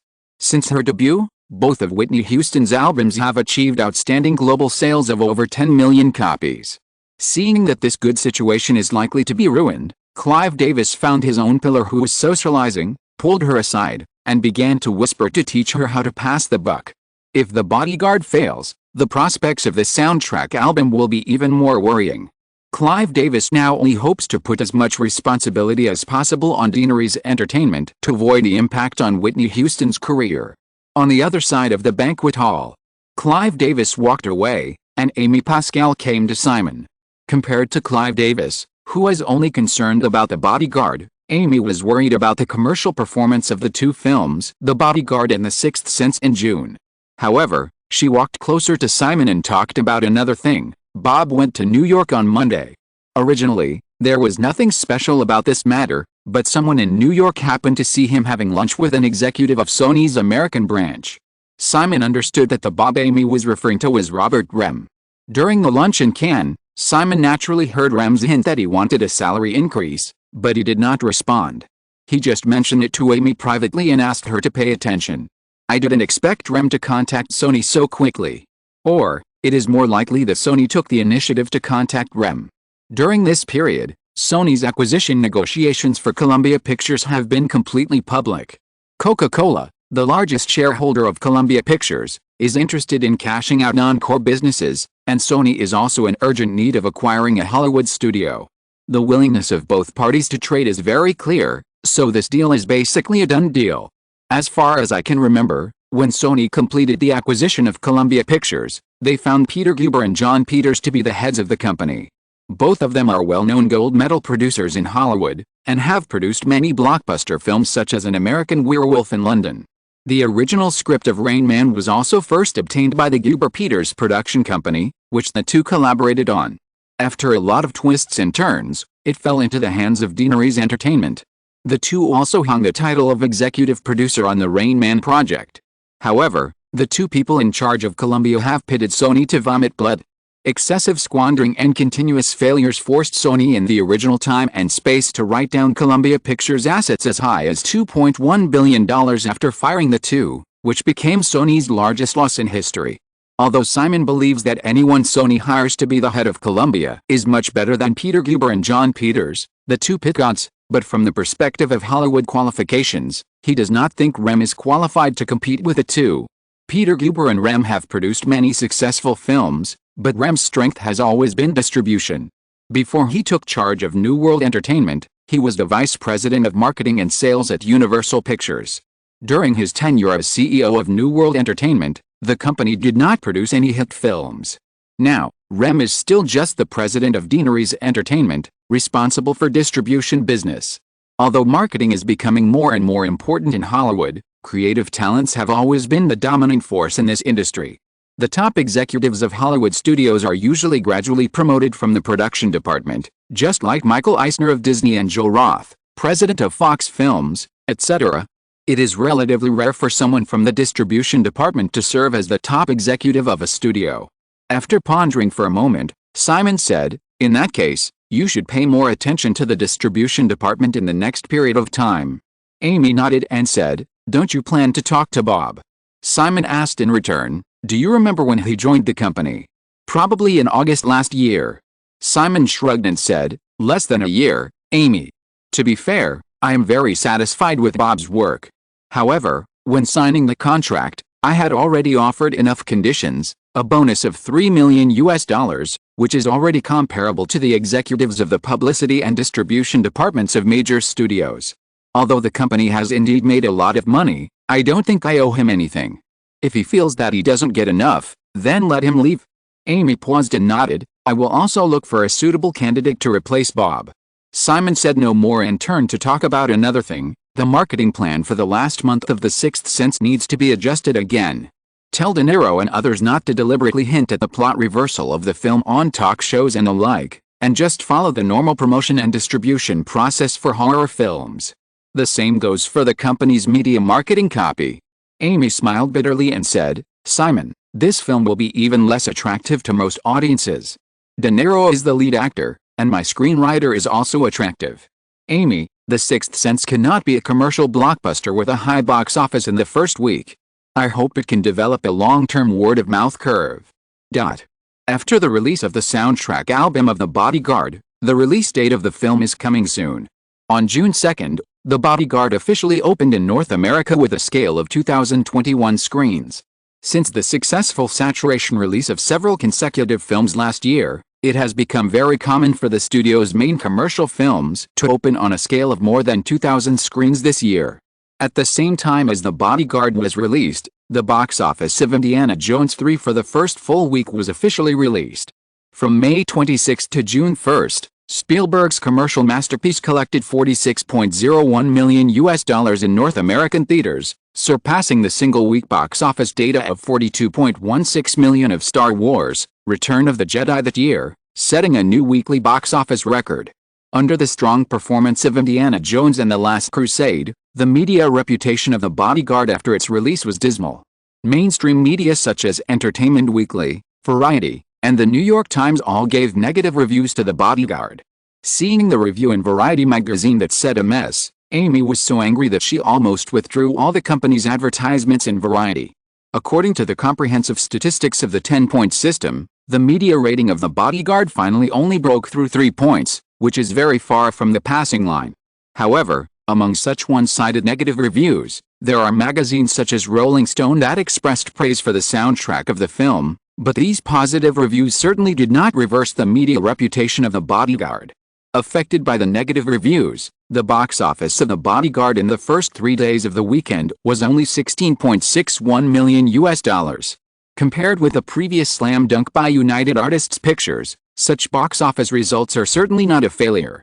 The first weekend's box office was $16.61 million, and it is expected that the first week box office will remain steadily above $20 million. However, the media also generally predicts that the first week box office performance of The Bodyguard is more the result of Deaneries Entertainment's unremitting publicity and promotion. Affected by the negative word of mouth, the film will follow a very ugly box office curve, and the total box office in North America may be only $50 million at most. The production cost of The Bodyguard is $20 million, the publicity and promotion budget is $8 million, and the total investment is $28 million. In this way, the North American box office of $50 million cannot be considered a failure in any way. Deaneries Entertainment can basically recover its costs with a local box office. However, compared with the amazing box office results of a series of films produced by Deaneries Entertainment last year, the estimated North American box office of The Bodyguard of $50 million is undoubtedly a failure. Considering the tepid commercial performance of Deaneries Entertainment's films released in the first few months after the new year, the failure of this film means that Deaneries Entertainment has completely withdrawn the box office aura that was like a miracle last year. Corresponding to The Bodyguard, in the third week of its release, the 3-day box office figures of Indiana Jones 3 in the second weekend were still as high as $21.23 million, with a box office drop of only 27%. After 12 days of release, Spielberg's blockbuster has already grossed $77.14 million. According to the schedule, on June 9, Columbia Pictures' sequel to Ghostbusters, which ranks second in the annual box office in 1984, Ghostbusters 2 will also be released. It is expected to open on 2,410 screens, more than Indiana Jones and the Last Crusade. In order to stimulate the company's stock price as much as possible at the critical moment of the acquisition negotiations with Sony, Columbia Pictures has spared no effort in promoting this sequel. Faced with the pressure from Indiana Jones and Ghostbusters 2, coupled with the failure of word of mouth, the box office prospects of The Bodyguard are even more worrying. In such adversity, on Monday, June 5th, the soundtrack of The Bodyguard was officially put on sale in North America. Chapter 267 Unexpected Record Sales. Burbank. The headquarters of Alistair Records is located on Oliver Avenue, north of Warner Studios. Today is Wednesday, June 7th. Clive Davis, president of Alistair Records, arrived at the company early in the morning and greeted Mark Belford, the director of Deanery's Entertainment responsible for the promotion of The Bodyguard. Mark Belford was personally transferred to the Scream promotion team by Simon at a meeting last year. Through his outstanding performance in the promotion of the following films, he was quickly promoted to vice president of Deanery's distribution company. In the office, Clive Davis warmly entertained Mark Belford, but he tried his best to shirk his wish that Whitney Houston return from Toronto as soon as possible to continue the subsequent promotion of The Bodyguard. After the release of The Bodyguard, the reputation of the film quickly collapsed. Clive Davis saw that the opportunity was not good and immediately sent Whitney Houston to Canada in the name of vacation. He wanted to use this cold treatment to avoid the impact that the failure of The Bodyguard might have on Whitney Houston's singing career. In fact, judging from the box office alone, The Bodyguard cannot be considered a commercial failure. The expected domestic box office of $50 million in North America is basically enough for Deanery's Entertainment to recover all its budget costs. However, the reputation of this movie is really bad, and many film critics have pointed the finger at Whitney Houston's acting. Arista Records has been up and down for many years before finally ushering in a top star. Whitney Houston is the lifeblood of Clive Davis. For the sake of caution, he has no intention of letting this pillar of the company fight again and again in Hollywood like Madonna. As for the soundtrack of The Bodyguard, Clive Davis has no expectations. He now only hopes that fans will not give up their support for Whitney Houston because of this low-quality album. Mark, Whitney is already exhausted from the promotion process in the past few months. Now that the movie has been released, I don't think it's necessary for her to participate in these subsequent activities. It's just an exclusive interview with MTV, Clive. Or, if Miss Houston really can't spare the time to come back, we can let MTV set up Team Fly to Canada, and you just need to arrange someone to cooperate there. MTV was originally the best promotional platform for singers. However, Clive Davis had already made up his mind to get Whitney Houston out of the entanglement with The Bodyguard as much as possible, so he insisted, "I'm sorry, Mark, Whitney is on vacation now and she doesn't want to be disturbed." Mark Belford continued to communicate with Clive Davis patiently. Seeing that the other party insisted on his attitude, the atmosphere inevitably became deadlocked. Clive, the success or failure of a project in Hollywood has always been difficult to determine. If Miss Houston responds negatively just because a movie has a bad reputation, it will be difficult for her to develop much in Hollywood in the future. Clive Davis remained unmoved and said, "Mark, after this experience, I don't think Whitney is very suitable to be an actor. She will focus on her singing career in the next few years." Mark Belford did not give up easily and planned to try harder. There was a knock on the office door, and Clive Davis' secretary poked his head in with an expression as if he wanted to say something but stopped. There was also the figure of the company's distribution manager outside. If it were any other time, Clive Davis would definitely be displeased with his secretary's behavior, but this time, he just happened to stand up and said, "I have other work to do here, Mark, let's talk next time when we are free." After seeing off Mark Belford, Clive Davis took his distribution director Charles Rodd into the office, turned to his desk and asked casually, "Charlie, aren't you going to New York in the morning?" Without waiting for Clive Davis to sit down, Charles Rodd handed him a folder and said, "Clive, something seems strange about the soundtrack of The Bodyguard."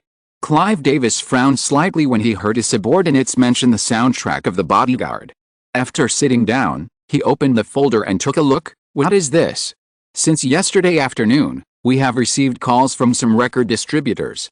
These are all the relevant call records from yesterday to now."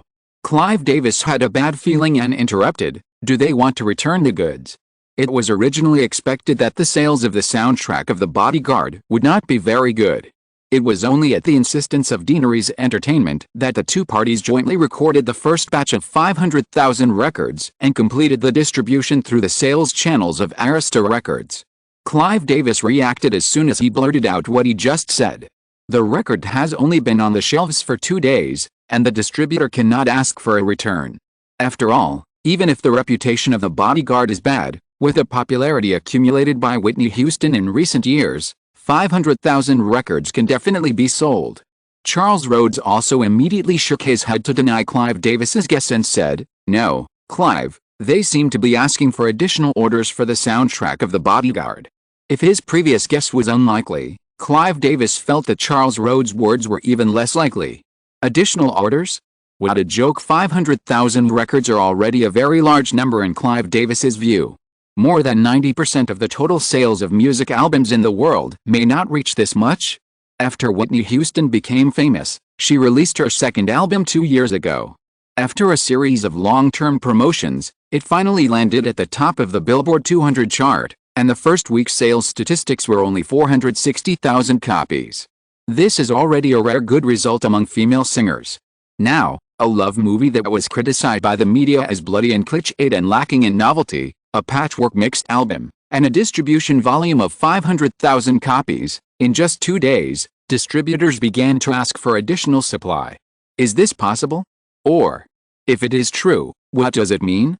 After staring at his subordinate for a moment, Clive Davis suddenly lowered his head and glanced at the document, found a familiar name, picked up the phone on the desk and dialed it.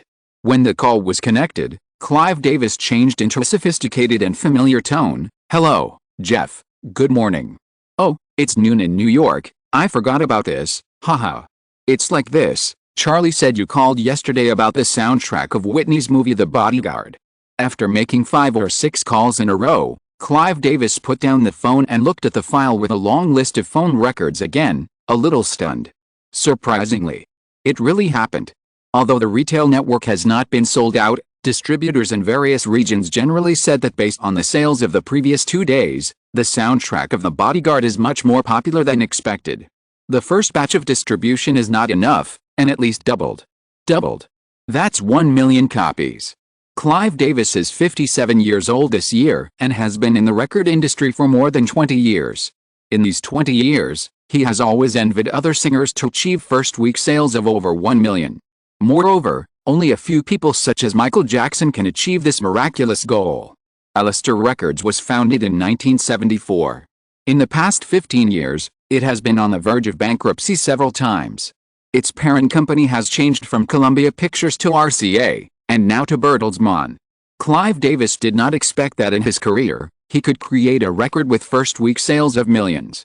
After a moment of daze, Clive Davis picked up the phone again and dialed the number of a hotel in Toronto, Canada, and quickly urged Whitney Houston to return to Los Angeles as soon as possible. After ending the call with Whitney Houston, Clive Davis remembered that he had just perfunctorily dismissed the senior executives of Deaneries Entertainment's distribution department. He hesitated for a moment and decided not to inform the other party of the news for the time being. Arista Records should have a lot of initiative now. However, thinking about the profit-sharing contract signed with Deaneries Entertainment, Clive Davis immediately felt pain. According to Clive Davis's experience of more than 20 years in the industry, the global sales of the soundtrack of The Bodyguard in the next few years should be about 40 to 50 times the first week's sales, that is, 40 to 50 million copies, which is more than the total global sales of Whitney Houston's first 2 records. In the late 1980s, although there were different materials such as vinyl tapes, the average selling price of each record was about $10. The total global sales of 40 to 50 million copies means revenue of $400 to $500 million. Based on a 50% gross profit, Deaneries Entertainment also shares 50% of the gross profit, which is equivalent to taking $2.50 from each record. Multiplying this data by the total sales is $100 to $125 million. With a single record earning more than $100 million, even the newly integrated Bertelsmann Music Group, the parent company of Arista Records, may not have such a net profit in a year. While thinking about how to intercept more profits, Clive Davis quickly told Charles Rhodes to call an emergency meeting of the company's top executives. No matter what, we must ensure the sales of this record first. Clive Davis did not immediately inform Deaneries Entertainment of the unexpected hot sales of the soundtrack of The Bodyguard, but Deaneries Entertainment soon got wind of it. It was the employees of Deaneries Entertainment's record department who first heard the news and reported it to Nancy Brill, who was in charge of the company's record business. Realizing the importance of this matter, Nancy Brill immediately called Clive Davis' office and then rushed from Santa Monica to Burbank. In this era, it is not uncommon for a record to sell 10 or 20 million copies worldwide, which is roughly equivalent to a Hollywood blockbuster movie with a box office of over 100 million. However, a record with an expected global sales of 40 or 50 million copies is completely at the level of phenomenal movies such as The Alien and Star Wars. Except for Simon, neither Deaneries Entertainment nor Arista Records expected that the soundtrack of The Bodyguard would be so popular. Everyone had expected that the box office success of The Bodyguard would drive the sales of the soundtrack. As long as the global sales of this record exceeded 10 million copies, it would be considered a success in the eyes of many people. In the memory of later generations, when it comes to movie soundtracks, most people may think of Titanic. But in fact, before Simon was reborn, the best-selling movie soundtrack in music history has always been The Bodyguard. The soundtrack of Titanic sold only 30 million copies, while the album sales of The Bodyguard reached an astonishing 45 million. Even in the overall sales list of all types of records, the sales of the soundtrack of The Bodyguard can squeeze into the top 5. Now, the reputation of the movie The Bodyguard has failed, but the unexpectedly popular soundtrack has become a breakthrough to feed back the box office of this movie. Clive Davis is also a person who is good at adapting to the situation. The soundtrack of The Bodyguard has been selling well in North America. However, the overseas market, which accounts for the majority of the sales of this record, must cooperate with the release of the movie The Bodyguard if it wants to replicate the success in North America. Although this movie is not popular with film critics, it is also a carrier for conveying the influence of the soundtrack. If it were not for the emotional transmission of the movie's story content, the original soundtrack's main song I Will Always Love You, an old song from the 1970s, would never have become popular. Therefore, when the record was successful, Deaneries Entertainment soon came to the door again. Clive Davis immediately forgot that he had previously refused to let Whitney Houston continue to participate in the promotion of the film, and renegotiated with Deaneries about the subsequent promotion of the film and the record. In order to achieve the greatest event marketing effect, under the active control of Deaneries Entertainment and Arista Records, the second batch of distribution of the soundtrack of The Bodyguard was artificially delayed by 1 day in some designated areas. So, in the last few days of this week, in urban areas with great media influence such as New York and Los Angeles, news that the soundtrack of The Bodyguard was out of stock due to excessive sales soon appeared. Things are always unexpected. Dolly Parton's 1974 song, I Will Always Love You, has not attracted much attention for more than a decade, and a melodramatic love movie like The Bodyguard has also been criticized by critics. But the combination of the two is like a carefully prepared glass of fine wine, producing a magical chemical reaction. With the hot sales of the soundtrack of The Bodyguard and the rapid popularity of I Will Always Love You, the audience who were originally prejudiced against The Bodyguard due to the media's reputation began to pay attention to the movie again.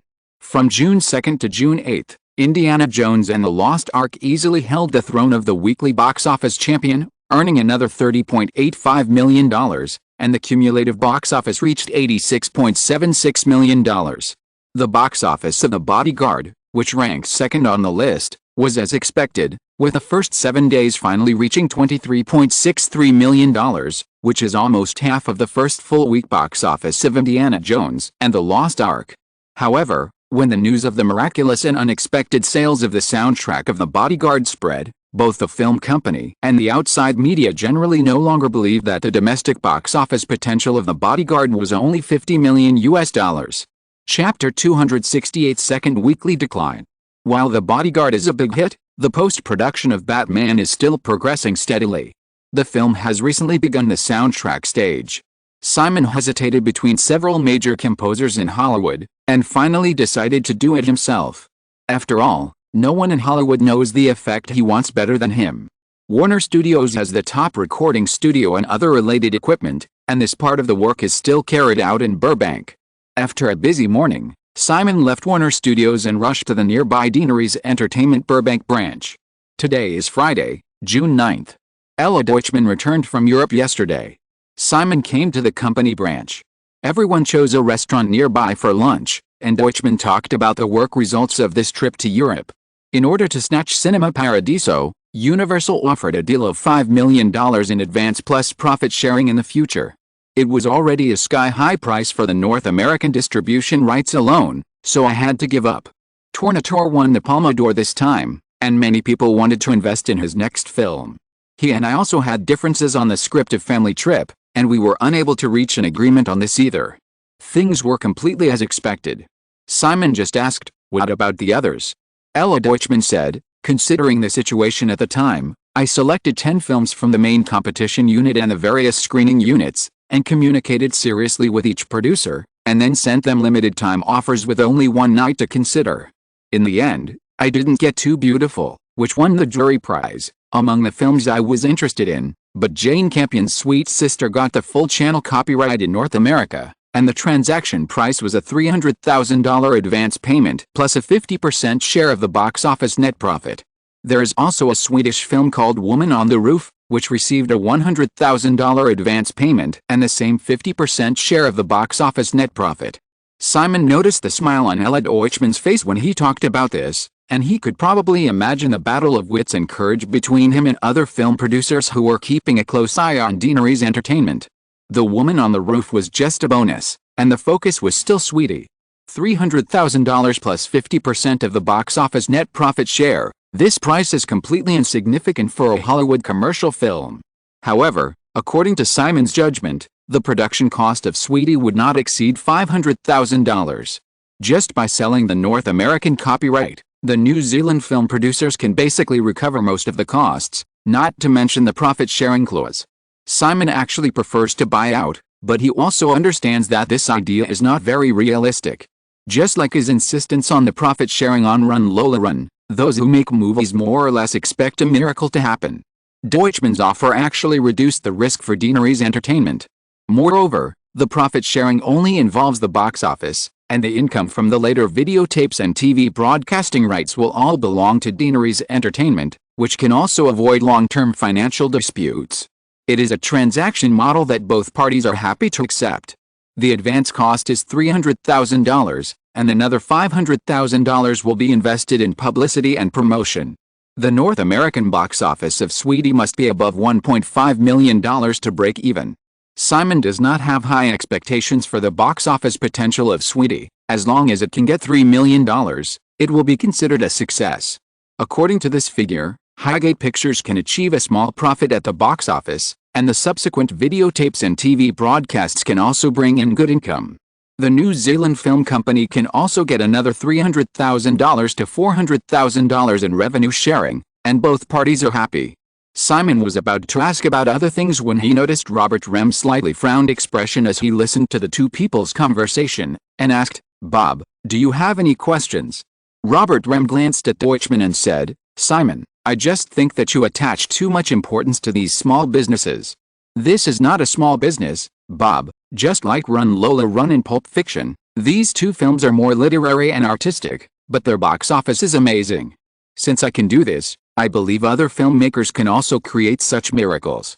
I don't expect Gaoman Pictures to dig out a movie like Lola Run every year, but as long as there is a big selling literary and artistic film every 2 or 3 years, this is a success."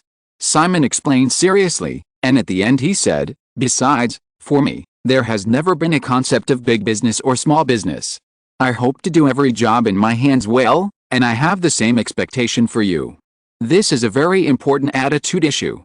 If a person cannot take a small business of $300,000 seriously, then even if he is given $3 million or even $30 million, he will not be able to do it well." In front of Deutschman, Jennifer, and New World Pictures president Danny Morris, who was dining with him, Simon's tone was very calm, but Rem was still a little embarrassed. He still insisted on his previous point of view, but he just smiled reluctantly and nodded, "Okay." Simon sighed secretly and turned to Deutschman again. Without waiting for Simon to ask, Deutschman took the initiative to say, "According to your request, I successfully signed 2 film contracts with Campion. She is going to shoot a biographical film called Angels at My Table. I have read the script, and it is also a film that is very suitable for the European Film Festival. In addition, she has an idea for an original script, which tells the story of a mute woman who marries a piano to New Zealand. Because the script has not yet been formed, I can't judge the pros and cons for the time being. She said that she will prepare an outline in the near future. The story about the piano and the mute girl is obviously the piano love that Simon likes very much." Without seeing the script, Simon did not comment too much. After a few more words, he looked at Danny Morris, the head of New World Pictures, and asked, "Danny, how is the preparation for the sequel to Children of the Corn going?" Danny Morris was originally appointed as the head of Highgate Pictures. Because he was not optimistic about the prospects of art films and had a negative attitude, Simon sent him to take charge of New World Pictures, which specializes in thriller and horror films.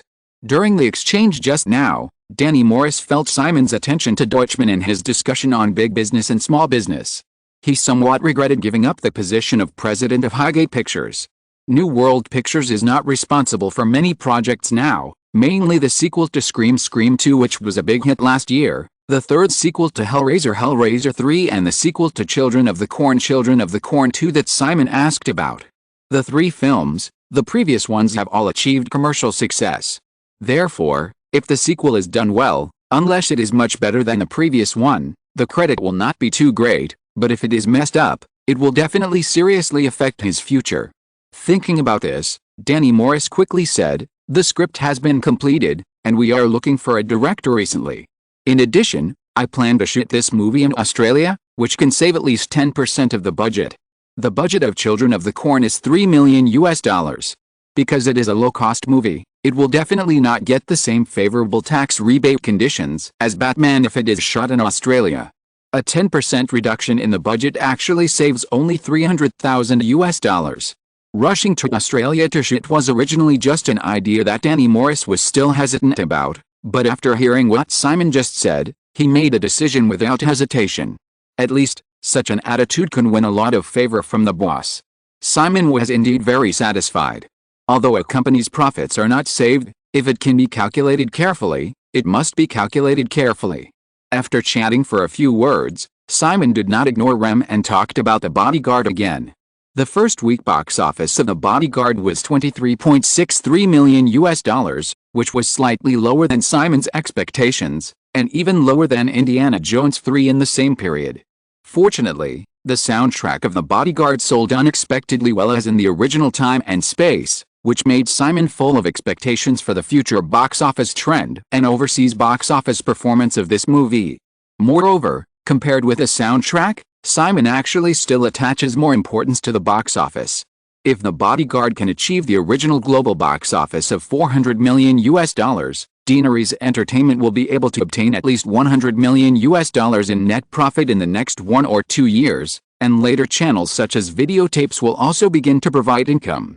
In comparison, the expected income of the soundtrack is also amazing, but in memory, the sales of more than 45 million albums are the result of long-term accumulation in the next 10 or 20 years. In addition, Simon is also a little worried about the impact of Ghostbusters 2 released this week on The Bodyguard. There is no specific box office data of Ghostbusters 2 in memory, but this big-budget movie with a cost of $37 million is obviously also one of the top 10 best-selling films in the annual list.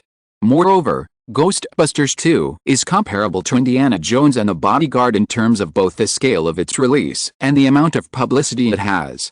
After lunch, as soon as everyone returned to the Burbank branch office building, they heard another explosive piece of news. At 1 p.m., Paramount Communications suddenly held a press conference, announcing that it would launch a takeover of Time Incorporated, and offered a high price of $175 per share, totaling $10.7 billion. Prior to this, the merger negotiations between Time Incorporated and Warner Bros. Had been open for 3 months and were recently coming to an end. Paramount Communications suddenly made a move, and the top management of Time Incorporated and Warner Bros. Were caught off guard. Time Incorporated immediately issued a statement, saying that it did not welcome Paramount Communications' hostile takeover. Warner Brothers also quickly followed up and expressed support for Time Incorporated's announcement. It is difficult for ordinary people to understand the details of this acquisition, but the entire Hollywood is paying close attention to this matter. The entanglement between the three companies is also very interesting. The previous transaction between Time and Warner was actually Time Incorporated's proposal to acquire Warner Brothers, and Time Incorporated was the acquirer. Now, Paramount Communications has launched an acquisition of Time Incorporated, and Time Incorporated has immediately become the party being acquired. The reason why the senior management of Time Incorporated reacted so strongly is mainly because of this change of host and guest. In the acquisition transaction between Time and Warner, as the acquirer, the senior management of Time Incorporated will still be the controller of this new large media group after the merger is completed. Moreover, according to the news Simon heard, the senior management of Time Incorporated has even prepared a 10-year generous salary contract for themselves. Even if some people have to leave after the company's merger is completed, they will continue to receive compensation benefits for 10 years. In comparison, if Time Incorporated is acquired by Paramount Communications, after the merger is completed, the management of Time Incorporated is likely to be kicked out of the company, and the 10-year salary contract is out of the question. After the announcement of Paramount Communications, the two sides went back and forth in the media for a few days, and Paramount Communications soon publicly stated that for the benefit of shareholders, Paramount will file a lawsuit in the Delaware federal court to stop the transaction between Time Incorporated and Warner Brothers. In the transaction plan between Time Incorporated and Warner Brothers, both parties adopted the model of stock swap, and Time Incorporated's share price was about $7 billion. Paramount Communications offered a cash acquisition plan of $10.7 billion. Judging from the figures alone, it is obviously much more generous than the transaction plan between Time and Warner. However, the simple figures are actually just an appearance. According to the capital gains tax rate of 28% in the United States at that time, if the cash acquisition of Paramount Communications is accepted, the shareholders will complete the cash out and pay taxes, and the final income will be roughly equivalent to the offer of the merger plan between Time Incorporated and Warner Brothers. Because stock swap transactions do not need to pay capital gains tax. Therefore, Paramount Communications' statement about protecting the interests of shareholders is actually not so tenable. As a bystander, Simon knew the final result of this acquisition. Moreover, Simon was actually a little envious of this transaction. Not to mention Warner Brothers, Time Incorporated owns HBO, the most profitable paid cable TV network in North America, and this alone makes Simon extremely jealous. Moreover, Time Incorporated's paper media business, which owns platforms such as Time Magazine, is also now profitable. However, Deaneries Entertainment does not have the strength to participate in large-scale acquisitions involving tens of billions of dollars. Simon is now paying attention to this acquisition, just to accumulate experience for Deaneries Entertainment's future layout. In fact, this day will not be too far away, and it may even take until next year. On the other hand, 1 week after the soundtrack of The Bodyguard was released, the first week's sales statistics were quickly released. For later marketing considerations, Arista Records and Deaneries Entertainment originally decided that even if the first week's sales of this record could not exceed 1 million copies, both parties would privately push this number to exceed 1 million. Fortunately, the final sales statistics of the soundtrack of The Bodyguard were 1.02 million copies, so there was no need to take the risk of falsification. The two companies quickly launched a large-scale follow-up publicity for this sales data. In the fierce competition of the summer season, on June 16, the new week's box office data was released. In the first week of the opening, the box office of Ghostbusters 2 was as strong as Indiana Jones 3, with a revenue of $44.91 million, and it won the first place in the box office rankings this week without any suspense. Indiana Jones and the Lost Ark, Reborn, which entered its fourth week of release, maintained its weekly box office at $23.88 million, ranking second. The cumulative box office of the film also officially exceeded the 100 million yuan mark, reaching $110.65 million. Stimulated by the popularity of the original soundtrack, the box office of The Bodyguard fell by only 15% in the second week, earning another $20.06 million, with a cumulative box office of $43.96 million. Although the combined box office of The Bodyguard for 2 weeks is not as good as the full first week data of Indiana Jones and the Lost Ark, Reborn and Ghostbusters 2, it is actually very rare that The Bodyguard, which suffered a reputational setback, can still maintain such a strong box office curve under the pressure of two blockbusters. Chapter 269 Surprise. San Francisco. Palo Alto, a city in the southern part of the Bay Area where technology companies gather.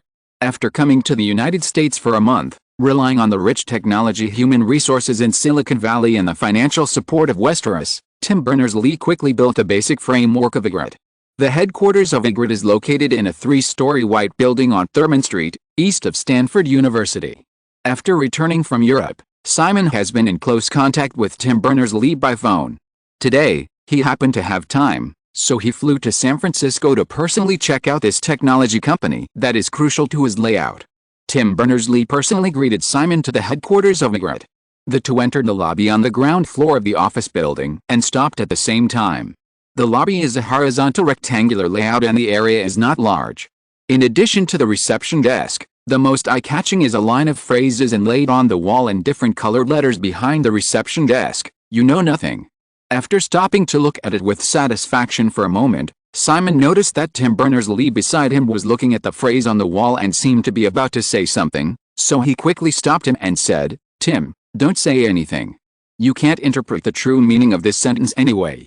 Tim Berners-Lee nodded slightly, but still said, "I just think that this sentence has some meaning of warning the world. No matter how hard we try, our understanding of this world is still shallow." Simon almost laughed out loud, but felt that he couldn't bully an honest man too much, so he forced himself to hold back, patted Lee on the shoulder and said, "That's right, so let's go in."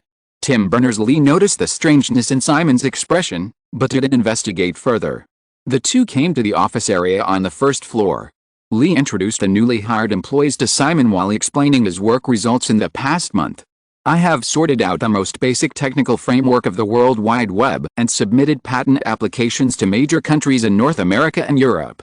"Simon, this is Michael Levy. He is the head of the first floor team, mainly responsible for perfecting technical standards such as HTML and HTTP. The Internet is a broad concept that was not formally formed until the 1990s. The World Wide Web was conceived by Tim Berners-Lee, that is, the WWW, World Wide Web, technology, which can be said to be the foundation of the Internet.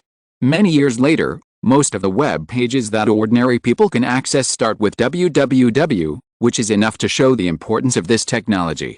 After communicating with the employees on the first floor, the two went upstairs. The area of this 3-story building is not large. Ygritte currently has a total of 39 employees, including Tim Berners-Lee himself, so there is still some space in the building. However, Lee plans to expand the staff to 100 people in the next few months, divided into several teams responsible for the development of browser software, web design software and basic technical protocols. Simon did not set a too strict timetable for Ygritte. However, according to Lee's plan, Ygritte only needs 6 months to complete its 2 core products, namely the browser software for users and the web design software for developers. In fact, software development is not as high-end as ordinary people imagine. As early as when he was working in Europe, Lee had designed a very primitive web browser software in his spare time, but that software required users to set various connection parameters by themselves, and ordinary people could not use it at all, let alone the home page, download, favorites and other functions that people later became familiar with. Ygritte's next goal is to develop a full-style graphical interface browser. When Simon and Lee met in Geneva, he provided him with a mature graphical interface browser design ideas in his memory. The two walked between several teams on the 3 floors and took Simon to the office. Tim Berners-Lee enthusiastically introduced to Simon a prototype of a website he had recently built. The technology used was his previous technical accumulation. Although the website in front of him could only display the basic profile information of the group of employees that Ygritte had just hired recently, Simon could confirm that this should be the world's first website using HTTP protocol and HTML language. Simon still had a lot of work to do. He just stayed in Palo Alto for a morning and had lunch with several core employees of Ygritte before flying back to Los Angeles. Deaneries Entertainment's Falcon business jet landed directly at a private airport in the San Fernando Valley. When Simon arrived at the nearby Warner Studios, he had just gotten off the car in the parking lot and was about to go to the post-production center when a white car drove in. Noticing the figure of a woman in the cab, Simon wanted to pretend not to see her and leave directly. After hesitating for a moment, he stopped. The white car chose a parking space and stopped. Renee Russell, who is wearing a black wide-shouldered long dress today, got out of the car and turned to look at Simon. Seeing that the little man did not leave, Renee Russell closed the car door and walked over here with a brown shoulder bag. However, when she came closer, the woman hesitated again, not knowing whether to shake hands or hug him. She hesitated in her heart, but smiled on her face and greeted, "Simon, good afternoon." Simon nodded and turned to walk out of the parking lot. Renee Russell followed naturally, feeling somewhat resentful about the inexplicable indifference of this little man, but she dared not express it. After a moment of silence, Simon asked, "What are you doing here?" "The script reading for Goodfellas is over in the administrative district." "Oh." Simon responded, remembering this. Martin Scorsese's new film Goodfellas was invested by Warner, which is actually the reason why Simon could easily squeeze Renee Russell into the film crew. Goodfellas has 3 male protagonists.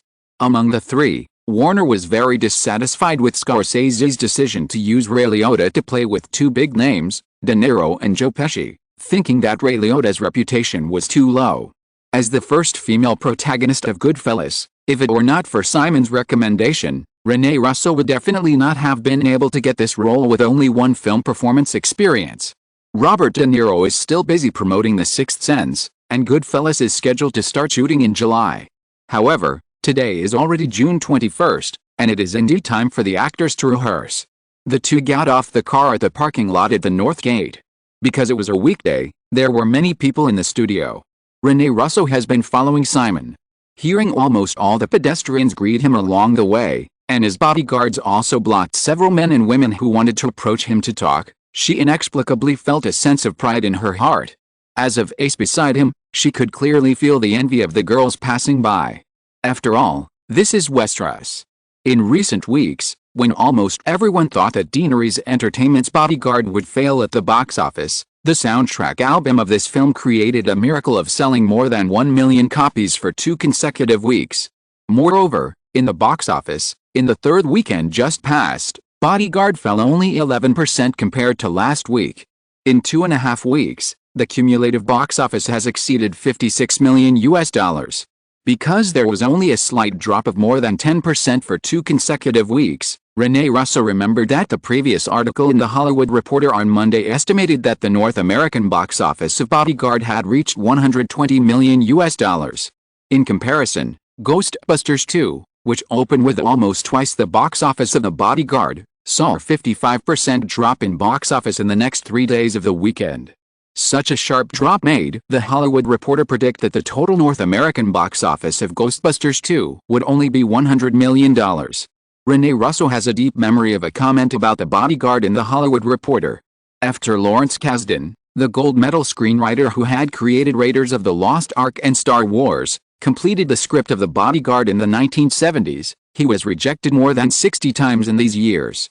Almost all Hollywood film companies were not optimistic about this project. However, the script fell into the hands of Simon Westeros. When everyone was still not optimistic about the film until the film was released, The Bodyguard unexpectedly created a miraculous soundtrack sales data, and the strong box office figures for several consecutive weeks far exceeded everyone's expectations. The reporter from The Hollywood Reporter praised the film in an admiring tone, saying that most of the credit went to Simon Westeros. This young man seemed to have a talent for creating miracles. At this time, she could walk with him in the envy of many other women. Although he was very cold to her, she understood that if she followed him out of this small path and the news spread, her acting career in Hollywood would be smoother in the future. Hollywood is actually very superstitious about authority. The budget of Goodfellas is $25 million. Even though the budget of Hollywood movies has generally skyrocketed in recent years, this number is definitely not low. It is said that if De Niro had not agreed to participate, Warner would not have approved the project at all, even if the director of the film was Martin Scorsese. Now, because of Simon Westeros' attention, Warner seems to have more confidence in the project. In the recent few encounters, both Martin Scorsese, the director of Goodfellas, and Irvin Winkler, the producer of the film, have intentionally or unintentionally asked her about Simon Westeros' opinion on the script of Goodfellas. She is a woman with no roots in Hollywood. During this period, she has not encountered certain situations of new actresses among the big names. They all take her for granted as Simon Westeros' lover. She was originally a little worried that others would look down on her because of her identity, but later she gradually realized that most people who knew about this were just envious. In some casual conversations in the circle, she also learned that compared to many big names in Hollywood, the young man who became famous at a young age actually had a very restrained private life, and there were very few women who could walk beside him. So it can be seen how lucky she is. Lucky? Maybe. She has never been a naive woman, and it is difficult for her to refuse such a support that can make her career so easy. After 35 years of life, she no longer has the idealism of a young girl, and she knows even more how rare it is to encounter such an opportunity in this circle. But most people may not know that since they met, she and him have only met twice in total. Well, counting today, 3 times. The administrative district of the studio is in the southeast corner, but the post-production center arrived very quickly. Seeing him walk straight into the post-production center in a somewhat detached manner, she felt even more resentful, but could only take the initiative to ask, "Simon, do you want to have dinner together tonight?" Simon stopped, looked at the woman next to him, and shook his head. "I'm a little tired today, let's talk about it next time." Watching the man disappear, she even had the urge to shed a few tears. She held it back. There were several people around looking at her. How could she lose her composure? What's more, she lost her composure for a hateful man who was so much younger than her. It was so useless. She took a deep breath, smiled at a man and woman who were looking at her, put her bag on her shoulder, turned around and walked towards the administrative area as if nothing had happened. She was busy all afternoon carelessly. In the evening, Simon did not run into Rene Russo again when he left the studio, but Scorsese came to his studio to say hello in the afternoon. When he arrived at the Burbank branch of Deanery's Entertainment, the female assistant was already waiting for him to report some things that needed his attention today. After Columbia Pictures announced that Sex, Lies, and Videotape will be released on July 7th, Universal Pictures also announced today that Cinema Paradiso, which won the Cannes Palme d'Or, will be released on July 28th. Many things have changed. Sex, Lies, and Videotape failed to win the Palme d'Or again. In Simon's opinion, Columbia's marketing strategy is not as effective as Miramax's. It is difficult to say what the box office prospects of the film are. As for Cinema Paradiso, choosing the release date at the end of July is even more of a misstep in Simon's opinion. The original version of Cinema Paradiso was re-edited when it was released in North America. Now, in just 2 months, Simon does not think that Universal can re-edit the film carefully enough. If it is still released according to the original 2.5-hour version, the outcome is even more unpredictable. What's more, in the original time and space, Miramax put the film on the awards season for a long-term release, which largely relied on the months-long discussion offensive during the awards season. Now, Universal can only rely on the fame of Cinema Paradiso's Cannes Palme d'Or to promote it. In Simon's opinion, the influence of the Palme d'Or in North America is far less than that in Europe. What's more, compared to last year's Pulp Fiction starring De Niro, Redford and other big names, Cinema Paradiso is still an Italian movie, and its disadvantages are very obvious. These thoughts only flashed through Simon's mind, and he put them behind him. After get off work, after talking with Jennifer, he left the Burbank branch on time today. The car shuttled south through the mountain roads. Simon looked out the window boredly and suddenly remembered Janet's instructions when he left Melbourne. Girls all like surprises. Besides, after leaving Melbourne for so long, I really have to go and see women. After making a decision, he told Neil Bennett, who was driving, to contact the flight and planned to fly to Australia at night. Chapter 270, Westeros Influence. Get up at 5 o'clock. Arrive at a company at 6 o'clock, hold an analyst meeting, and issue trading orders. At 7 o'clock, the Singapore stock market opens.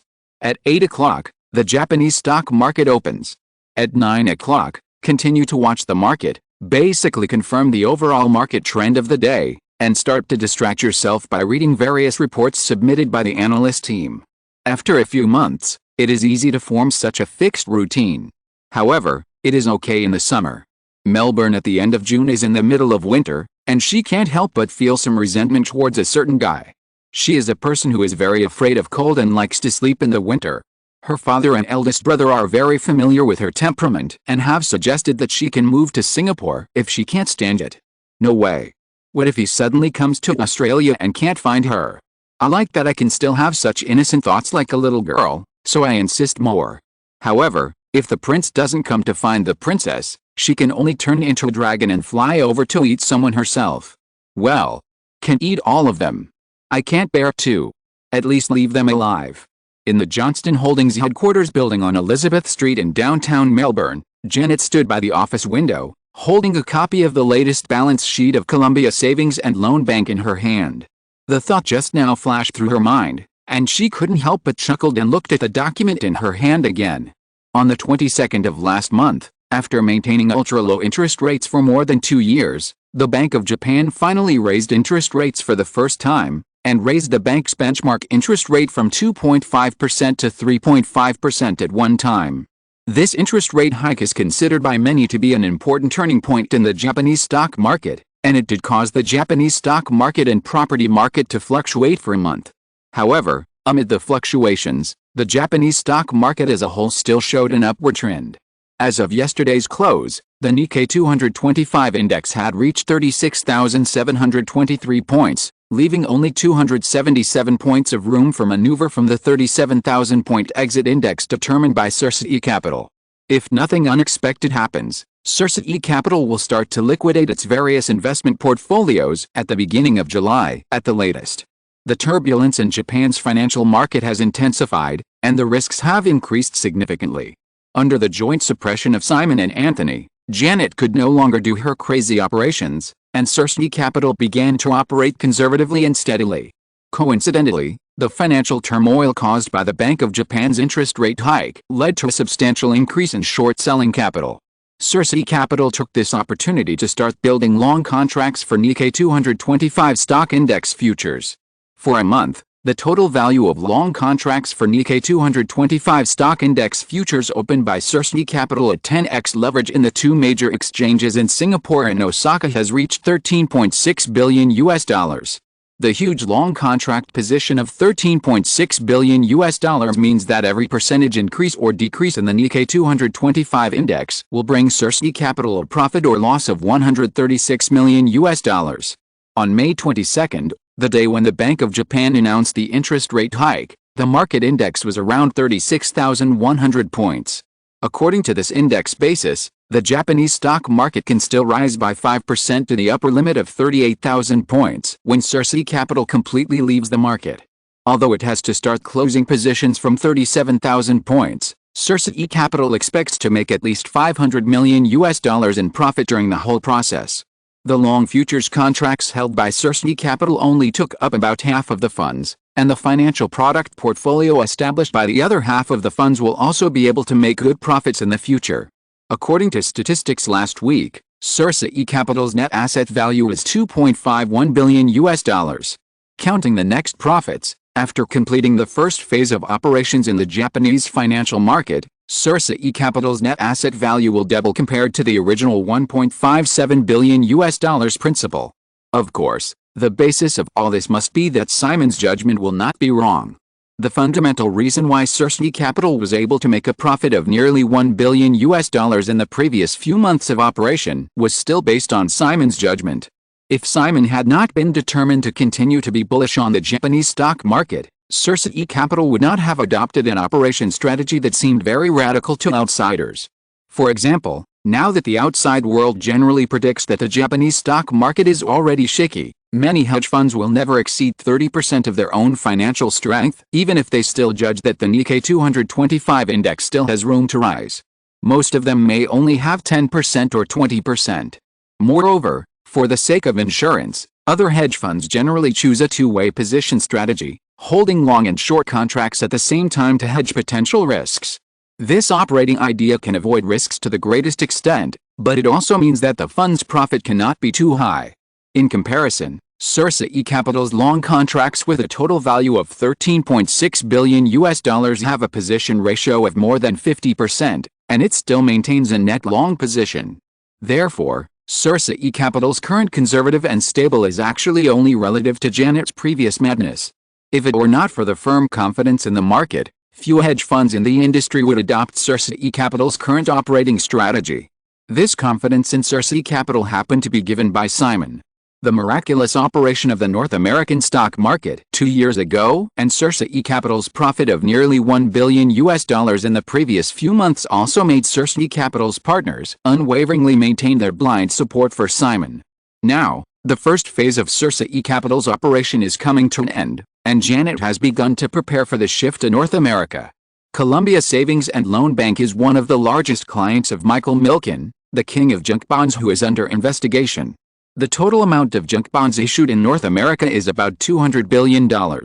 Columbia Savings and Loan alone holds more than $6 billion worth of junk bonds. Moreover, according to investigations in recent months, the risks of these bonds far exceed their apparent ratings. If the junk bond market in North America collapses, Columbia Savings and Loan will be the first to bear the brunt. In addition, Cersei Capital has collected more than one case similar to Columbia Savings and Loan during this period. The $200 billion junk bond market, plus companies like Columbia Savings and Loan, is enough for Cersei Capital to select the most delicious pieces of fat meat for a feast after it moves to North America. While thinking about these things, she felt the door of her office was pushed open. Janet turned her head and saw a guy who had haunted her dream walking towards her with a smile. Hallucination, right? Jenny. The man came to her side and called out. Feeling his breath, she finally confirmed that it was not an illusion. So she threw away the documents in her hand and entangled him. I don't know how long it took. Janet was still biting Simon's face and neck like a mouse. Anthony Johnston heard the news and rushed from his office. Simon then walked out with Janet in his arms, and said to Anthony Johnston, "Tony, I'll leave this to you." Anthony Johnston smiled and nodded, very pleased that Simon could suddenly come to see his sister, and even more satisfied with the love between the two. He accompanied Simon and the two through the outer office area and said, "I'll ask the driver to take you. Also, go home for dinner tonight." Simon rubbed Janet's face against his again, and said, "Let's talk about it later. Give us some time for the two of us." Anthony Johnston had no objection and smiled and said, "Okay, go home when you are free." Chatting like this, the three of them took the exclusive elevator to the underground parking lot. Anthony Johnston handed his car keys to Neil Bennett, who came with Simon, watched his sister and future brother-in-law leave, and then returned to his office. Raymond Johnston recently went to Western Australia to discuss a business. Anthony Johnston called Perth to tell his father about Simon's visit to Australia, and then called the mansion, and then replaced Janet's position to start watching the market. Anthony was originally in charge of the family's business in Europe. In recent months, in order to assist Simon and Janet in managing Cersei Capital, he has not left Melbourne for a long time and has accumulated a lot of financial knowledge. However, Anthony only helps to keep an eye on it, and does not issue some trading instructions from time to time like Janet. His job is more about the finances of Cersei Capital. This is what Simon specifically requested at the beginning, mainly to avoid the tragedy caused by traders not listening to orders and opening positions without authorization, such as the collapse of Barings Bank in his memory.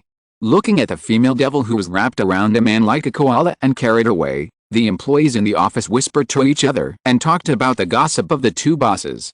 Most of them started working again, but some others found a reason to temporarily leave the office and spread the news of Simon Westeros' sudden arrival in Australia through various channels. Then, in just 1 hour, the news of Simon Westeros' appearance in Melbourne spread among some well-informed capital circles. Influenced by Simon's operation in the North American Stock Index futures market in 1987, for several months, although Simon did not stay in Melbourne, Cersei Capital was still the target of many capital forces trying to infiltrate and follow up. Although the detailed operations of Cersei Capital were not leaked under the strict confidentiality supervision personally responsible by Anthony, the performance of this hedge fund could not be hidden because Cersei Capital announced its net asset value to its partners every week. From February to now, in just 4 months, Cersei Capital's profit rate has exceeded 60%, which is a goal that most hedge funds may not achieve in a year. Although Simon Westeros did not replicate the madness of 1987, no one dared to underestimate such performance. Compared with the rapid progress in the previous few months, since the Bank of Japan raised interest rates, the Japanese stock market has shown a state of violent turbulence. The industry has always wanted to catch an accurate signal that the Japanese stock market is really heading for a collapse. Now, Simon Westeros's sudden return to Melbourne is likely to mean that Cersei Capital will make a big move. Obviously, this matter must be related to the Japanese stock market. Is the real turning point coming? Simon and Janet went to their villa on the Yarra River in the northern suburbs and stayed indoors. However, during the remaining trading sessions on June 23, the trading frequency of several major exchanges in Japan and Singapore increased suddenly due to the news that Simon Westeros suddenly appeared in Melbourne, which led to the sharp fluctuations of the market curve on a single day. Many capitals that did not know the truth were also involved in the sudden and violent fluctuations of the market, and panic trading further amplified this fluctuation. By the close of the day, the long-selling and short-buying orders of stock index options and futures, which were several times more than before, and the surging large number of stock-selling orders directly smashed the Nikkei 225 index by nearly 200 points. At the final close, compared with yesterday's high of 36,723 points, the Nikkei 225 index had fallen back to 36,537 points. Under the fluctuations of the big market, Cersei Capital was naturally not immune. The bus suddenly gave up, and the front-end traders could not get the instruction permission and could not adapt to the situation. Therefore, the 0.5% drop in the market on a single day, which seems insignificant, directly brought Cersei Capital a book loss of more than $70 million. Fortunately, today is Friday. Otherwise, it is hard to imagine whether the market will completely crash the Japanese stock market in one go because of the accidental event of Simon Westeros appearing in Australia. After all, Cersei Capital's operations cannot be kept absolutely confidential, and the scale of funds secretly following up the operations has reached tens of billions of dollars. Although most capital dare not be as bold as Cersei Capital, it is still bullish on the Japanese stock market as a whole. Today's false alarm immediately made many people uneasy. Simon Westeros's contact information could not be found, so the Johnston family, Amy and others in Los Angeles, and James Raybould in New York, all became the objects of inquiry, and some people even stopped hiding the fact that they were following Cersei Capital. The question now is Cersei Capital really going to leave? If so, everyone will run away together next week. If not, then measures must be taken to stabilize the market. Simon didn't know that his sudden trip would have such a big impact on the Japanese stock market. He took Janet back to the villa on the Yarra River in the northern suburbs. The two of them huddled in the big bed like mice in winter, and didn't go out all day. Even dinner was sent by Janet's mother from the mansion because she was worried that the two of them would starve. Holding Janet in his arms, Simon's inner restlessness when he was in Los Angeles gradually calmed down. He realized again that the woman in his arms was indeed his place of peace. Simon also had to admit that although he had lived two lives, he was not as strong as he imagined. The alienation and insecurity in his bones had never dissipated.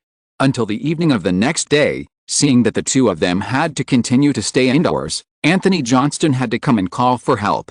Anthony was very pleased with the love between Simon and Janet, but it was also very distressing that the fund's profit shrank by $70 million in one day, which was equivalent to the annual net profit scale of many large companies. Moreover, although Simon had already learned the general idea of the operation, he suddenly came at this time. Was he planning to change the original plan and let Cersei Capital cash out in advance, as the outside world speculated? No matter what, they had to discuss it. Janet thought it would be best if she and Simon could spend the whole winter in bed together, and she was very dissatisfied with her brother's interruption. Simon carefully comforted Janet's little mood, packed up and tidied up, and everyone rushed to the mansion for dinner and discussed Cersei Capital. If you are listening to this novel on a channel other than Fanfic World, it means it was downloaded and re-uploaded without effort. We warmly invite you to visit our channel, Fanfic World. There you will find the original version of this story and many other novels of various genres. We look forward to seeing you dive into a world of incredible novels. Chapter 271: The Japanese Proposal. In the Johnston mansion. Raymond Johnston had not yet returned from Western Australia, so there were only 5 people at dinner, including Janet's mother, Anthony and his wife, Simon, and Janet. After dinner, Anthony and Simon went to the study room of the mansion together, but Janet was unwilling to get up and stayed beside her mother to chat. "You and Janet don't care about anything. I'm about to collapse these 2 days," Anthony began to complain with a smile as they sat down on the sofa by the window in the study. At the close of yesterday, the Japanese stock market fell 0.5%. This was the largest single-day drop since the Bank of Japan announced a rate hike. Our fund income shrunk by $70 million in one day. In addition, many people asked me about the purpose of your visit to Melbourne. Rabel even called to ask if I would also come to Australia. You met Takagi Tsutomu from the Japanese embassy in Melbourne last time. He has been eager to meet you since yesterday afternoon. He almost stayed by my side for the past 2 days. In short, the current situation is very dangerous, Simon. If no measures are taken to stabilize the situation, the Japanese stock market is likely to fall again next week, or even collapse completely. By then, let alone continue to make profits, it will be unlikely for us to keep the gains we have made in the past few months. Simon also showed a bitter smile on his face when he heard what Anthony said. He had never expected that his trip to Australia would trigger such a serious chain reaction. After weighing the pros and cons for a moment, Simon looked at his watch and said to Anthony, "Well, Tony, it's still early. I'll take Jenny to the city to play later. You contact the media and take the opportunity to take some photos, and publish them tomorrow. The core point is that I came here specifically to see Jenny, and I have no other purpose." Anthony hesitated and said, "Simon, won't this be too deliberate?" Simon thought about it and felt that simply doing this would indeed be suspected of explaining his covering up. So he added, "Then be more direct. Don't shy away from the impact of my coming to Melbourne on the Japanese stock market." However, the title of the corresponding news should be lighter, and use a teasing tone as much as possible. "I think the market overreacted somewhat yesterday. We put this matter on the table and everyone can calm down. The scale of the bulls following Cersei Capital should be large, and those people also don't want the Japanese stock market to collapse immediately." Anthony nodded, but still seemed to be hesitant to speak. Simon smiled and said, "Tony, there is no need for us to have any reservations." Anthony said, "Simon, if you want to cut off unnecessary speculation in the market, I think you should return to Los Angeles as soon as possible, preferably tomorrow." Simon noticed the embarrassment on Anthony's face and took the initiative to resolve it for him, saying, "That's right, Tony. If I knew it would be this result, I wouldn't have come here so easily." The two chatted about some details and left the study together. Simon didn't need to worry about contacting the media. Not to mention the Johnston family's connections, several major media families in Australia are investors in Cersei Capital. Even for their own interests, they will try their best to cooperate with tomorrow's discussion. At about 9:30, two cars stopped outside the famous Crown Casino in the center of Melbourne. 4 bodyguards got out of the car and escorted Simon and Janet into the casino building. The public security in Melbourne at this time is very chaotic, especially at night. Considering Simon's identity, Anthony insisted on sending 4 bodyguards to follow him and Janet before letting them out with confidence. Crown Casino is just a casino in name. This 39-story building standing on the south bank of the Yarra River is actually a comprehensive entertainment venue, integrating hotels, casinos, bars and nightclubs. It belongs to the old Australian Pike family. Simon met Kelly Pike, the current helmsman of the Pike family, at some cocktail parties arranged by the Johnston family. The other party has a good relationship with the Johnston family and happens to be one of the investors of Cersei Capital. Simon still remembers that James Pike, the next generation heir of the Pike family, later fell in love with American singer Mariah Carey. The two once reached the point of discussing marriage. In the end, James Pike chose to break up because he couldn't stand the extravagance of Butterfly. Now Mariah Carey has not become famous yet, and I don't know if she can catch this potential stock.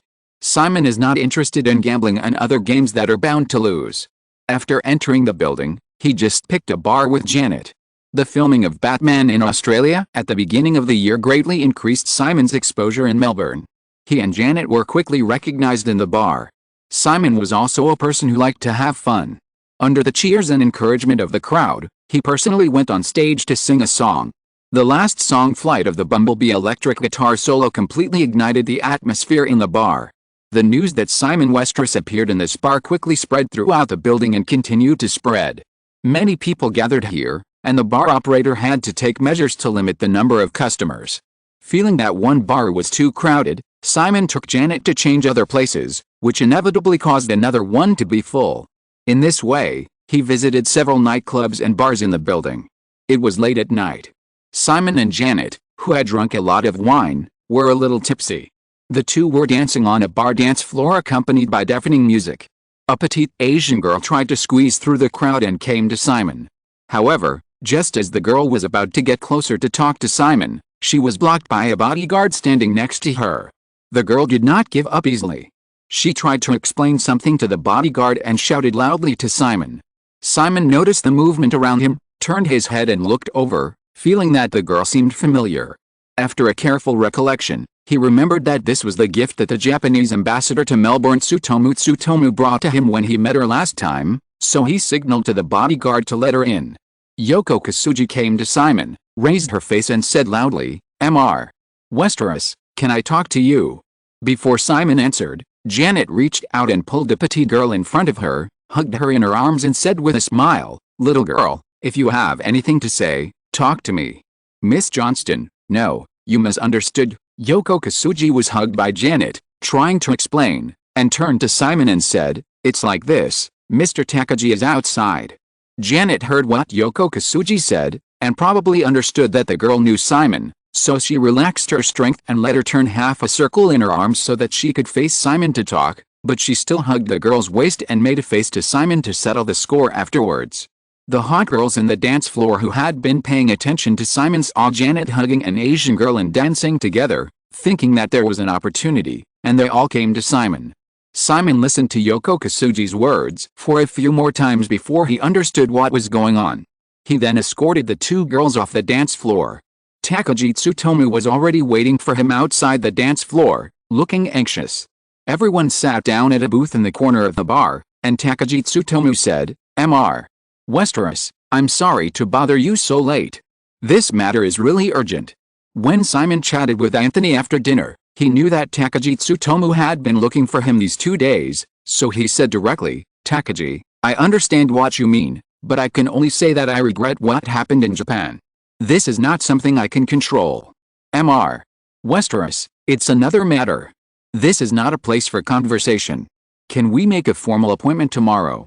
Simon saw that Takagi Tsutomu looked anxious, thought for a while, and said, "Okay, tomorrow morning, 10 o'clock, at the Johnston family's manor in the suburbs." Takagi Tsutomu saw that Simon readily agreed, and showed a relieved expression. After reconfirming the time and place, he stood up and said goodbye. Simon looked at his watch. It was already 11:30 in the evening. He didn't expect that Takagi Tsutomu would find him at this time just to arrange a meeting time for tomorrow.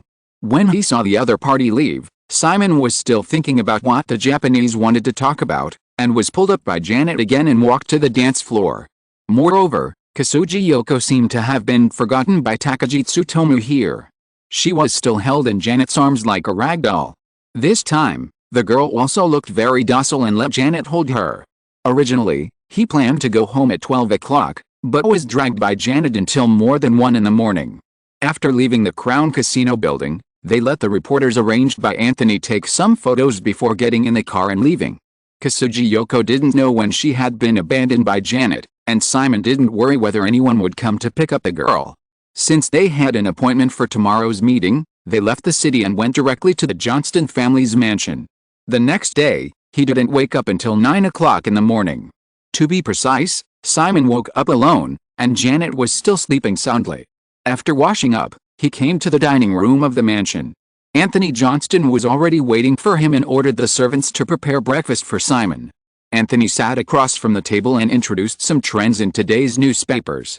He also showed Simon a few articles, which were basically headlines like "Westeros and Girlfriend Late Night Party" and "Westeros Weekend Dating Causes Stock Market Crash." Simon ate breakfast and flipped through a few newspapers. He asked, "What about Japan and North America? It's not okay to limit the news to Australia." Anthony said, "I temporarily organized a public relations team. There will be similar press releases in Japan and North America.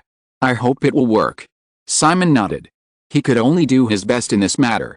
Everything depends on the reaction of the Japanese stock market after it opens tomorrow. If it really collapses in advance, Cersei Capital can only change its plan to clear its positions and leave as soon as possible. After chatting for a few words, Simon talked about Takagi Tsutomu finding him last night, but Anthony already knew that the Japanese called again early in the morning to confirm this visit. Simon had breakfast and it was almost time. Around 9:55, a black Honda sedan drove into the Johnston mansion. There were 4 people in the group. In addition to Simon's acquaintances, Tsutomu Takagi and Yoko Kasuji, and the driver, there was another man in his 70s, who was introduced as Haruo Maekawa, the previous president of the Bank of Japan, but he had stepped down 7 years ago. The Bank of Japan is actually the Bank of Japan. Simon, who had not paid much attention to the appearance of such a big man, suddenly took it seriously, and Anthony's expression became more serious.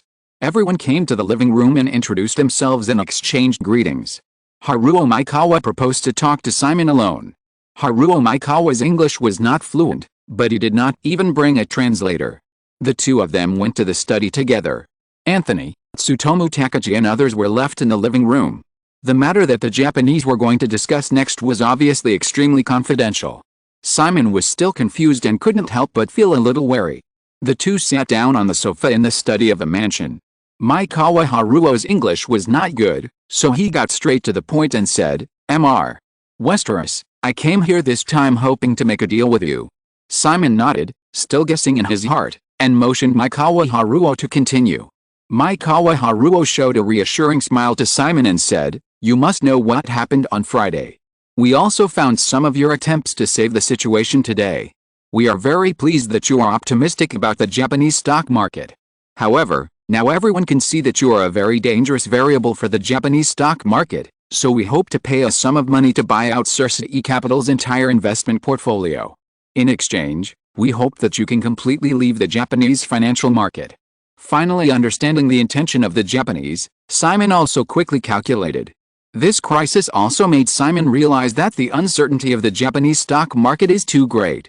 Although Cersei Capital has accumulated nearly $1 billion in profits, if the Japanese stock market collapses ahead of time, Cersei Capital's final earnings will definitely shrink significantly. Simon is not a greedy person. If he can sell his investment portfolio to the Japanese in a package and cash out in advance, as long as the price is right, he will not refuse. However, Simon quickly said, "Mr. Maekawa, it seems a bit too much to ask you to completely leave the Japanese financial market." Maekawa Haruo had obviously anticipated this problem and said, "In this case, you only need to stop getting involved in the Japanese financial market within the next 5 years. Mr. Westeros, the conditions we discussed today will not appear in this specific contract, but I believe you are definitely a person who keeps your promises." Simon nodded. If an agreement can be reached, he will certainly keep his promise. Moreover, the Japanese obviously also expected that the Japanese stock market could not last too long. At this time, the conditions were actually for another purpose, which was to prevent Simon from entering the market again after the Japanese market turned around. Simon's accidental trip to Australia triggered a sharp drop in the Japanese stock market. It can be imagined that if he publicly bearish on the Japanese stock market, the result would definitely be disastrous. In fact, Simon made up his mind from the beginning that he would never publicly release bearish news like Soros did, which would only offend the Japanese completely. Once this happened, all companies in the Westeros system would not be able to do business in Japan in the future. Now, the Japanese have taken the initiative to offer a plan that will allow Cersei Capital to get out without hurting the relationship, which is naturally the best. After leaving the Japanese market, Cersei Capital will not lack financial fields to operate in. The North American bond market in the second half of the year and the oil futures market next year can be freely operated by Cersei Capital. Of course, since the Japanese are going to spend money to buy peace, Simon will definitely not miss this great opportunity to kill the fat sheep. Chapter 272. The offer is too low. Having made up his mind, Simon asked, "So, Mr. Maekawa, what price are you going to offer?" Maekawa Haruo said, "According to the information we have collected, Cersei Capital's current net asset value should be around $2.5 billion, and we can offer $3 billion. Simon interrupted Maekawa Haruo before he could continue, "Mr. Maekawa, this offer is too insincere. I believe you should be able to roughly judge the scale of Cersei Capital's long positions. I am very optimistic that the Nikkei 225 index will hit a high of more than 40,000 points. According to this prediction, as long as I keep my long positions, I can at least get another $1 billion in the next few months. Moreover, if you still want me to avoid shorting the Tokyo stock market after the market turns, a $3 billion offer will be even more impossible. Mr. Westeros, I am sure that you are not a greedy person. What you describe is just an idealized assumption.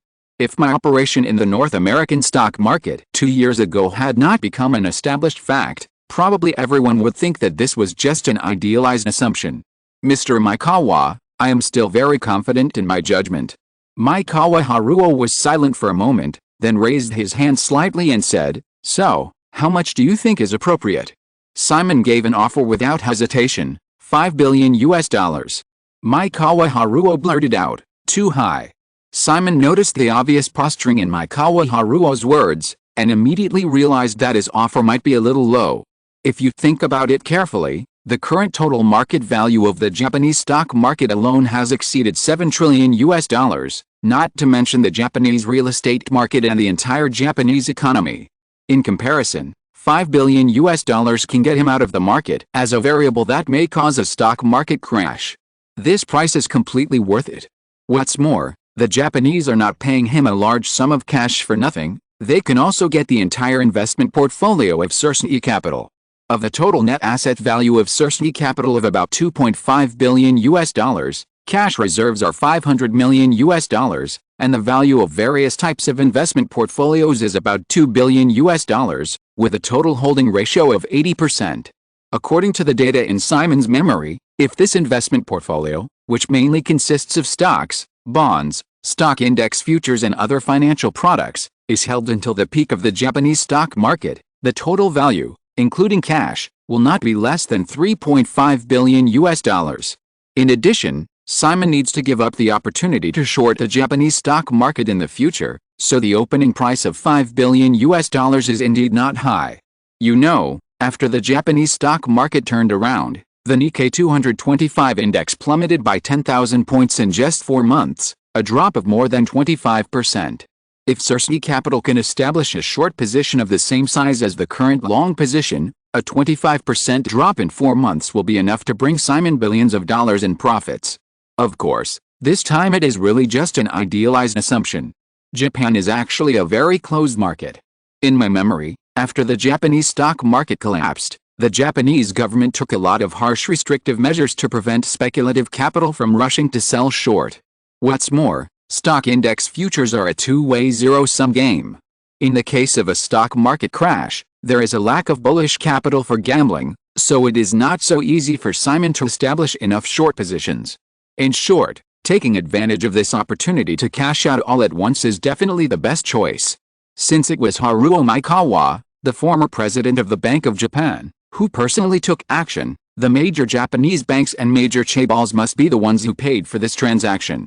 With the rapid development of the Japanese economy in recent years, the top 10 largest banks in the world are all Japanese banks, and the total assets of these banks range from hundreds of billions of dollars to trillions of dollars. The well-known major Japanese chaebols have even stronger economic strength. These capital forces only need to get a little bit from their fingers and come up with $5 billion. However, although Simon realized that his offer was too low, he did not intend to regret it. In less than half a year, the principal of $1.57 billion soared to $5 billion, which not only far exceeded Simon's expectations, but also saved him a lot of time. By cashing out such a huge amount of money in advance, Simon can also focus on the North American bond market, oil futures and many other things. Mr. Maikawa, the price of $5 billion is very reasonable. I don't think you plan to cash out immediately after buying out SYNOPSIS Capital's investment portfolio. If we reach an agreement as soon as possible and you can give certain guarantees, SYNOPSIS Capital can continue to increase its holdings tomorrow to send a signal to the outside world that I am still optimistic about the Japanese stock market, which can minimize the risks caused by the sharp drop on Friday. Maikawa Haruo only showed a slightly hesitant expression, and then quickly nodded and continued to talk about the conditions of the Japanese side. Simon, we can accept such an offer. However, in addition to the conditions just now, we also hope that you will continue to lead the operation of SYNOPSIS Capital on the surface. Of course, it is only on the surface. We will remotely control the operation of SYNOPSIS Capital. Simon immediately understood Maikawa Haruo's subtext. The Japanese want to rely on SYNOPSIS Capital to maintain investors' confidence in the Japanese stock market. If Simon is bearish on the Japanese stock market, the result is likely to be disastrous, and the unexpected sharp drop in the Japanese stock market on Friday has proved this. On the contrary, if Simon continues to be bullish on the Japanese stock market, a large number of short-selling capital eyeing the Japanese stock market will not dare to rashly bet on Cersei Capital, which is exactly the most intuitive manifestation of Simon's personal will. Everyone knows how serious the bubble in the Japanese stock market is. The main purpose of the Japanese doing this now is to buy time so that they can take more measures to promote a soft landing of the Japanese economy. Therefore, Simon guessed that after the Japanese bought Cersei Capital's investment portfolio, they would not choose to cash out unless the situation was completely irreversible. As long as they can buy more time for the Japanese economy, billions of dollars of funds are worth it even if they are completely lost. Once a stock market crash occurs, the Japanese government wants to rescue the market. Even if it uses hundreds of billions of dollars, it may not be effective. After sorting out these joints, Simon once again felt that his offer was too low. However, as Maekawa Haruo just said, Simon is indeed not a greedy person. Perhaps if his offer was higher, the Japanese would grit their teeth and agree, but the relationship between the two sides would not be as peaceful as it is now. In recent years, the popular hostile mergers, the acquired company sends away the hostile acquired by redeeming the stock, and the premium rarely exceeds 100%. Cersei Capital's net asset value is only $2.5 billion. If Simon's offer exceeds $5 billion, this transaction is not a business, but blackmail. $5 billion, a 100% premium, is probably a psychological price that the Japanese are more likely to accept. Although Simon has been influenced by a long-term instinctive resistance to the Japanese, he has no intention of deliberately confronting the Japanese. Having lived two lives, Simon has no sense of belonging to the United States, nor does he have much hatred for Japan. He is just a lonely ghost who is lucky enough to occupy someone else's body, and can only protect the interests of himself and those around him. Seeing that Maekawa Haruo was still waiting for his reply, Simon nodded and added, "Mr. Maekawa, I can agree that you can continue to use Cersei Capital for operations. However, I will not publicly express any opinions on the Japanese economy, whether positive or negative. In addition, Cersei Capital still belongs to me, and you can only get the ownership of 5 sub-funds. Moreover, after this incident, I also hope that you can return the shares of these 5 sub-funds to me. Of course, it doesn't matter if you don't return them, but they can no longer be affiliated with Cersei Capital. Well, the term is limited to the 5 years we just agreed on." "No problem," Maekawa Haruo agreed readily and reached out to shake hands with Simon. After the deal was reached, he couldn't wait to talk about Simon's proposal just now. "Mr. Westeros, we can pay a deposit of $500 million today, and I hope you can fulfill your promise just now and increase Cersei Capital's long positions as promised after the opening of tomorrow's market." Simon let go of Maekawa's hand and nodded, "Of course. In fact, in order to avoid more unnecessary speculation in the market, I plan to leave Australia this afternoon." "That's the best," said Maekawa Haruo, and then asked, "But what about our transaction agreement?" The two had just agreed on a general plan, and many details still needed to be considered in detail.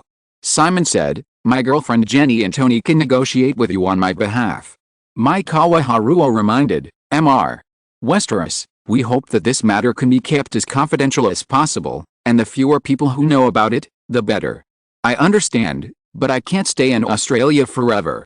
Moreover, Jenny and Tony have been in charge of Cersei Capital during this period. If you want to continue to maintain the operation of Cersei Capital, they will definitely be involved. Moreover, we can't hide this matter from investors. I can only promise to try my best to cooperate and control the news.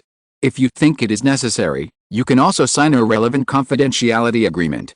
Then, Maekawa Haruo stood up, bowed slightly, and stretched out his hand to Simon again, saying, "I hope we can have a pleasant cooperation this time." Simon also stood up, stretched out his hand and shook hands with the other party, and smiled, "I hope so too." After the matter was settled, Maekawa Haruo and his party left in a hurry. Simon introduced the deal to Janet and Anthony. Both of them knew how much benefit Cersei Capital had gained, so they naturally would not object. Anthony immediately called Raymond Johnston, who was still in Western Australia, hoping that the old man would come back to take charge of the situation. It would be safest for the old man to personally communicate with other investors in Cersei Capital. If the cash can be cashed out in one go, I think other investors will not object. The key is confidentiality. Simon was not too worried about this matter. The forces that were selected to invest in Cersei Capital were closely related to the Johnston family.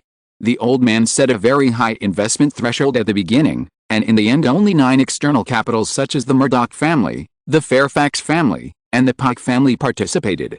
In the 1980s, the Australian economy was highly dependent on Japan.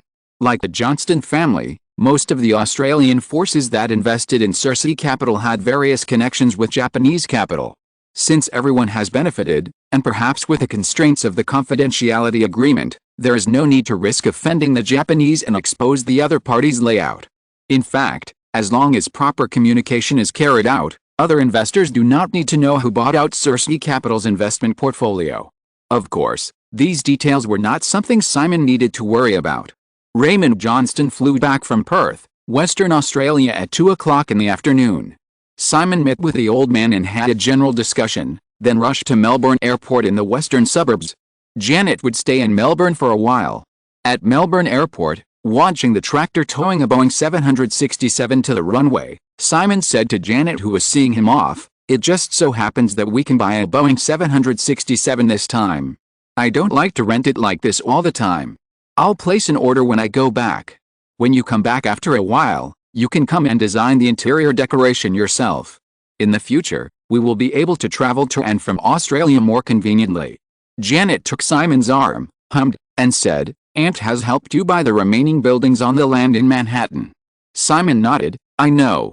Although it was handed over to the shell company established with the help of Veronica to operate, the funds still had to be transferred from Westeros Company." Simon naturally knew about this. Because of the continuous decline of the North American real estate market, Simon's action of purchasing the property between 59th Street and 60th Street east of Madison Avenue in Manhattan for the construction of Westeros Building became very smooth.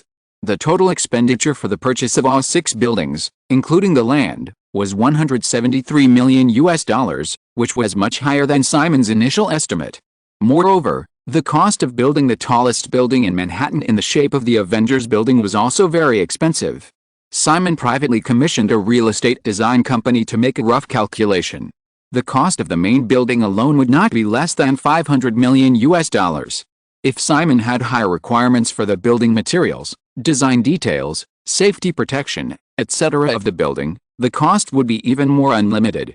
In addition, to build such a building, the user problem of the building must be solved first.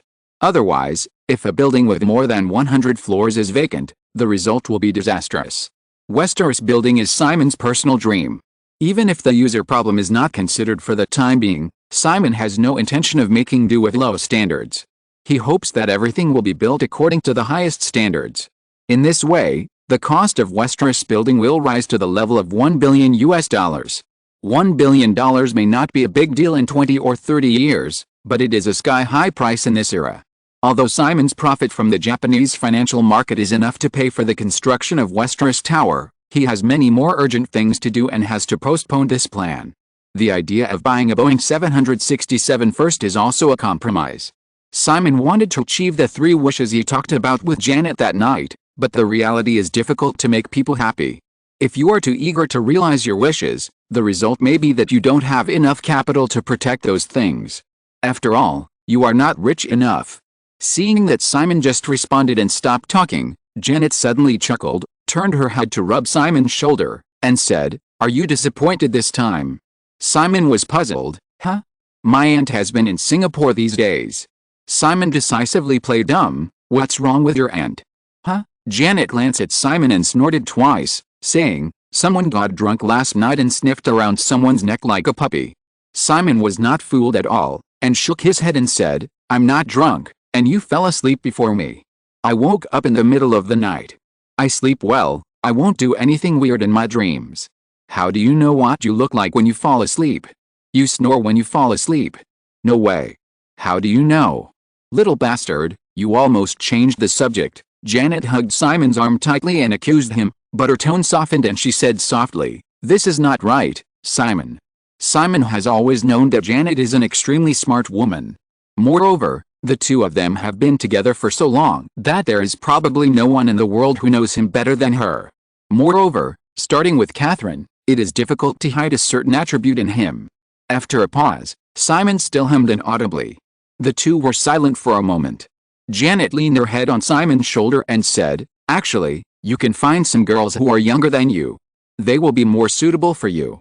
"Well, not too young, otherwise it will be troublesome." Simon smiled and asked, "Then what will you do?" "Of course I am your girlfriend, and will be your wife in the future," Janet said as a matter of course. "Men who cheat outside always have to come home. Dad used to do this all the time, and me and Mom have lived well for all these years." Simon pretended to be interested and said, "Tell me more, maybe I can find a chance to blackmail your old man." "How can you blackmail me?" "Getting beaten is more like that." Janet patted Simon on the body and said, "My mom told me about this. She used to like to see the old man make up lies to her after he didn't come home at night. Dad has grown old over the years, so he has settled down. Little bastard, we will grow old like Mom and Dad, right?" Simon nodded without hesitation, feeling the faint melancholy in Janet's tone, and reached out to hug the woman in his arms. For Cersei Capital's affairs, reporters were still arranged around, and they happened to capture the warm scene of the two standing and leaning on each other in the setting sun. The Boeing 767 entered the runway, everything was ready, and Neil Bennett signaled Simon to board the plane not far away. After a few final goodbyes, Simon was about to leave, but was stopped by Janet again, and asked with a worried look on his face, "Little bastard, do I really snore when I sleep?" Simon smiled and lowered his head to kiss Janet on the lips, and said, "Of course not, I lied to you." "Really? Really?" Janet was still not at ease, and warned, "Don't lie to me, I'll go back and sleep, and let my mother help me check." A casual little joke seemed to have serious consequences. Simon stopped teasing, and finally hugged Janet and walked towards the private plane on the runway. Chapter 273 Nokia. After a long 16-hour flight, Simon returned to Los Angeles. It was still Sunday evening, June 25th, Eastern Time in the United States.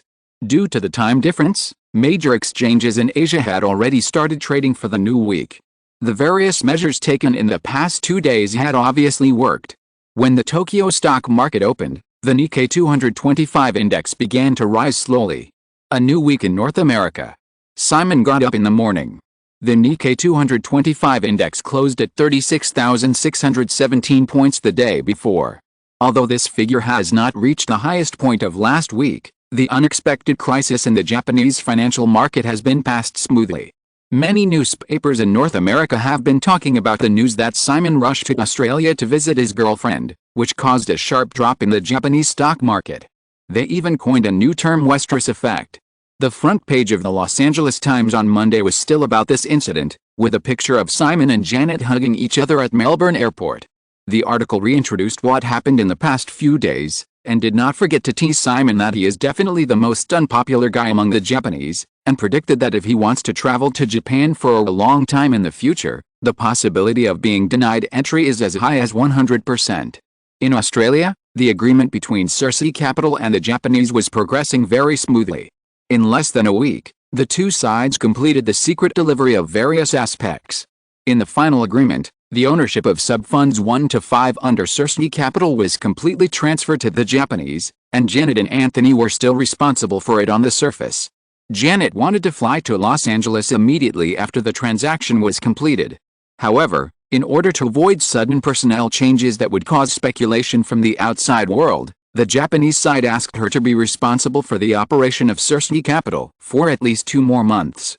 Of course, this was under the premise that the Japanese side was completely remotely controlled, and Janet herself actually had no decision-making power. For the benefit of everyone, Janet had to agree. 2 months is just right. The post-production of Batman will not be completed until September. Simon plans to take a long vacation after completing this film. The first stop in the plan is Milan Fashion Week in September. By then, Janet can just use this very reasonable excuse to leave. Since she couldn't get out for the time being, Janet was not idle.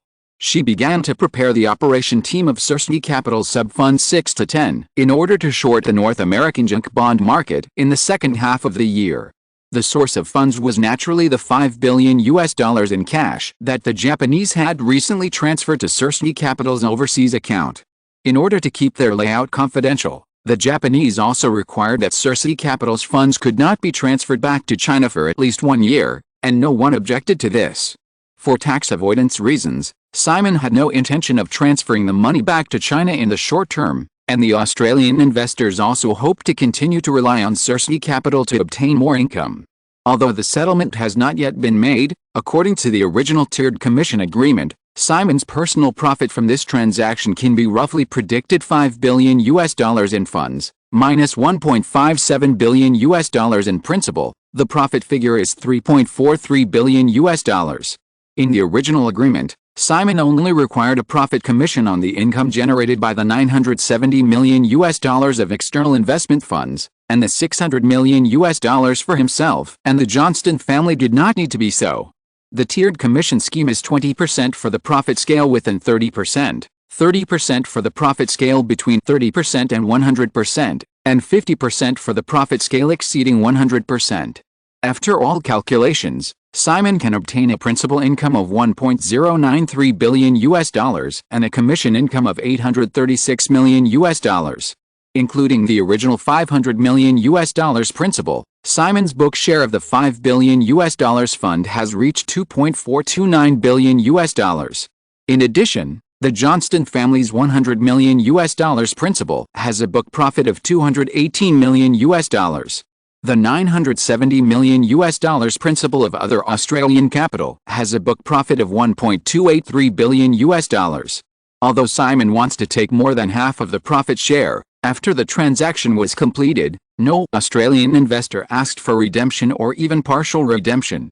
Not only because of the original agreement, but also because of the conversion of $1.57 billion into $5 billion in less than half a year, and the profits of all parties have all exceeded 100%. As long as other Australian investors are normal-minded, they know that Simon is fully worthy of such a high share. Faced with such a huge amount of funds held by Cersei Capital, Simon gradually came up with some other ideas. Of course, this is a later story.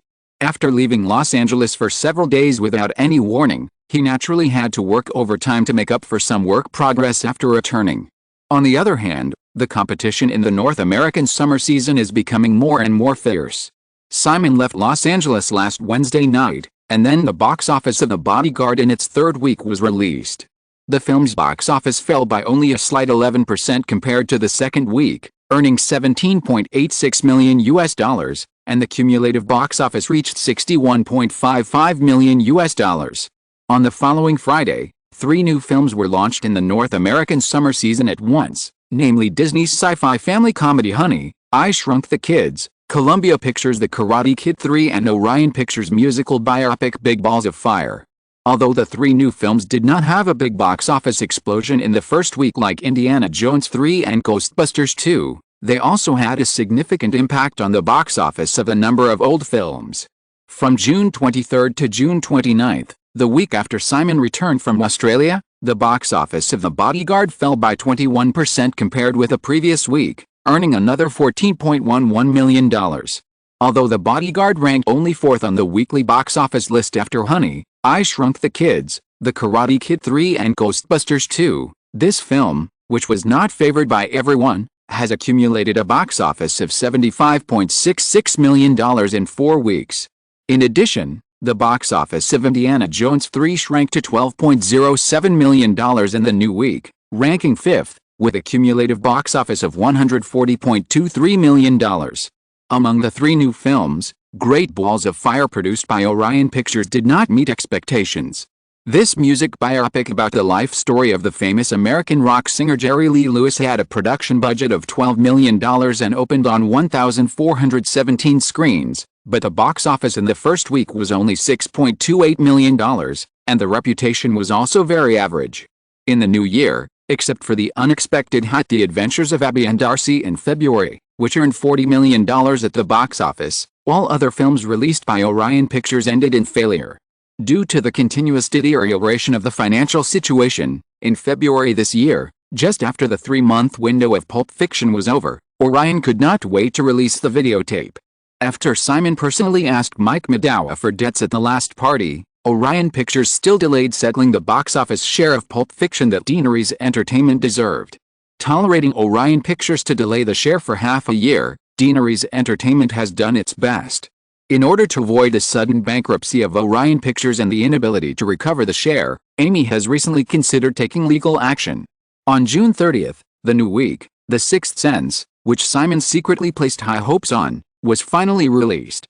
Compared with the opening scale of The Bodyguard with more than 2,000 screens, the number of screens for the first week of The Sixth Sense was only 1,673. This relatively conservative release strategy was actually intentional by Simon. He hoped to reserve enough fermentation space for the film's reputation through a smaller scale of screening. Until the release, the plot of The Sixth Sense was still kept strictly confidential. The early marketing strategy adopted by Deaneries Entertainment was mainly Simon and De Niro, and was very traditional in order to simply increase the popularity of the film. Simon has always believed that the fundamental reason why The Sixth Sense achieved a huge success of more than $600 million in the original time and space was definitely not just a simple plot reversal. Many factors such as the emotional connotation to be expressed by the film are crucial. However, the plot reversal between humans and ghosts at the end is undoubtedly an important catalyst for the success of the film. Therefore, during the promotion stage of the film, whether it is various press releases or interviews with the main creators, there is no mention or hint of the final reversal of the film. Simon's fundamental strategy is to let the audience discover this reversal by themselves, rather than through hints in the early publicity. If you know in advance that a film will have a surprise, it may even have the opposite effect in the end, making some people feel that it is nothing special. After all, similar plots have not been unheard of in the long history of movies. As for the genre of The Sixth Sense, most fans who were paying attention to this movie could only get a general impression of a horror movie before the movie was released. Even in the final stage of the TV trailer, the only information the audience could get was that it was a story between a psychologist and a psychic boy, with some misleading horror movie-specific shots. Because The Sixth Sense should be regarded as a pseudo-horror movie with a family-friendly core, in terms of marketing audience, Deaneries Entertainment did not target teenagers as accurately as Scream, but aimed at audiences of all ages, which also led to a significant increase in publicity and promotion costs. Some fans were hesitant about whether to choose to watch the movie at the first time because of the conservative strategy of The Sixth Sense in the film promotion stage. Because of Deaneries Entertainment's strict confidentiality of the film's plot and the various unusual aspects of the publicity and promotion stage, the entertainment media with a keen sense of smell became more and more curious. Of course, there are also many experienced media and audiences who believe that whether it is the low opening scale of the film or the low-key publicity and marketing, it only shows that Deaneries Entertainment lacks confidence in The Sixth Sense. In fact, the senior executives of Deaneries Entertainment who have seen the finished film of The Sixth Sense generally lack confidence in this film with a flat plot. Los Angeles. Deaneries Entertainment headquarters in Santa Monica. It was the afternoon of June 30th. In the large conference room in the office building, the meeting on arranging the company's mid-year financial audit started at 2 o'clock in the afternoon and has lasted until now. All the core senior executives of Deaneries Entertainment were present. Although the mid-year financial audit that will begin next month is not as detailed as the one at the beginning of the year, it will also be jointly participated by the accounting team of Westeros Company in order to play a supervisory role. As the head of Westeros Company, James Raybould came from Los Angeles with Robert Iger in the morning. In the past 2 quarters, although only The Bodyguard in the series of films released by Deaneries Entertainment was an unexpected box office hit, the company's revenue from the 2 core businesses of film and television is still very substantial. In terms of movies, in addition to the new films in the first half of the year, the local releases of blockbuster films such as Scream and Steel Magnolias at the end of last year have been completed one after another, and overseas distribution has basically been completed. The videotape of When Harry Met Sally, released at the end of last year, also achieved very impressive sales performance in the first half of the year, and funds from all aspects are continuously recovered. In the field of television, the spring season of reality shows and TV series, such as Who Wants to Be a Millionaire and Survivor, has also come to an end. The settlement income and prepayments of TV networks have also brought a lot of income to Deaneries Entertainment. The total debt of all companies in the Westeros system is $900 million, which means that Simon will need to repay the principal and interest amount of $200 million this year alone, but he does not feel the slightest pressure. Not to mention the huge amount of money that Cersei Capital has just obtained from the Japanese. Just Who Wants to Be a Millionaire program under Deaneries Entertainment has made a large concession in the new season contract. The continuous income generated by this reality show is enough to support Simon's personal debt repayment. However, although Deanery's Entertainment's profitability has reached a level that makes Hollywood peers jealous, Simon does not intend to be a confused boss at all. Too many memories of his two lives made him deeply understand that for any company to continue to grow and develop, a strict financial system is essential. At 5 o'clock, the meeting ended. The others dispersed, and Simon and James Raybould stayed in the conference room to discuss Cersei Capital. James already knew about Cersei Capital's deal with the Japanese. The subsequent operation of the local junk bond market would require more cooperation from Westeros. The two communicated alone for half an hour before walking out of the conference room together. Amy hadn't left yet.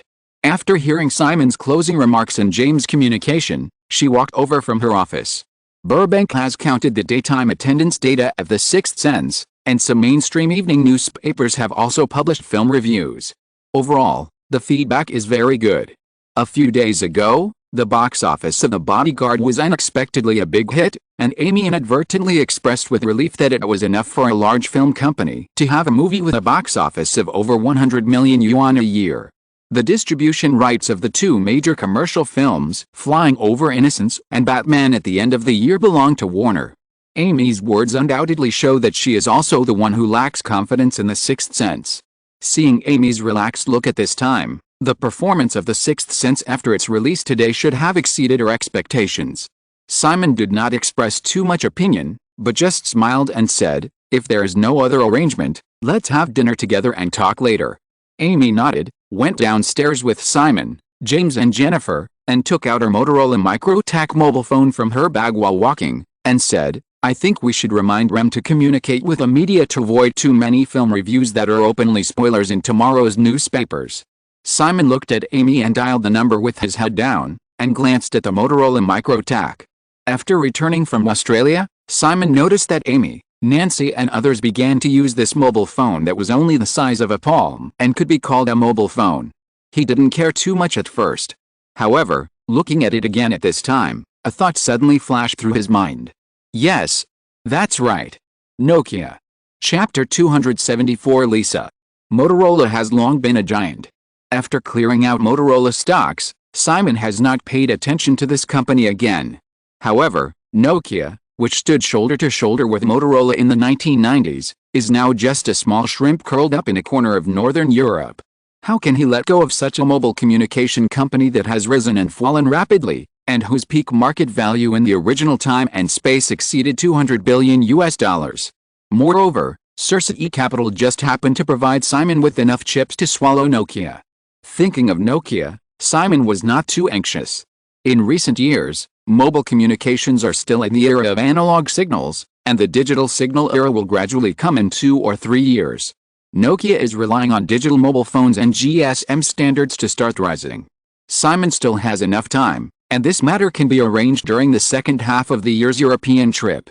However, thinking of Nokia, Simon also decided to resort out his memory during the vacation after completing Batman in order to find more potential stocks that are still in the dormant period. Everyone came to the parking lot, and after Amy finished the call, the four of them rushed to a nearby restaurant for dinner. At the same time, every corner of North America. With the coming of the weekend, office workers have begun to plan their entertainment activities on weekends. It has been a long-standing habit to watch a movie with family and friends on weekends, which is a very common pastime. Moreover, it is the summer season with the many blockbusters. As for the large number of students who are in the summer season, they don't need to make special arrangements and can go to the theater at any time. A series of movies are being released. Indiana Jones and the Last Airbender, a sequel that has been expected for several years, is naturally the first to be seen. The Bodyguard, the soundtrack has been bought. Ghostbusters 2 and The Karate Kid 3, it is said that they are sequels that Columbia Pictures hastily launched in order to boost the stock price in the acquisition negotiations with Sony. The reputation is a mess, so I skipped it. Honey, I Shrunk the Kids, a Disney Family Carnival, seems to be pretty good. The Sixth Sense, a new movie that opens today. The script is written by Simon Westeros and starred by Robert De Niro. Although it is not clear what it is about, it is a horror movie. Westeros horror movie scripts have always been excellent, not to mention De Niro, who rarely appears in horror movies. You must watch it. Deaneries Entertainment's box office performance of last year's movies was too eye-catching. The Sixth Sense was created by Simon and De Niro. Although the promotion of this movie seems to be a bit tepid, in order to avoid being crushed by accidents, other film companies have chosen to avoid it. Therefore, The Sixth Sense became the only new movie to be released this week, just like Indiana Jones 3 and The Bodyguard. Simon is needless to say. De Niro has also re-established his reputation after 2 consecutive Pulp Fiction and Dead Poets Society. Therefore, many viewers regard The Sixth Sense as the first choice for weekend movie watching.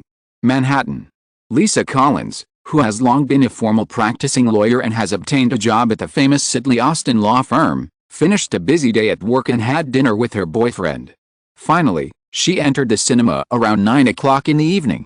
The movie they watched was naturally The Sixth Sense. 2 years have passed, and the trip to Park City with Jennifer has become the most special experience in Lisa Collins' mind. During the short weekend together, Lisa Collins originally thought that the young man was amazing enough, but unexpectedly, the Sundance Film Festival was just the beginning of his tough life. Now, he is the youngest director of Hollywood's annual box office champion film. He has created or directed a large number of box office hits. He can play the amazing flight of the Bumblebee. He has also become the youngest Cannes Palme d'Or winner. He has miraculously accumulated billions of dollars in wealth.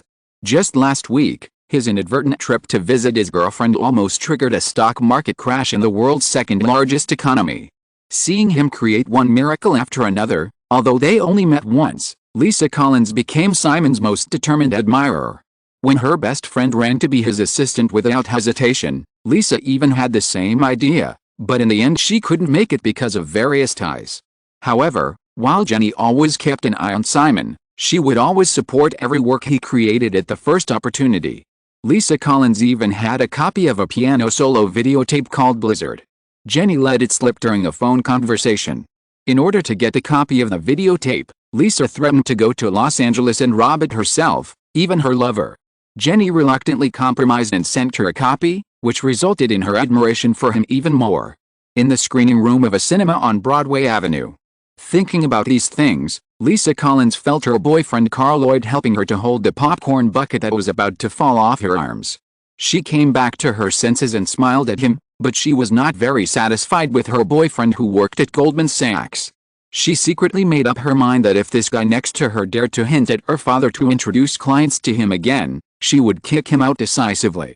Seeing that you are handsome, can coax people, and barely have some ability, I just want to get along with you a little bit, to comfort my sister's lonely body and mind after the heavy work. You want to eat my gigolo after knowing me for less than 2 months. Ugh. The lights in the theater dimmed, and Lisa Collins also put aside those messy thoughts. After a few short advertisements, Deaneries Pictures' gorgeous opening animation of Phoenix Reborn from the Ashes appeared on the big screen. Just with this opening, Lisa Collins found something unusual. The film label under Deaneries Entertainment is divided into 3. Deaneries Pictures is Phoenix Reborn from the Ashes, specializing in mainstream commercial films. New World Pictures is The Clear Sky After Thunder and Lightning, focusing on the horror film market. Gay Omen Pictures is a mobile film full of artistic atmosphere, responsible for the production and distribution of art films. If The Sixth Sense is simply a horror film promoted by Deaneries Entertainment, it should be distributed under the New World Pictures label. Now, it is the main label of Phoenix under Deaneries Entertainment. The opening ends and the plot begins directly. The scene turns to a hall where a cocktail party is being held. On the podium, a gray-haired old man is giving a speech. The gist of it is that he is presenting an honorary citizen certificate to Dr. Malcolm Crowe, who has made great contributions to child psychology. This plot progresses very quickly. After a lively and short toast, Dr. Crowe, played by Robert De Niro, returns home with his wife. In addition to De Niro, Lisa Collins feels that the actress who plays the role of Dr. Crowe's wife is also familiar. Yes, even Once Upon a Time in America, The Lover of Noodles. This is the second time the two have played a couple. However, the actress is not very famous, and Lisa does not know her name. On the big screen, the Crowe couple are still not satisfied after returning home. His wife Anna is about to go to the wine cellar to get a bottle of red wine to celebrate, and accidentally discovers an intruder in the house. Dr. Crowe protects his wife and carefully communicates with the uninvited guest, and gradually learns that the other party is a mental patient whom he has helped in vain. After a desperate confession, the patient shot Dr. Crow and then aimed the gun at his own temple. The gunshot rang out again. The camera shook and turned to Dr. Crow, who was shot and fell to the ground. With Anna crying in fear, the camera slowly pulled up. The prologue ended here. In the aimless cold-toned street scene, accompanied by music, the main subtitles began to appear. Simon made a great adjustment to the beginning of the new version of the film. The original opening, perhaps to save budget, where the Crow couple abruptly read lines to an honorary certificate, was replaced by a lively cocktail party, so as to quickly flash through a coherent plot and introduce the identity of the male protagonist more clearly.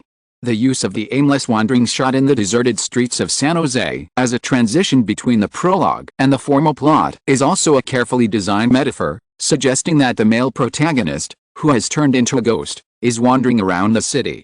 Of course, these details require the audience to watch the entire film and savor them carefully before they can discover them. In the screening room, Lisa Collins, who knew nothing about the plot, did not understand the metaphor of this transition, but her curiosity was aroused by the opening prologue. She began to wonder if this was a flashback film, and whether the patient who committed suicide in Dr. Crow's house was the psychic boy who appeared in the TV trailer. However, when the plot officially unfolded, the timeline was already 1 year later.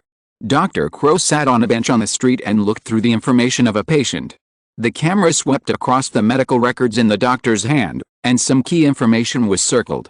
Cole Hill, 9 years old, parents divorced, withdrawn, extremely anxious, and may suffer from mood disorders. The camera switched. On the other side of the street, the boy walked out of the house, put on glasses, and looked around cautiously, like a small animal that was easily frightened, ready to escape from the harm of its natural enemies at any time. Obviously, this was Cole Hill. Dr. Crow followed Cole to church and began to communicate with the alert boy. With Dr. Crow's calm words, Cole gradually relaxed and took the initiative to talk to the doctor. In the first contact, Dr. Crow found that the boy could speak Latin, showed symptoms of delusion, and had unknown scars on his arms, which might be abused. Then, the plot began to split into two. The Cold War between Dr. Crow and his wife Anna made the audience more curious about what happened in this year. Various strange scenes appeared from time to time in the life of the boy Cole. As a senior fan and a very meticulous mind, Lisa Collins was vaguely aware of something less than half an hour after the film began. Until Cole said the line, "They don't know they're dead," Lisa Collins was completely sure of this. Dr. Crow died a year ago. Discovering this secret, Lisa Collins couldn't help looking around. In the light and shadow of uncertain light and dark, some of the audiences around were basically focused, and there was no sudden realization like Lisa herself because of discovering a secret. Obviously, most people have not yet realized the most important foreshadowing of the film. However, although the plot of The Sixth Sense is not as ups and downs as some big-budget films, the continuous suspense, the interaction between the two protagonists, and the ghosts that appear from time to time around the boy all firmly attract the audience's attention, making people curious about what is going on, how the story will develop next, and whether the doctor can cure the boy's disease.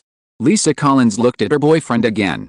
Carl noticed that she was looking at him, and immediately retracted his gaze towards the big screen, smiled at her, and said, "It's a very interesting movie." "Yes." Lisa nodded and looked at the big screen again. Even though she had discovered the biggest secret of the film, she didn't feel bored at all, and was also very curious about the ending of the story. On the screen, everything seemed to be moving in a good direction. Under the continuous guidance of Dr. Crow, Cole gradually opened his heart and learned to communicate with the ghosts around him. When he successfully helped a little girl who was poisoned to expose the evil deeds of her stepmother, Lisa in the screening room couldn't help but feel an indescribable excitement. Perhaps, this should be Cole's future. In the film, after experiencing this incident, Cole finally let go of his heart, not completely. Taking the opportunity of a car accident, he confessed to his mother that he could see ghosts. Looking at the mother and son hugging and crying on the big screen, Lisa felt her eyes slightly wet, but the corners of her mouth could not help but curl up. In the screening room, many viewers also had expressions of deep or shallow emotion.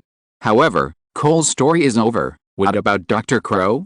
When most of the audience were still immersed in the happiness of Cole and his mother, and even thought that the movie was about to end, the plot turned back to Dr. Crow.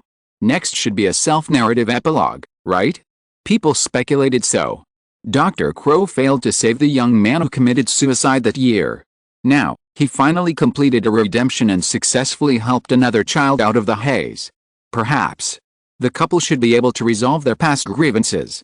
Sure enough, Dr. Crow returned home and played their wedding video on TV. His wife was still calling his name in her sleep. She obviously still loved him. Now, he should only need to wake her up. The two embraced sweetly.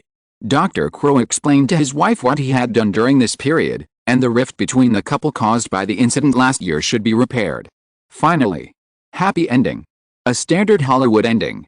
However, Dr. Claw echoed on his mumbling affectionately, and finally leaned over to kiss his wife when he was moved. But the wife in the dream instinctively dodged, and in the process of moving, the originally clenched palms opened, and a wedding ring fell from her hand, rolling towards Dr. Claw with a slight sound. His wife's wedding ring was obviously worn on her hand. Dr. Claw stared at the other ring rolling towards him, a ring that should have been worn on his own hand, and raised his left hand tremblingly. Strong emotion surged in his heart. He didn't know if it was fear, anger, or something else. Then, he saw the cold breath exhaled from his wife's mouth. A series of overlapping voices rushed out of his mind frantically, the voice of the boy. We will meet again, right? They don't know they're dead. I can see ghosts. When they are angry, the surroundings will become very cold. Maybe we can pretend to meet again tomorrow, just pretend. It turned out that he was the one who didn't know he was dead, a ghost. Chapter 275, Fierce Competition. Until the end credits and the lights came on, there were still voices of surprise and realization in the screening room. I didn't expect it to be this kind of ending. However, everything seemed so natural. If you think about it a little bit, you can see that there are too many hints in the film. But anyway, it was really unexpected. Lisa Collins felt the discussions around her, and she stood up and left the screening room with her boyfriend with a smile on her face. Because of some involvement with a certain guy, she couldn't help but feel a little proud at this time, and decided to take the time to watch it again. Many details in this movie are still worth recalling. The 9 o'clock show ended, and it was already 11 o'clock in the evening on the East Coast.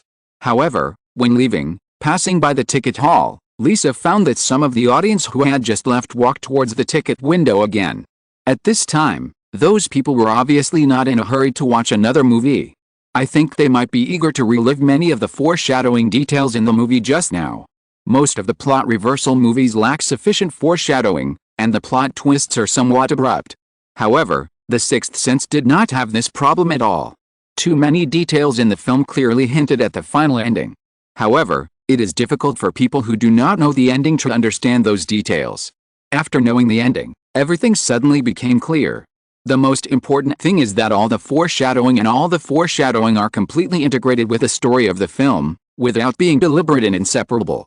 So, this is a genius. Lisa couldn't help but think of the recent period of time when some media have always been bad-mouthing this movie. Now, Deaneries Entertainment has undoubtedly produced another classic. As for the box office, thinking about those viewers who wanted to revisit the film immediately after it was late at night, this is obviously not a problem. It was still 8 o'clock in the evening on the West Coast. It was not too late. So I decided to call Jenny when I got back and congratulate her. It would be even better if I could meet him and her together. Maybe I could say a few words. When Lisa Collins finished her movie watching, countless professional or amateur film critics in various states and counties in North America had basically completed their reviews of The Sixth Sense. Compared with other movies, The Sixth Sense undoubtedly has a natural advantage in this regard. Because this is the only new movie to be released this week, and it is the highly anticipated Simon Westeros and Robert De Niro's main creators, most newspapers and media can neither ignore Westeros and De Niro nor have any other choice. If everyone is discussing The Sixth Sense in the entertainment pages tomorrow, but there is no similar news in their own newspapers, readers are likely to think that this newspaper is out of touch with society. This is not what newspaper operators want to see. So, early on Saturday morning, the entertainment pages of countless newspapers in North America focused on film reviews and news about The Sixth Sense. Just this point is equivalent to a huge investment in all-round carpet marketing. Why many big directors and big stars are always more likely to succeed is largely because they naturally attract the attention of a large number of media and the public. Even if the quality of these people's works is not high, because of their wide attention and popularity, the box office is generally not too unsuccessful. If the quality is good enough, It is easy to sell well. This is actually what people often call box office appeal. North America has long formed a very complete film review system, and film critics and newspapers usually do not need to attract attention by spoiling. Deaneries Entertainment's distribution department stepped up its public relations offensive in this regard under Amy's special instructions. In the end, in the film reviews of The Sixth Sense on Saturday, almost all the critics carefully guarded the most critical secret of the film while praising the film. Of course, although there are no spoilers, compared with Deaneries Entertainment's complete confidentiality during the promotion and distribution stage, the critics do not need to be so conservative. Stephen Hunter, a famous film critic of The Washington Post, wrote in a very scratchy tone, "If you pay a little attention, The Sixth Sense will keep you coming back. This gloomy and cold film will eventually lead to an ending you can never predict. I really want to tell you what happened, but I can't do it because you will hate me. I can only say that this is a movie that you absolutely cannot miss this year." The Los Angeles Times was not as hesitant as Stephen Hunter, but it also praised it suggestively. "Simon Westeros has another meticulous and exquisite script. The Sixth Sense is definitely the best ending I have ever seen in similar films." Other influential newspaper platforms such as The Hollywood Reporter, Variety, Chicago Sun-Times, and San Francisco Chronicle all gave more or less hints about the film's unexpected ending in their long reviews of The Sixth Sense. In addition to the comments on the film's ending, a large number of film reviews also focused on analyzing the story of redemption in The Sixth Sense, and the performances of De Niro and Cole were also unanimously affirmed. The actor who plays Cole is just a newcomer selected from many child stars, and the comments on his acting skills are more inclined to Robert De Niro, a veteran star. Compared with Bruce Willis, Robert De Niro has invested a lot of energy in the role of Dr. Crow, just like many of his previous films. He not only studied a lot of information on child psychology, but also spent a month in a psychological clinic to experience this profession in person. Therefore, the series of words and deeds shown by De Niro in the film are no different from those of a professional psychologist. The film critic of the New York Post unabashedly praised De Niro for successfully creating a screen role in a new field after Dead Poets Society. The film critic also suggested in the article that De Niro should give up participating in the upcoming Goodfellas to avoid him returning to the image of a gangster role. After combining various media data, the score of The Sixth Sense reached the best score of 8.5 points since the start of the summer season. Before that, only Spielberg's Indiana Jones 3 scored a good score of 8 points in this summer season. As for other films, The Bodyguard was almost criticized to death by the media, Ghostbusters 2 also failed to pass, and Paramount's Star Trek V had a worse reputation than The Bodyguard. Among the 3 new films released last week, Honey, I Shrunk the Kids, which had a good reputation, had a media rating of only 7.5 points, The Karate Kid 3 was directly labeled as a money-making movie, and Fireball passed the test, but the box office was the worst. Countless cases have proved that there is no direct correlation between the box office and word of mouth of a movie, which also involves too many other factors such as the release schedule, screen size, media popularity, etc. However, The Sixth Sense not only received the highest score in the media since the start of the summer season, but the influence of the film among the audience group also spread very quickly. When the media hinted at the wonderful plot of the film, The Sixth Sense once again showed a rare word-of-mouth effect among the public. After watching the movie, many viewers recommended this movie with an unexpected ending to their relatives and friends with mysterious expressions. Coupled with Deaneries Entertainment's previous all-age publicity offensive, and the film's exclusive high-quality schedule in the hottest week of the summer season, all these favorable factors combined, The Sixth Sense not only easily won the weekend's box office championship with only 1,673 screens in 3 days, but also accumulated a box office of $23.15 million in 3 days. You know, the box office of The Bodyguard in the first week of the first 7 days was only $23.63 million. In the popular summer season in North America, due to the increase in the number of moviegoers on weekdays, the weekend box office of a movie is usually 60% to 70% of the entire week's box office. According to this box office share, whether it is the Box Office Statistics Agency, the public media or Deaneries Entertainment, it is generally believed that the first week box office of The Sixth Sense will be between 33 million and 38 million, which is the opening box office data of the summer season, second only to Indiana Jones 3 and Ghostbusters 2.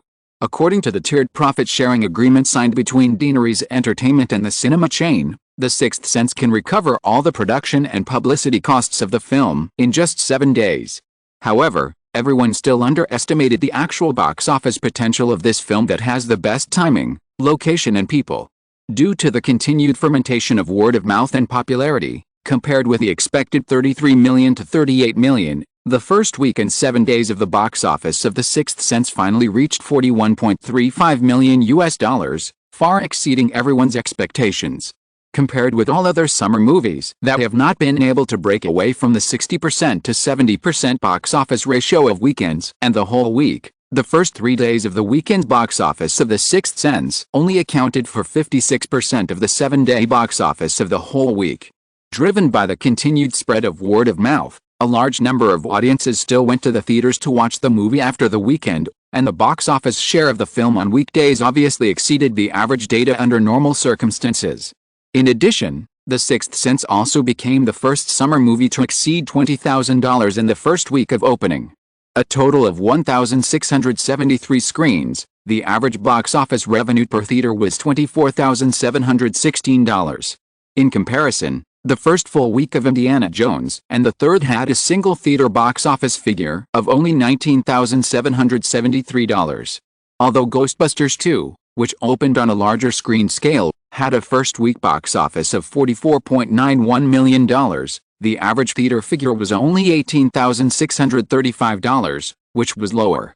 Moreover, the number of screens for the opening of Indiana Jones and the Third and Ghostbusters 2 has already stimulated all the box office potential of the films at once. In recent weeks, neither film has expanded its release scale. Looking at The Sixth Sense, the number of screens for the opening of this film is only 1,673, which is significantly different from the 2,327 screens of Indiana Jones and the 2,410 screens of Ghostbusters 2. The average theater figure for the first week is close to $25,000, and a phenomenal trend of watching movies has been formed. Deaneries Entertainment has absolutely no reason not to increase the number of screenings. According to the box office data in recent weeks, the industry predicts that the total box office of Indiana Jones 3 in North America will be about $200 million. Many people originally thought that this movie had the potential to break the monopoly of Deaneries Entertainment, that is, to regain the annual box office champion after Lola Run in 1987 and Rain Man in 1988. Now, few people will mention such a statement. Everyone is just paying attention to the box office potential of The Sixth Sense with envy and curiosity. On July 7th, The Sixth Sense entered its second week of release. Because the screen resources of the summer season are tight, after urgent consultations with the theaters, Deaneries Entertainment barely managed to secure an additional 256 screens for The Sixth Sense in the new week, bringing the total number of screens to 1,929. At the same time, 3 new films opened this week, namely Lethal Weapon 2 by Warner Bros., The Boss Goes on Vacation by Fox Film, and Sex, Lies, and Videotape by Columbia Pictures. The first Lethal Weapon was unexpectedly successful in the unpopular March 2 years ago. Although the box office failed to break $100 million, it became Warner's highest-grossing movie that year. However, because the success of the first part was unexpected, Warner did not have 100% confidence in the sequel and only gave it 1,803 screens for the opening. Fox Films' The Boss Goes on Vacation is a comedy. Simon had never heard of this movie, and the number of screens for the opening was only 1,134. The last Sex, Lies, and Videotape, Columbia Pictures obviously knew that this low-cost independent film would not have a wide audience. Although the film is likely to be favored by Westeros, Columbia did not have excessive self-confidence and only arranged 517 screens for the opening in the first week. Of course, for art films, such a scale of release is already very impressive. With 3 new films coming, Deaneries Entertainment did not dare to take it lightly and relaunched a new wave of marketing offensives for The Sixth Sense.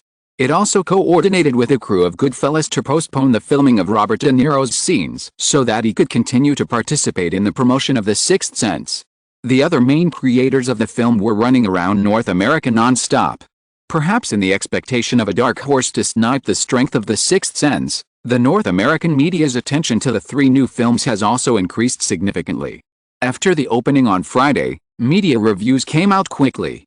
Lethal Weapon 2 successfully continued the excellent reputation of the first film, with an overall score of 8.3 points, exceeding Indiana Jones 2 in May, and only 0.2 points lower than The Sixth Sense. Perhaps it was the discussion of the decadent lazy ghosts in the film that triggered emotional resonance, or perhaps it was the attribute of the art film that was easy to please critics. Sex, Lies, and Videotape received unanimous praise from the media, with an overall score of 9.6 points. In comparison, Fox Films' The Boss Got Away seemed silent and failed to pass the score, with only 5.3 points, looking like a self-destructive film. However, as a brotherly comedy with gags and some crime elements, The Boss Got Away also has its own fixed audience. With 3 new films released and a number of old films in May and June that have a lot of stamina, the 7 days from July 7th to July 13th can be said to be the most competitive week of the summer season. End of this chapter. Thank you so much for reading until the end. Don't forget to give it a like. Looking for more exclusive content and immediate access? Subscribe to our Patreon. Remember, every like, subscription or donation encourages us to continue. Thank you all. See you in the next video.